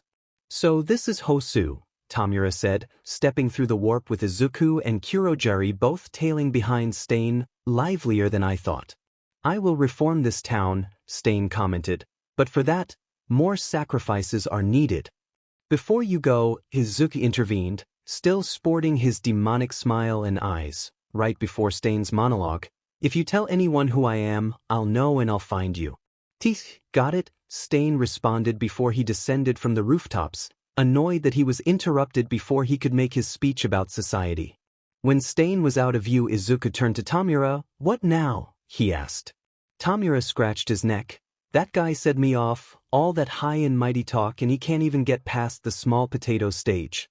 You both shouldn't criticize him so much, Kurojari said. The cities he's appeared in have all shown a decrease in crime rate that is believed to be because of more hero awareness. Well, that's great, so much for putting a stop to heroism.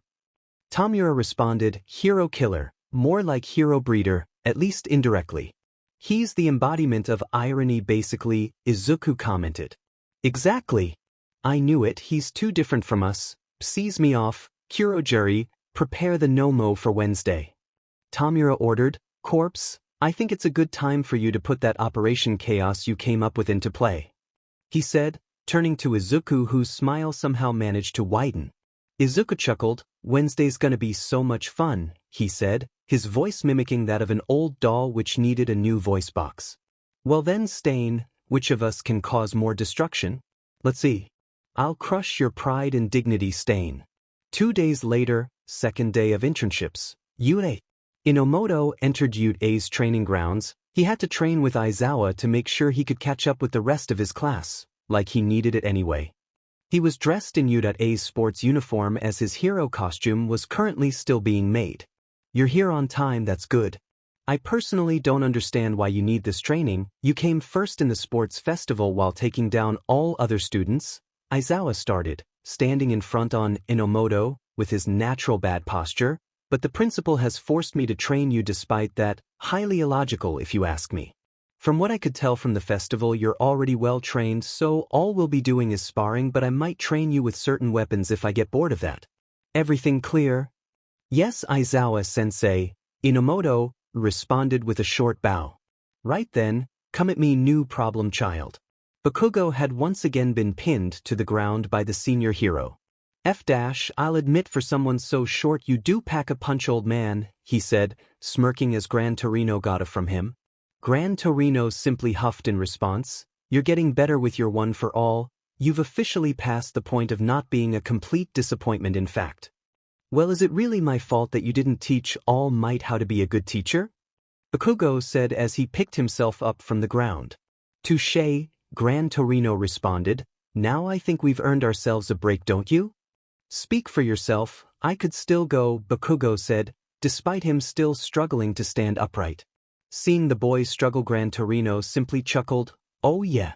100% old man," Bakugo responded before Gran Torino gently poked him, causing him to go down immediately. "On second thoughts, a break sounds great. You'll need it, later we're going on patrol." Bakugo's head perked up at this. "Oh yeah, where to?" "We're going to Hosu. It's been relatively quiet crime-wise since the hero killer attacked last week." Bakugo's mind reminded him of Ida, who decided to intern at Hosu after the hero killer attacked his brother. Don't they think the hero killer might still be there? "That's another reason we'll be there. Some heroes have decided to quit out of fear of the hero killer, so the more heroes there the better," Gran Torino responded. "All right then," Bakugo replied, sitting up and using the banister of the stairs he'd landed on to help him stand. A few hours later. "Got you," Bakugo said as he managed to finally connect his fist to Gran Torino, sending the elder hero flying into the wall. "Sheet, are you good?" "I'm fine, kid. It'll take much more than that to hurt me," Gran Torino said as he lifted himself from the demolished wall. "That was your room, by the way," he said, gesturing to the fresh hole in the wall. "Off dash," Bakugo responded. "Well, it was worth it in the end, I guess." "Yep, you've gotten very good at handling one for all now," Gran Torino said, dusting of pieces of bits of wall of him before walking to the door. "Right then, it's time for patrol." "Just like that." "It's late now, kid, check the clock." Bakugo looked over to where the clock was. "The clock's destroyed." "Just get going, kid." The League of Villains bar. "Everything ready?" Izuku asked, now donning his whirlpool face. "The Nomu are all prepared. All that's left is to warp you to Hosu," Kurogiri responded, opening a warp gate revealing 3 Nomu. "They are not as strong as the one we used at the USJ, so it is alright if they do not return. However, they should not fail you before you are ready to depart." "Perfect," Izuku responded in an overly happy voice before changing it back to normal. "I'm ready, Kurogiri." "Excellent, now please step through," Kurogiri said, opening a portal to the same rooftop they dropped Stain of at the day before. "Make sure that you cause as much chaos as possible when you make that speech of yours. We have to make sure that when this night ends people will completely forgotten about Stain." "On it, HNDJB," Izuku responded with a thumbs up. "Don't call me that, you prick," Tamura responded, holding up a middle finger. Izuku just laughed, then looked back to the warp portal. "Let's get this show on the road," he said in his demonic tone as he walked through the warp gate followed by the 3 Nomus. "Nomus, wreak havoc," he ordered as the beasts all roared and began to attack. "It's time for my debut," he said as he straightened his bow tie before he leaped from the top of the building onto one of the Nomu's backs as it led him to the center of the destruction. Noticing people already recording him, Izuku figured it'd be a good time for him to start his share of the chaos. "Greetings, people of Hosu. I am Corpse from the League of Villains and I'm here to bring you a special message." "Greetings, people of Hosu. I am Corpse from the League of Villains and I'm here to bring you a special message." Despite the attack only just beginning, the streets were already beginning to slip into chaos. Apart from the brave souls who stayed to film the events, people were already fleeing the area. The winged Nomu Izuku was riding had already flown off to civilians. This left Izuku with the eyeless Nomu he'd been told had super regeneration. The 3rd Nomu had rampaged in the opposite direction from the winged Nomu towards the train tracks up on a bridge, presumably to catch the next train. Almost immediately after the 2 Nomus had departed, several heroes arrived, moving civilians away and readying themselves to fight. "Wow. I knew people were worried about Stain, but a reaction this fast must be record-breaking," Izuku joked, his face currently his now famous whirlpool form and his voice sounding familiar to his demonic voice but less frightening. "What are you here for, villain?" a hero, who Izuku recognized as Manuel, asked. "I just said, I'm here to bring you all a special message and I'd thought I'd bring you all some chaos while I'm at it. Izuku replied calmly, his hands casually in the pockets of his villain outfit suit. Message? Another pro questioned, you're acting as though the lives of people don't matter at all. In the long run they don't. Izuku replied nonchalantly, this is only the beginning, the League has big plans for the future you know. Enough of the small talk, we have to stop this.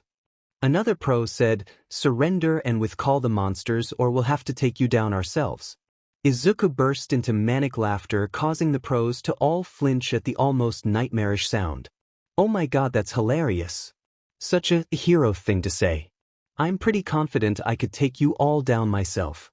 He then turned to the eyeless Nomu standing next to him. Nomu, go run off and cause your own chaos but stay relatively close to the center of Hosu, the beast roared in response before bounding off to Izuku's right. Well then, let's start shall we? The third pro chuckled, and you said I was stereotypical dash. He stopped when he was met with Izuku's fist smashing into his face making the pro stumble back slightly. Sheet, he muttered as he held his hand over his now bloody nose before he was met with another punch to the gut which made him throw up slightly as he fell over backwards from the hit and was knocked out. One down, Thitha muttered before he turned around, 2 to go. Manual to my right. The second pro said as her long hair formed into tendrils and attempted to stab into Corpse's arms which he dodged before pulling out a knife from inside his suit and cutting the hair.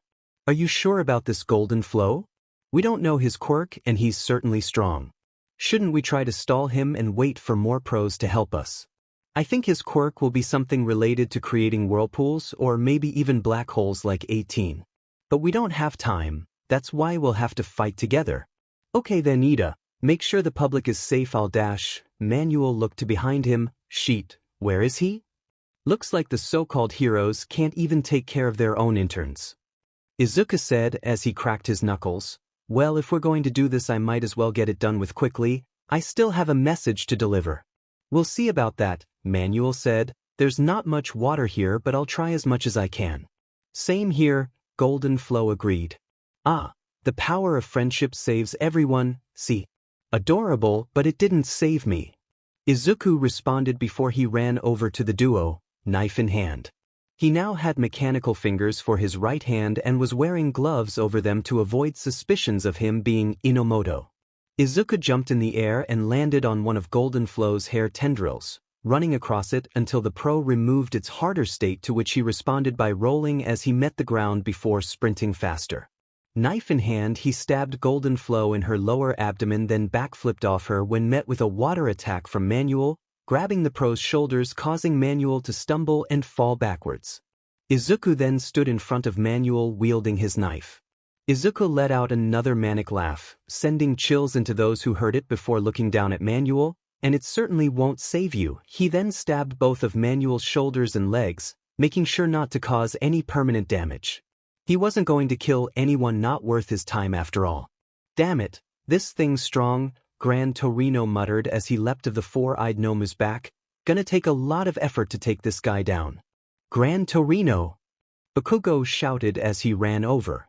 The hell are you doing here, Court? I told you to wait on the train. I had to make sure you were okay. I'll be fine, kid. I was a pro for ages. If you insist on being here, help people escape from the destruction. Only use your quirk if it's to save someone, you hear me? Crystal, Bakugo said as he ran off into an alleyway to make it to where most people were running to. However, he was met with the sight of the hero killer standing over a paralyzed Ida. Thinking fast, Bakugo quickly sent his location to his classmates before running in to save Ida. Using his explosions he tackled Stain to the ground, however was stabbed in the shoulder. The hero killer quickly went to lick the blade. However, Bakugo used an explosion to knock Stain off of him, sending the blade flying into the streets. Bakugo? What are you doing here? Go away, this is my fight, not yours. Ida shouted, still unable to move. Hearing the explosive teen's name, Stain smirked. Bakugo Katsuki, gotta admit I've been excited to purge you since I heard about what you did to that classmate of yours. I suppose All Might vouched for you, but I doubt he knows the full story.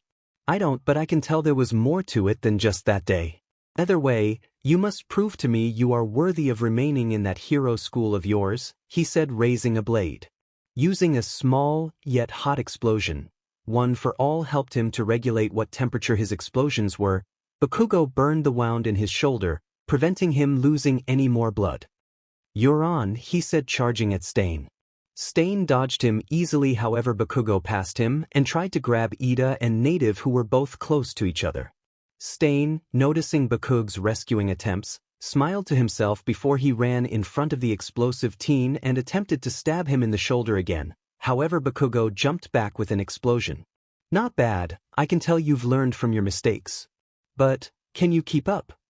Stain asked before he ran over to Native and began to pull his sword back. However, Bakugo used one for all to speed over and attempted to kick Stain in the gut. However, the hero killer turned at the last second and used his arms to protect himself before launching Bakugo off of him. Neat trick. At the rate you're going, perhaps you are worthy of surviving? Maybe I'll even tell you a secret if you're lucky. Stain said, chuckling to himself. Let's just get this done with, Bakugo replied, breathing before both sides charged at each other. Now then, Izuku said, standing upright after stabbing Manuel, heroes nowadays don't know what heroism is, do they? He said, once more returning to his casual state and looking at the nearby news channel camera pointed at him. Quirks are valued more than actual skill and heart. I didn't even break a sweat fighting those three, and I didn't use my quirk. What does that tell you? He then chuckled to himself. You know, one of my favorite stories of this is a very recent one that was all over the news only a month ago. The Uda training death, it was dubbed. On paper it may seem like a training incident where one student was being more careless, but I didn't think that sounded right. I looked into both Katsuki Bakugo's and Izuku Midoriya's files, and what do you know, they both went to the same high school before UA. Even more strange was Midoriya's high school file. Multiple incidents of him being sick and feeling queasy at school, incidents of his desk and locker being vandalized by other students. And most shockingly, reports of him spending plenty of his time on the roof of the school just sitting there looking over the edge. Now, I know what you're all wondering, how does any of this relate to what you previously said about quirks and Hero's corpse?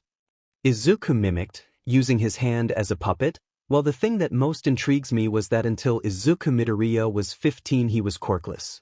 I even found multiple hidden security camera files that showed him being beaten up by his classmates and made fun of all for being quirkless. Then his quirk manifested and he made it to Uda, but then on the second day he was killed.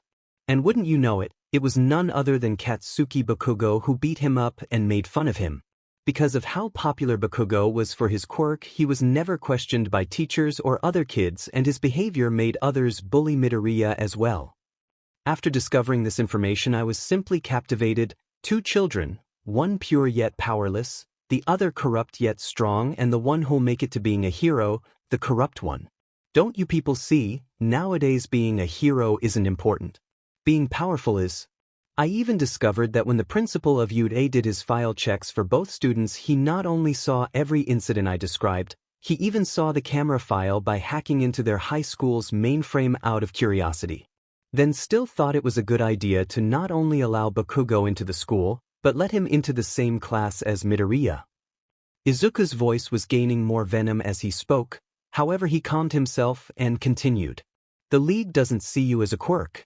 Trust them and they'll lead you to greatness. Before Izuku could continue, he felt a burst of heat emerge from behind him. He quickly jumped out of the way, then turned to see the origin of the flames. Well, if it isn't the number 2 hero, Endeavor. Well, I've already finished my speech, so I could leave now, but... He finally allowed himself to use his quirk, creating his demonic face out of the whirlpool, his eyes glowing a gentle ruby. I might as well have a challenge before I depart. An appearance quirk shouldn't be that hard to take down, Endeavor scoffed. Izuku quickly turned back to the cameras. Told you, he said before turning back to Endeavor. Don't you mock me, villain, Endeavor scolded before unleashing more flames towards Izuku, which the latter once again dodged. Izuku made his eyes glow brighter. Let's go, Flame Boy, he mocked as he began to sprint over to Endeavor.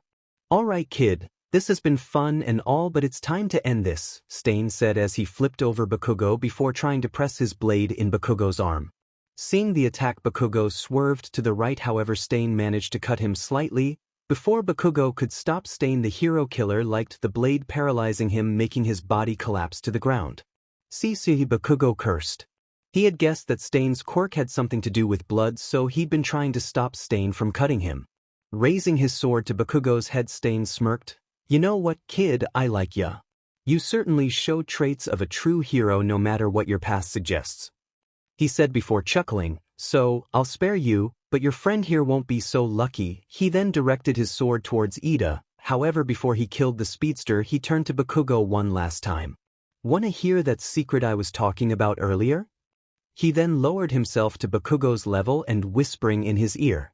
Izuku Midoriya is alive. He watched as Bakugo's eyes widened, his mouth trying to form words but nothing coming out. Once more Stain chuckled to himself. Now then, where was I dash? However before he could cut Ida in two, a wall of ice appeared in front of him. What the dash? He leapt into the air, dodging a wave of ice aimed at him, moving him away from Ida. You should really be more clear with your texts, Bakugo. It took me a while to realize what you meant when you just sent your location. Moving his eyes, Bakugo saw Todoroki approach from the corner of the alleyway. No. Both of you go. This is my fight. He hurt my brother. I must bring him to justice. I must prove myself worthy of his name. Ida shouted, still immobile. Really? Todoroki deadpanned, because the ingenium I knew wasn't driven by revenge. Shoto Todoroki, son of Endeavor. Your father is one of the heroes I hate the most, you know. Stain started, and your performance in the sports festival was far too cocky and arrogant. Even after fighting that girl who almost took you out, you continued to underestimate opponents in the general course. You are shaping up to be an awful fake so far, but I believe there's more to it than that. Prove to me you are worthy. Todoroki, be careful not to get cut. Bakugo shouted, his quirk paralyzes you if he tastes your blood. Thank you. Todoroki responded before turning to Stain and releasing an ice attack at the hero killer. I find it strange you don't use your fire, Stain noted. Perhaps you too see your father as the fake he is. What else has he done? He must atone for his sins, but that doesn't change the fact that your fire is yours, not his. Stain then dashed forwards. Thanks, but I don't need counseling from a serial killer, Todoroki responded. Izuku sidestepped to the left as Endeavor unleashed his fire towards him.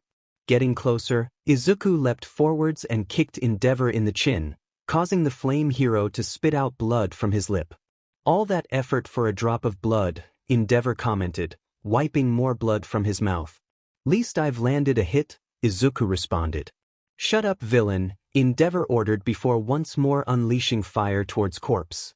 Izuku leaned back under the flames, then ran up close to Endeavor, landing hit after hit on the number 2 hero, slowly chipping away at him as Endeavor attempted to swat him away.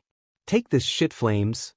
Corpse shouted before winding back his fist before smashing it into Endeavor gut, causing the fiery hero to fly backwards into a nearby building. Growling, Endeavor wiped the dust off his costume. Enough of this, he muttered before dashing towards Izuku and grabbing him by the throat. You have 10 seconds to call off the Nomu or I will destroy you, Endeavor ordered, lifting Izuku off the ground. The latter was, however, incredibly calm, disturbingly calm. Destroy me? Not very heroic, I must say, Izuku chuckled, although, I'd say you should be the one who's scared. Oh yeah, why's that? Endeavor asked, smirking. Because... Izuku made his face disturbingly tall, his teeth morphing to become more slender and sharp and his eyes gleaming a nightmarish scarlet, giving him the appearance of some kind of demonic shark. He morphed his voice to become full demon, as he called it. You never know when you're in the deep end. Endeavor's eyes widened, however Corpse's appearance was the least of his concerns as Izuku elongated his neck over to Endeavor's upper arm, opened his mouth and... The sound of tearing flesh and Endeavor screaming filled the streets of Hosu as Izuku ripped Endeavor's arm from its socket.